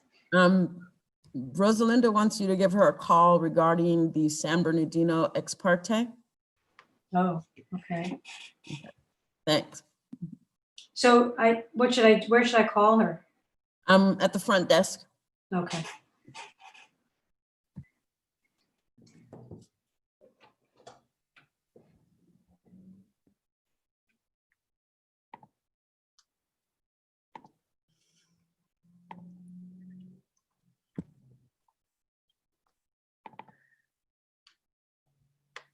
Waste of time.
Okay, if we can all start assembling, I don't know, Ms. Manwaring, if you have answered that question. But I'll wait till everyone's back to get back on the record.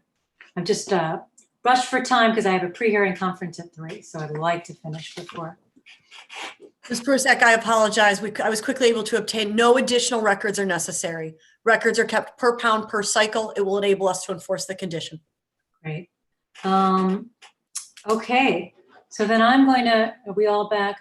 No, I'm waiting for Dr. Bernstein. There's Dr. Bernstein, and I think then we're all back. Okay. No, that's Ms. Lee. You were in the space. You appeared in the space where Dr. Bernstein was on my computer.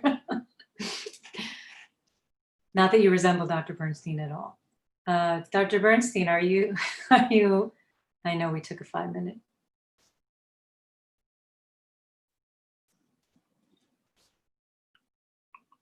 Oh, shoot. We have another case we have to hear today.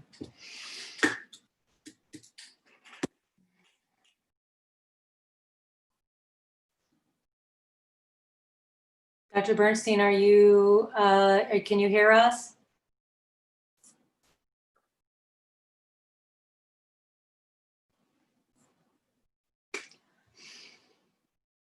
There we go. Okay. Okay, Madam Clerk, are you there? I don't want you to miss any of the motion. Wonderful. Okay. All right, board members, we're back on the record. Ms. Manwaring has reported that district staff does not require any additional record keeping other than that is in the permit already for the Lindis dry cleaning machine that's in operation. And so with that, I'm going to make a simple motion, and that is in the matter of Marvi Enterprises, case number 6186-1. I move that we grant the requested short variance beginning January 1st, 2021, and continuing through January 22nd, 2021. It is for the Lindis dry cleaning machine that is at the premises. It is from Rule 1421, the December 31st, 2020 deadline for replacement of that machine with a non-perk machine. And it is at the premises at 670 San Fernando Mission Boulevard in San Fernando, 91340. I further move that we adopt the following conditions. First, condition number 1, petitioner shall only operate the Lindis dry cleaning machine for 4, the number 4, and also spelled out FOUR, for 4 cycles over the course of the variance, not to exceed 800 pieces. Is that as everyone understood it to be? The parties? Does that make sense? Okay. I also would like to insert our usual condition, Madam Clerk, with regard to the payment of all fees within 15 days, or the variance will, I don't recall the specific language that we use for that, but what date would be 15 days? Or we could just do it by the end of it. Let's do it by the end of it. That those excess emission fees and other fees have to be paid by January 22nd, 2021. So by the end of the variance, and it's our boilerplate language. And I think that's it, except excess emissions. I'm going to say, again, they're very conservative, and this is not the likely emissions, but excess emissions are calculated to be 0.97 pounds per day of perk. Is that correct? I'm going to go to Mr. Balagopalan. Is that the correct way to say it? Or as it was presented, of VOC from PERC? Yeah, I think, yes, that's what Ms. Chow had provided, 0.97 pound per day of PERC. 0.97 pounds per day of PERC on days Per when. month. I'm Okay. sorry, it's per month, not per day. I'm sorry, Ms. Chow? It's 0.97 pounds per month. It's from 30 days average. Oh, per month? Right. Oh, I thought. Per day. No, I think what she's saying, it's based on a 30-day averages, but it's 0.97 pounds per day though, right?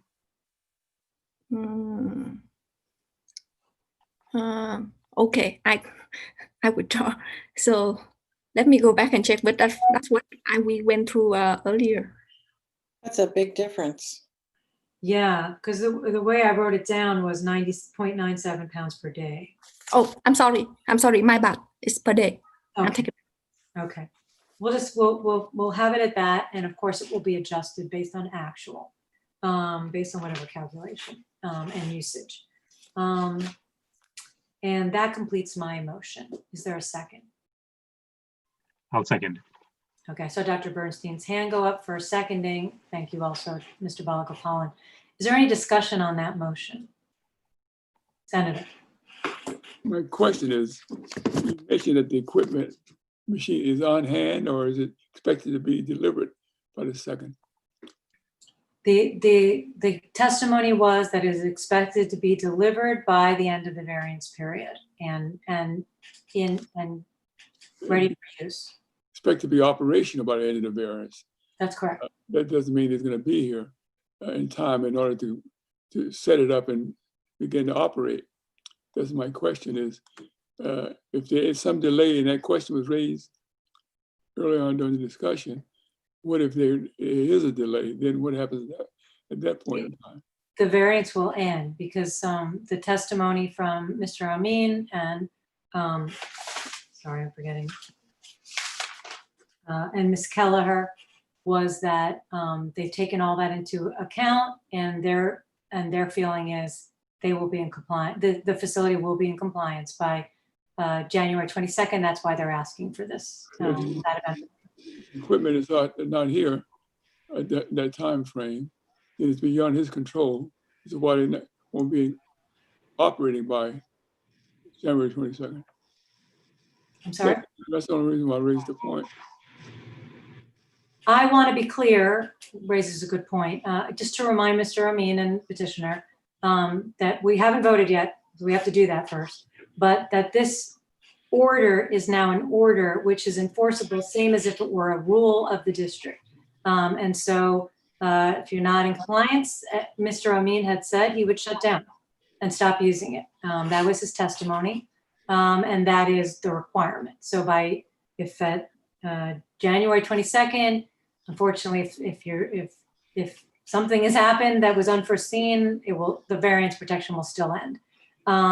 And that they will not go beyond the condition, which is those 4 loads. And we made sure, we did question Mr. Amin several times, making sure he felt that was what he expects to need to do. And we didn't limit him by making sure that we had that portion of the condition that says not to exceed 800 pieces, so that he has a little flexibility on his loads. If the time for delivery may be a variable, flexible, now is the time to raise the reconsideration. If they don't raise it, let's move on. There's we've closed the hearing, and we did, I believe we got significant evidence, and we heard several times from petitioner that they believe that's the time that they need. But are there any other thoughts on the motion? Any other discussion? Okay, Senator, how do you vote? Aye. Mr. Balagopalan, how do you vote? Yes. Ms. Verdugo-Peralta, how do you vote? Aye. Dr. Bernstein, how do you vote? Aye. I vote yes, motion passes 5-0. Thank you, everyone, especially thank you, Well, I want to thank everyone. I thank Ms. Kelleher for such excellent testimony. This being the first case that we heard, it was nice to hear from somebody so knowledgeable on the rule and conditions around it. Thank you, Mr. Amin, for, I think, very credible testimony, very honest and credible testimony. And thank you, Ms. Manwaring and Ms. Chow and Ms. Lee for scrambling and getting us information that wasn't your burden to get so that we could have really make a very full decision, this being our first of many cases. Thank you. I want to thank everybody also. And if you guys need help with what the industry doesn't understand or anything, just let me know. Let me know how I can help. Okay? Ms. Keller, I made note of your name and your number. Thank you. You're welcome. If I may just briefly say, because I know that there are probably still some people observing and managers, I just want to thank district staff who made themselves available on such short notice today. It really was public service. I appreciate it. And I did call out Ms. Chow because she made herself available, but I know there are many more who helped behind the scenes, and thank you all of you. All right. Okay, I wanted everyone. Before we adjourn, business board member. Oh, we're not adjourning. Oh, we have another, one more case. sorry, we have another case. Shall we go? Shall we drop off now? Yes, thank you. Okay, all right. Stay safe, everybody. Thank you all. Thank you. Bye. Unfortunately, board members, I'm going to have to go at 3. Madam Oh, Chair, wow. Yes. do we continue this whole one big recording, correct? Right. Yeah. Yes. Okay, thank you. Yes. Board members, we have one more matter on consent to discuss today. Anyone wish to begin the discussion on, well, let me, sorry. We have to do a lot more than that. I'm trying to get through. Yeah, I think you have to mark the exhibits. Let me at least do that. And then I'm probably gonna have to go and we'll have to come back after my pre-hearing conference. Okay, I'm gonna call the matter of Ultramar Inc. doing business as Valero Wilmington Refinery, case number 3845-103. Again, it is on consent. We have many documents to mark. Starting with, we're going to start with the documents that were attached to the petition. We're going to mark as exhibits 1A through 1. What does it go through? Does it go through D or E? E. Okay, 1A through 1E. So it's all exhibit 1, but it's exhibit 1 through E as they are marked.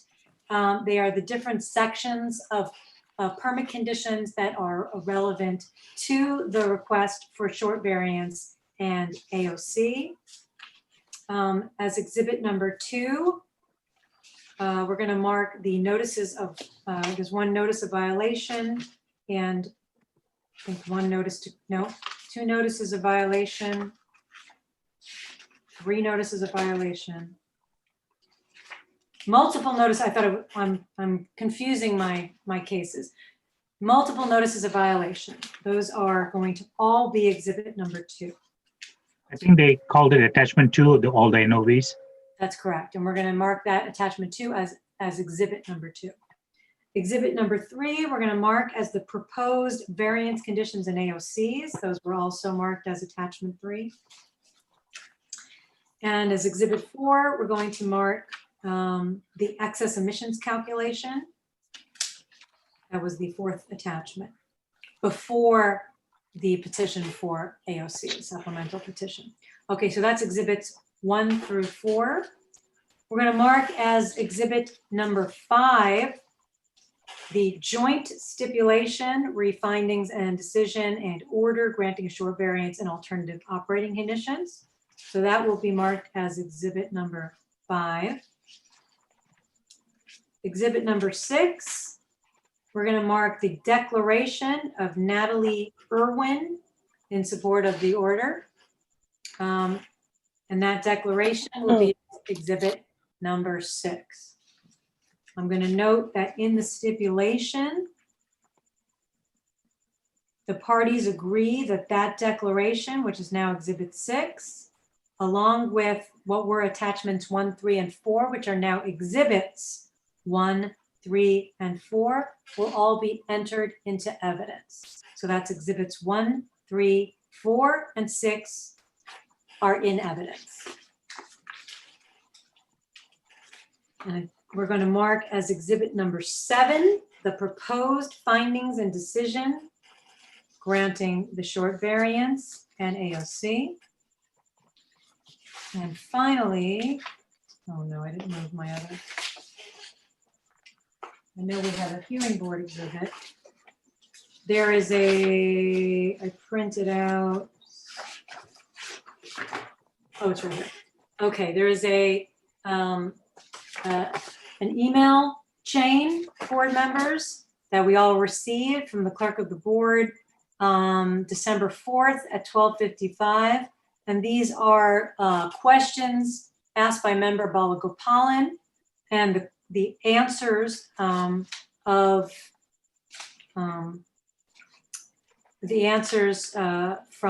petitioner.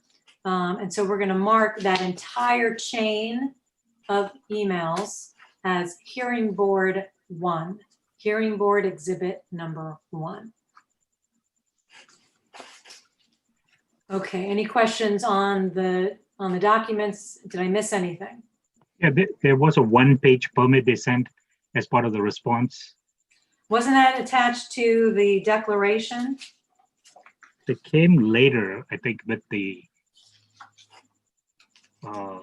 email I see response. I see as exhibit 4 to that. Can you talking about condition S 56.1? No, there was a one-page permit because of the boiler 3D378. So they sent a one-page because they missed that one page of the permit. That's not this? No, not that. Okay. This one. It's Did we not get that as part of that December 4th email? I think it was there in the attachment. That's how I got it.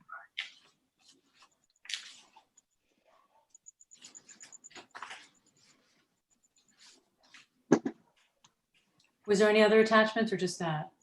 Just that, yeah. Okay, and what permit section is that? It's section D. And that,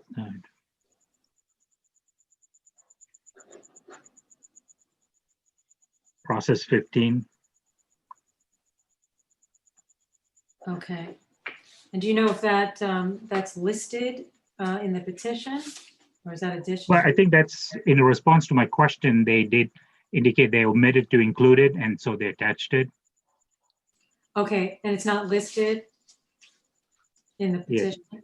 If you look at question number, the second question I had, they did say that was missing page from attachment 1. Okay, maybe this. So attaches an addendum to exhibit 1. So they were sending this as an addendum to exhibit 1. An addendum to exhibit, okay, because exhibit 1 has also, let's call it that one pager, section D, process 15, let's call it 1F, right? That 1 went through 1E. So Yeah. let's include it with exhibit 1, Madam Clerk, and we'll call it 1F. 1F. Okay, but is it listed, do you know, Mr. Balagopalan, is it listed in the? I mean, I'm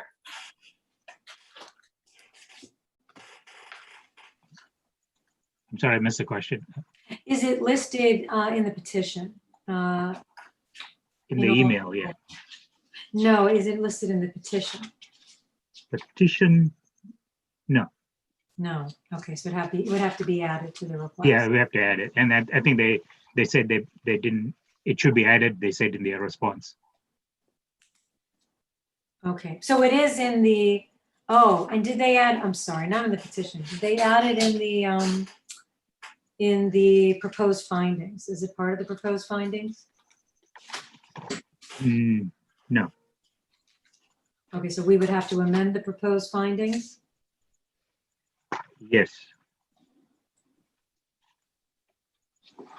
Okay, so I'm just making a note. We're gonna need to add section D, process 15. Okay, I have 3 more minutes before I have to be on the. Okay. 3 ex partes and a pre-hearing conference. All right, then I don't think we should start the discussion. Let's come back on the record and we'll do the discussion. Let's plan to be back on the record at 3:30. My hope is that this will not go longer than a half an hour. Madam Clerk, do you know, do we have everything working for the pre-hearing for that? We have such problems with that all the time. The computer is up. I can't turn the Crestron on until after I get off of here. So, Okay. But Let's get off now. Okay, board members, we're going to go off the record for a half an hour. Please, please be back at 3:30. Yes, Senator? Yeah, I had a prior appointment. I'll try and make it back, but if I can't, you know why. Okay, board members, we are supposed to be here till 4, and if you have to leave before that, you need to let me know. And I was going to tell you, tomorrow we are having a very long hearing.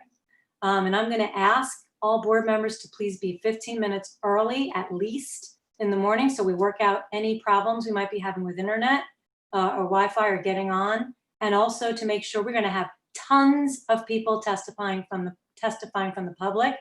Plan on being here till 4 at least tomorrow, okay? And please, if you're not going to be here between 9 and 4 on a hearing day, please let me know in advance. Thank you. Okay, we're off the record until. I didn't have any idea it was gonna last so long today. Okay, we should have, I no, I know, I understand. We put a lot of time on the first issue. Well, that's a hearing, and I want everyone to understand December is going to be every day we should expect. Maybe it won't go all day. We should expect it will. So please let me know if you're going to have any issues in the month of December in particular. Okay, we're off the record. And as far as I know, Madam Chair, the equipment is working fine. But Okay. like Al said, she has to jump off to jump on. Thank you. Let me jump off. I gotta get the number.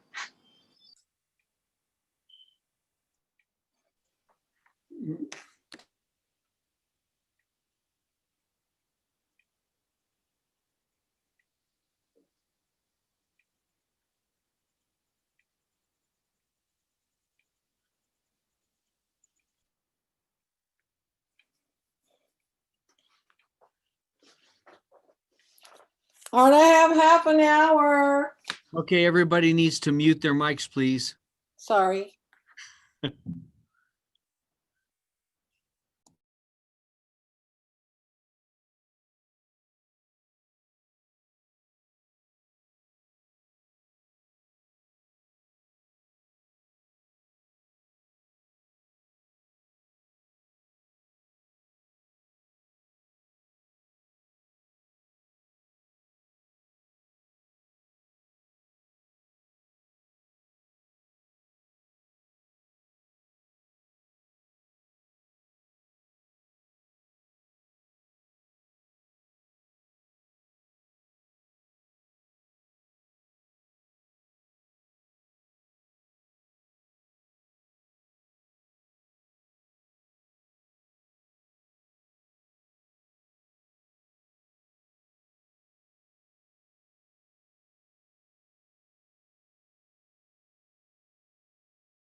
Jules? Can you hear me? Yes. How are you? Good day. Hey, listen, tomorrow is the Chiquita Canyon landfill, right? Oh, yes. The only thing I have for them is the petition for a stipulated order for abatement. Is there anything else? No, what I asked, we had a meeting this morning at 8. And because we're expecting many members of the public to be present. So what I asked the clerks to try to do today is to contact the parties and see if there's documents that we all should have in advance so that we can be prepared not only to have reviewed them, but also to show them by sharing screen. Oh, Al, are you here to answer to that? Madam Chair, this is Catherine Roberts with the General Counsel's Office. There should have actually been a proposed stipulated findings and decision that was submitted in that Chiquita Canyon matter to be heard tomorrow. I believe it was submitted Friday to the clerk's office. Did we get that? No. The clerk's office was very short-staffed at the last week. Yes, we were. And I believe that went out to you guys this morning. Okay. I will check with the front desk to make sure before we get off. But that was the plan, that it was going to be sent out this morning. Via email? By email, yes.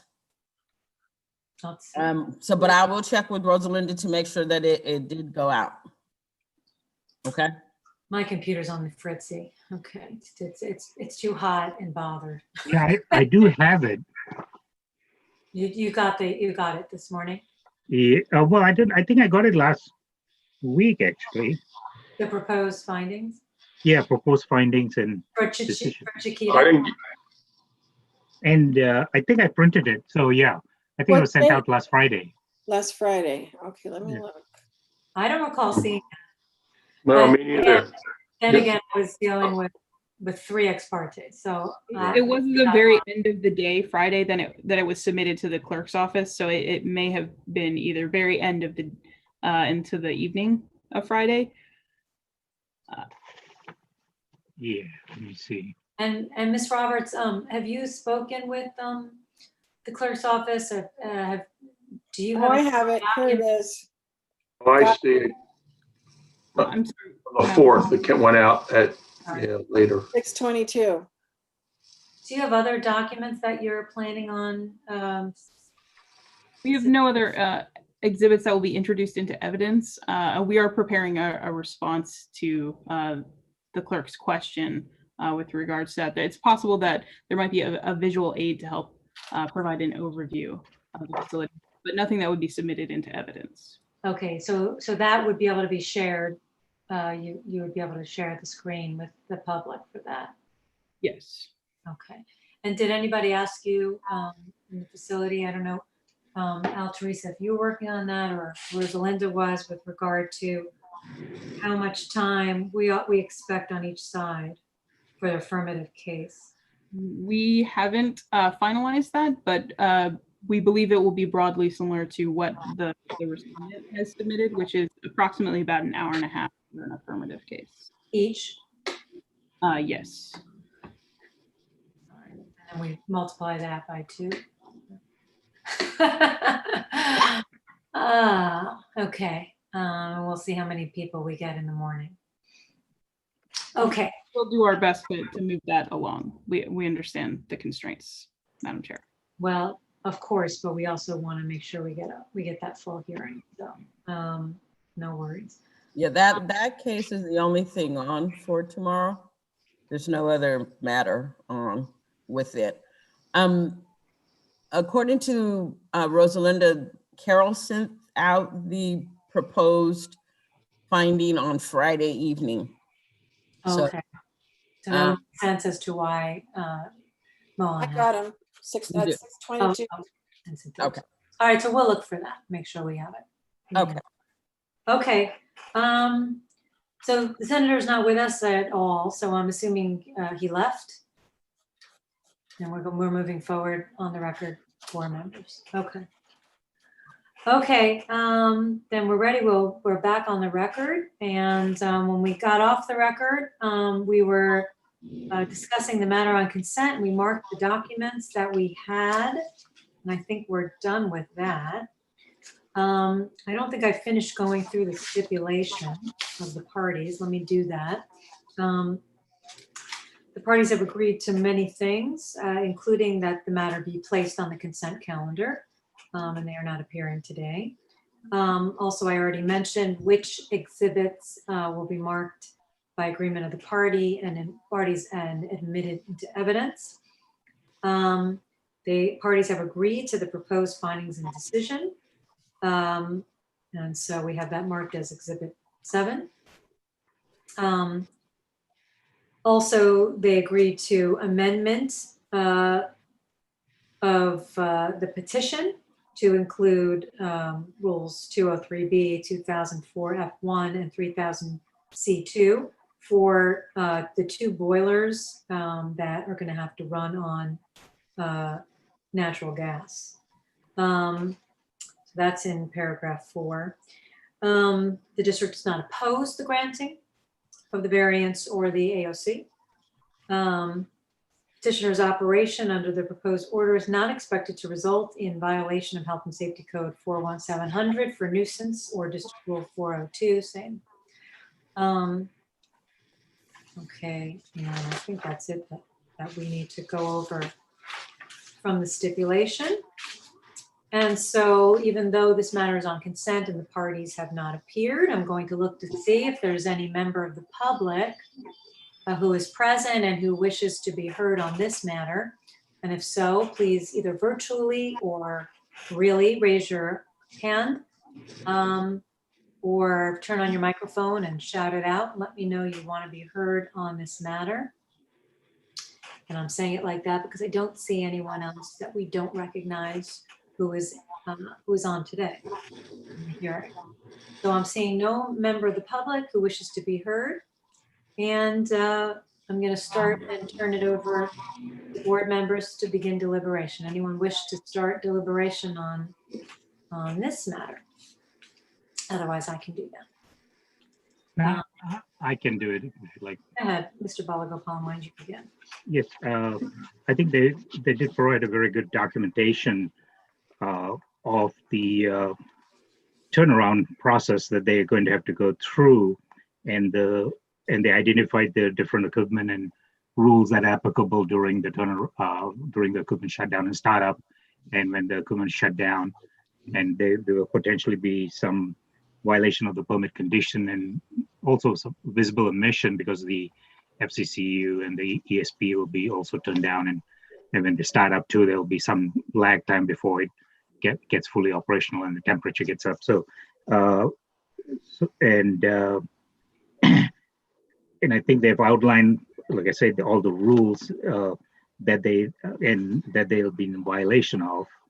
And I think we can, as in the past, I think this has appeared before the board before for similar turnaround at the refinery where most of the equipment will be shut down and only the essential units will be operating. I think they mentioned the cogeneration unit, the 2 boilers, 378 and D1550, and then associated fuel treating system and the wastewater tanks and associated tanks that will be in operation. So, and so during this period, they the turnaround, they will minimize emissions. I think where they can, they're either going to an afterburner or to a flare, where to minimize emissions during the startup and the shutdown, and during the 75 days in the shutdown during the turnaround period. There will be excess emissions during the startup that I think they indicated that they will exceed the CO limit and the sulfur dioxide limit, so that they indicated in the quantity. And let me see. And opacity. Mentioned. I'm sorry, what? And opacity, which you already. And opacity, yes, I did mentioned that they will have opacity. I had a question because in the petition they said NA, but in their reply it says, the wording is any excess emission, which we assume to be including any visible emissions also. And they did indicate they will have some periods when it'll exceed those opacity limits during startup and shutdown. So but they have a continuous emission monitor for the SEMS, for the opacity monitor, and also to monitor the emissions. They have a SEMS in operation during this period, so the emissions will be recorded. And there's I think the one issue I brought up and I couldn't find, because they do list boiler, because there'll be the boiler 378 and 1550 will be in operation, and they will not be using the refinery fuel gas during the period. They'll be bringing in the imported natural gas, so they wanted a relief from that. And that's I couldn't find that permit, and I think that's the addendum they supplied, that one sheet which has that permit that permit and the device number there, 378. I'm not entirely clear, and because they refer to condition, they need relief from 61.2, but I'm not 61.1. But I think when I look at device D378, it lists 61.2, not 61.1. So I don't know whether we have to add 61.1 and 61.2 that they need relief from. The way they replied was that we believe the additional language is needed on page 8 to paragraph A to state that device 378 and 1550 variants and AOC to equipment specific condition, but they didn't list the conditions, requiring the use of refinery fuel gas. So I think both of them, 61.1 and 61.2, that's refers to the fuel gas, refinery fuel gas. One is for the sulfur emission, one is for the hydrogen sulfide emissions, the content of sulfur, and the other one is on the content of H2S. Which one is in here? 61.1 is in there, but not 61.2. I'm looking, where is that in that's an A? Oh, in the petition? Oh. No, in the proposed findings. Findings? Oh, okay, I can. Let's see. Yeah, if you look at page 3, line 17 or 8 between line 17 and 18.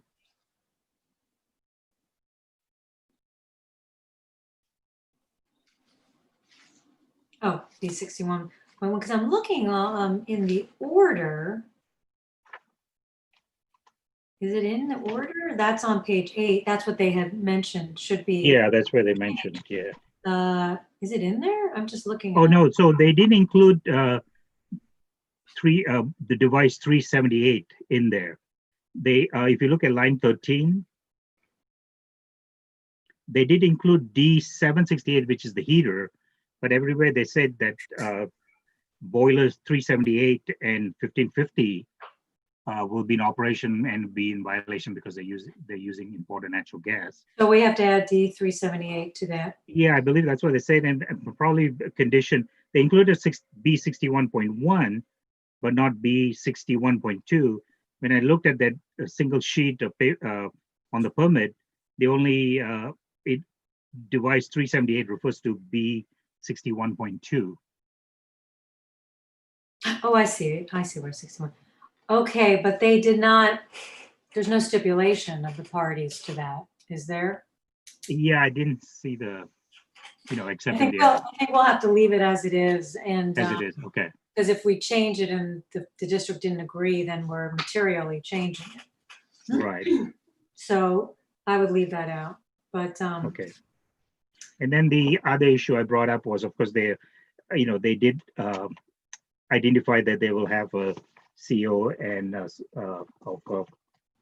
during the variance period of 75 days, about 1,100. Oh, the senator's back.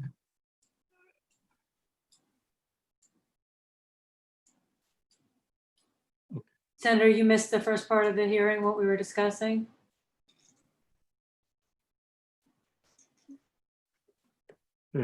Just continue or? Continue, okay. Okay. I think they about 1,115 pounds of CO and 438 pounds of SOx. And they did, and this, I mean, I want to point out, I like the language they gave here. We always have difficulty in that one finding. And so they worded it, I copied it. I think we can use it, at least for myself, in future petition. They say signal harm to petitioner outweigh the benefits to air quality if the emission associated with the variance are eliminated as a result of denying the variance. So in that finding, the second finding, they actually, I like the way they worded it in making that finding. And I think it's on bottom of page 5. I'm here right now. Okay, let me find you. bottom of, Anthony, okay, let me make I'm you- sorry, who's got their sound on? Okay, sorry, I took care of that. yeah, it's on page 6 of the findings and decision, line 4. The board determined that the significant harm to petitioner outweighs the benefit to air quality if the emissions associated with the variance are eliminated as a result of denying the variance. Yeah, and they identified those emissions earlier, So it's another, I know, I thought it was a different way to look at it, which has kind of made it even more clearer on that particular finding we have to make.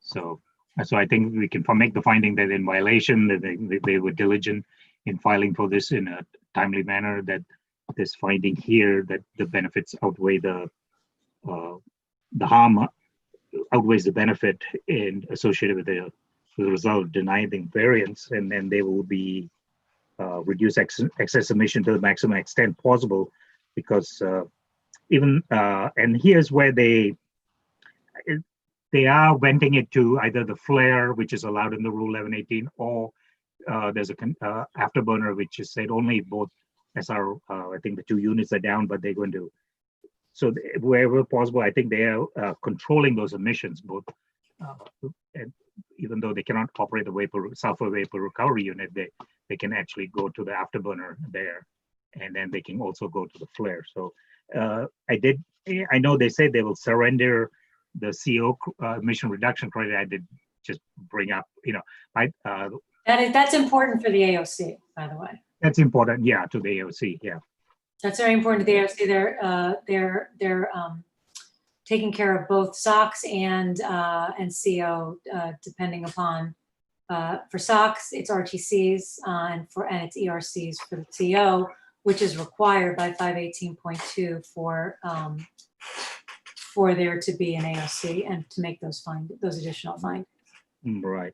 Yeah, okay. Yeah. And I think they also the fact that the shutdown will result in significant reduction in CO during that period also. I think that's very important. Yeah. So that's, I thought, more getting the ERC, you don't require ERCs anymore for permitting, because we're in attainment for CO since I think 2002 or something.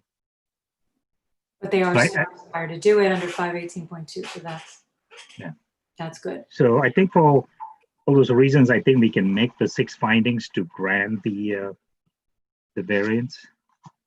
Okay. And go ahead. Did you have more to say? No, that's it. Yeah. I agree. I wanted to just again take us out and give the perspective that this is a turnaround, and so it's maintenance that we want to see being done, especially in refineries where we have all these complex pieces of equipment. So I have no issues with the findings, and in particular, as Mr. Balagopalan, as you pointed out, they're asking for 75 days to be down. Most of that time, they're just not going to be operating. And so, whereas normally there would be lots and lots and lots of emissions that's being offset, that's not to say they don't still need the variance in AOC. They need the variance in AOC because when they start back up, for example, before everything comes up to speed and up to temperature, they're going to have excess emissions of CO and SOx.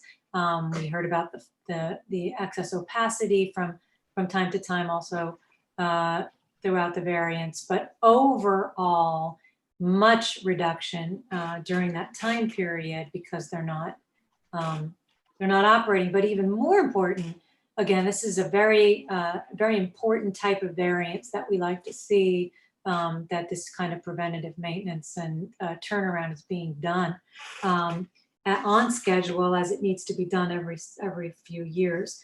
My comments have been, generally speaking, I don't like to see something this complex with this many facts on the consent calendar.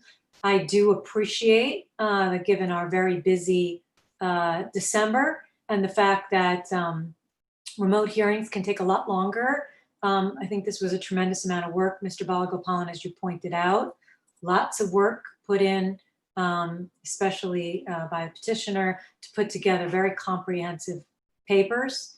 Also, I had just left it to my other fellow board members. I personally have sat through many of these turnarounds, variance requests, and having gone through the papers, I felt that any question I had was answered in the papers. And also, I know from previous hearings that all of the many conditions that were placed in this variance, proposed variance in AOCs, have already gone through the mill with regards to questions on how stringent can they be made and are they to the maximum extent feasible? And I think the answer is yes, but I left it to my fellow board members if there were any questions that you had that would need you to remove it from consent.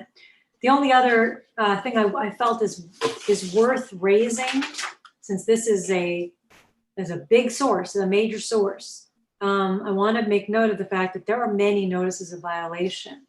And some of them, when I was going through them individually, are for, I don't know how sporadic it is, but for CO exceedances, things of that nature. For any other variance request, I would take that a lot more strongly for possibly not wanting to grant or just to have a hearing to hear more about those NOVs. But because this particular variance in AOC that is being requested is to do the maintenance and the turnaround, I think maybe they even highlight why it's so important to get this done. So this kind of variance, I'm not hesitating on voting to grant in the face of all those NOVs. We know that big sources do get those NOVs when they have those yearly audits, but still, I would want to look into them further if there was any other type of variance relief that was being requested. So I wanted to put that out there. But otherwise, I agree. And and also I can make the AOC findings. I think that they are they're all set forth very comprehensively in the proposed findings and decision. They have to do with any excess emissions being offset, of course. That these AOCs on their own were not going to cause any exceedance of any NACs or any nuisance, which was already agreed to by the district in the stipulation, and which has not been shown to occur on any similar variances, so for AOCs. So all those additional findings, I think, can be made as well. Any other thoughts before we ask for a motion? Okay. Mr. Balagopalan, are you prepared to make a motion? Yeah, I do have one question before I do that, because they didn't give the exact starting. They said approximately middle of January, 2021, and 75 days, and approximately late March. Can we go with that, or is it we have to have a more? It will be from the there's notice that's given. Let's find that.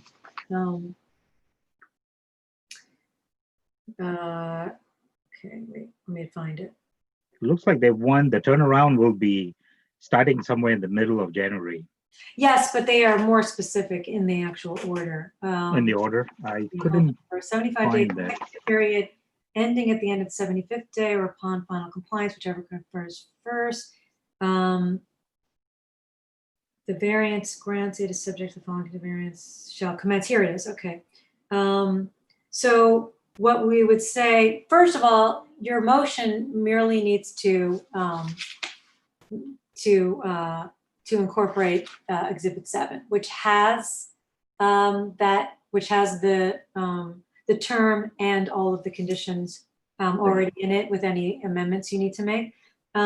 However, I will point out that condition C1, that's on, or it's not, it's condition 1, it's in section C. On page 8 at the very bottom, says the variance in AOC period shall commence the day after petitioner provides 24 hours advance notice to the district at blah, blah, blah, and says exactly that the petitioner will begin shutdown activities. So it will be approximately mid-January. However, it will commence that day and it will be for 75 consecutive days, ending on the 75th consecutive day or final compliance, whichever occurs first. So that's the way it would show in the order. Okay. But you can make a very easy, succinct motion. Okay. All right. So I'll. Shall I? Is there more discussion, or should I go ahead and make the motion? I don't think there's any more discussion. Okay. Go ahead. So in the matter of Ultramar Inc. doing business as Valero, Wilmington Refinery, case number 3845-103, located at 2402 East Anaheim Street, Wilmington, in California, for facility ID 8026. I propose that we grant the short variance as per the as it appears in the order and that was provided in exhibit number 7. Do you have any And changes? what's that? Did you want to make that change to add device 378 into the order?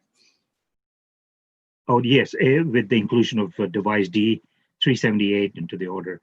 But I assume we don't want to put the other condition. I'm not exactly sure if the 61.2 should be included or not.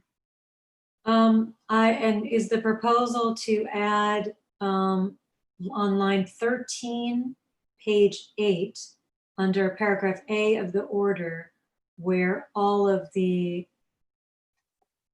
devices are listed, to put it in order, D378?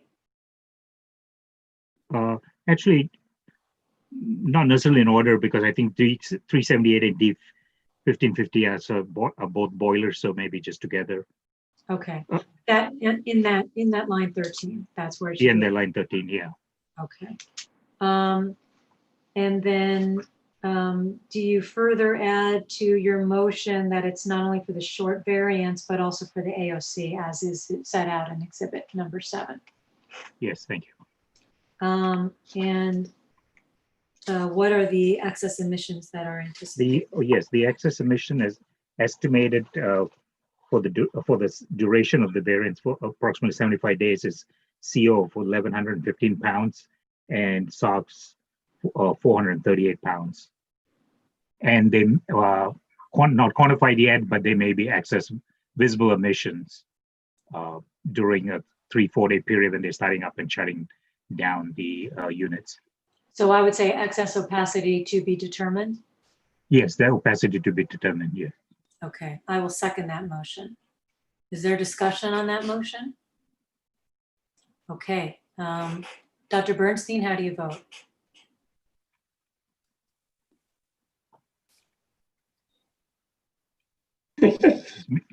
Zard, I vote aye. Ms. Verdugo-Peralta, how do you vote? Aye. Senator, for the record, you were present for the discussion, correct? Yes, How do you vote? not present. Oh, not present. No, aye. You vote yes. Okay. I vote yes. Mr. Balagopalan, how do you vote? Yes. Motion passes 5-0. Thank you for an excellent discussion, and thank you for a very thorough review of the papers, especially on the part of Mr. Balagopalan, as always. Okay, board members, we're going to be adjourned, but I want to please remind us all, tomorrow is going to be very difficult to get this hearing done. We don't know how many members of the public will be showing up and requesting to speak. but we do know from looking at the petition that over the past year, there were 500 complaints. So Yeah. we can expect, and there was a lot of outreach by public affairs. So I'm going to ask that all members please make sure to be on. You can be on as early as, I don't know if Paul will be on a half an hour before, but you can be on that early, but please no later than 8:45, so that if you have any issues getting into the hearing, we work that out in advance and we can hit the ground running at 9. Also, please be prepared for a very full day and possibly going over. We got an estimate from Ms. Roberts for the district of about an hour and a half affirmative case, pretty much similar for Chiquita. And of course, we should always add time to that. So that's at least 3 hours. Add another hour or 2 for our questions. And I'm trying to make sure I leave plenty of time, hoping to give everyone 3 minutes to address the board. But if we get an overwhelming number, as our rules allow, I may have to cut everyone down to possibly 2 minutes. I wouldn't want to go below that, because below that, there's really nothing you could say. And Julie, I think the senator came late. I think Senator, I think an email was sent late Friday regarding the proposed conditions. The proposed findings. Findings and on the AOC. So not on AOC, sorry, on the SOA, stipulated order. So we should all look for that, make sure we are prepared to again hit the ground running.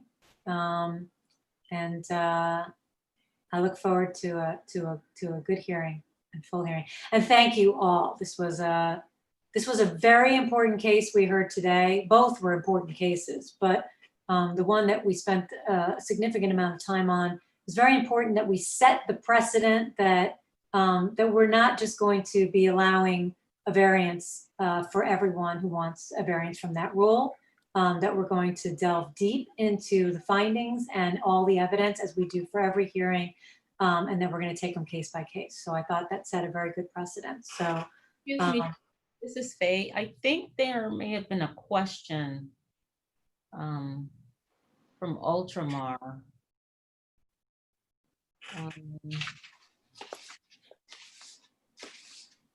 I just wanted to let you know that before you all adjourn. I will send that to you right now.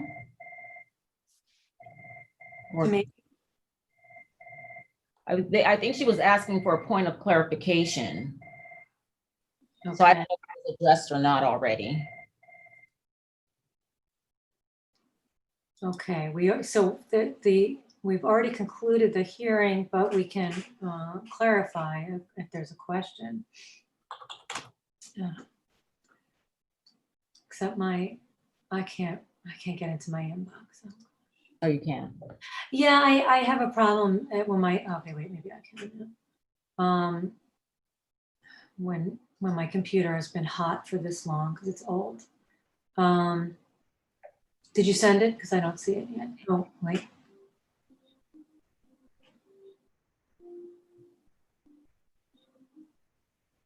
I hear Harry Potter music coming from somewhere in the Okay. Oh, it's a clarification on the B61.2. Yeah.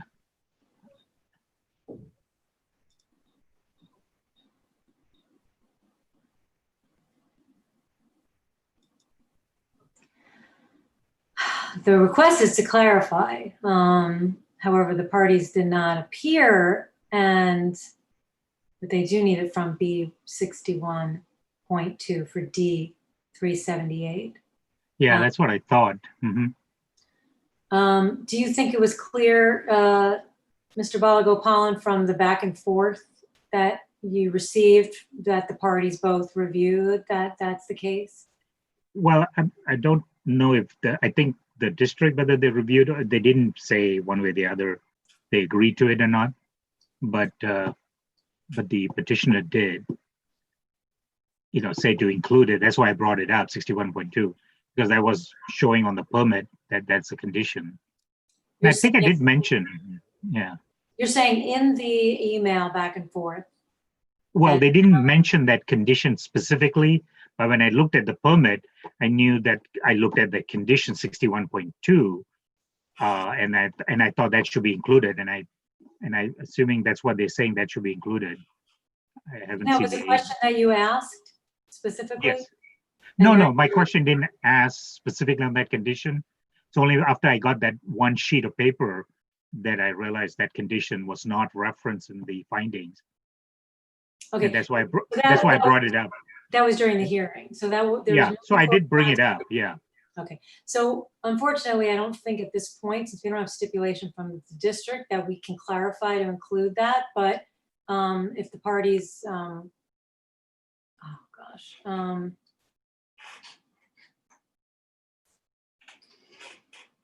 I don't know, who was the? Miss Catherine Roberts? Miss Roberts is, I mean, there's no appearances, but if we could, before we adjourn, I would be willing to reopen and add it, but I want to make sure we have stipulation of the parties.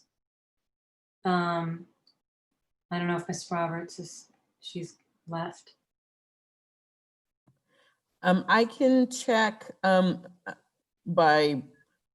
I can send an email or call up to see if she's still available, and if there's an email or anything that she can respond to us. But given the time, this is what I like to do. I'm going to propose to reopen the motion to amend. Let's amend the motion, but we're going to amend it in a contingent, based on a contingency. We will amend to add relief from Condition. condition B 61.2 for device 378, but it is, and we will add it, but it is conditioned on stipulation by the district. And so if the district later stipulates, it will be part of it. If the district does not, it will not be part of it. Julie, is both 378 and 1550. Well, in the email I received, it says for D 378, but. Oh, 378 only, okay. Okay, so, okay, is there any objection of board members for reopening it to just amend to add that device on the contingency basis that we receive stipulation from the district? Okay. No All right, so we will reopen it, and then Mr. Balagopalan, is that now part of your motion with the? Yes, I would amend my motion to include condition B 61.2 for device D 378. Based on, as Yes. so long as the district stipulates? Yes, as long as the district stipulates. D 378. So as the second, I will, I accept that as well. Based on that amended motion, Dr. Bernstein, do you still vote yes? Yes. Ms. Verdugo Peralta, do you still vote yes? Yes. Senator, do you still vote yes? Aye. I vote yes. And Mr. Balagopalan, you still vote yes? Yes. Okay. Amended motion passes 5-0. And we'll see if we get stipulation. Okay, thank you all. We are adjourned. I need to run. And see you all tomorrow, bright and early. All right. Okay, Thank you.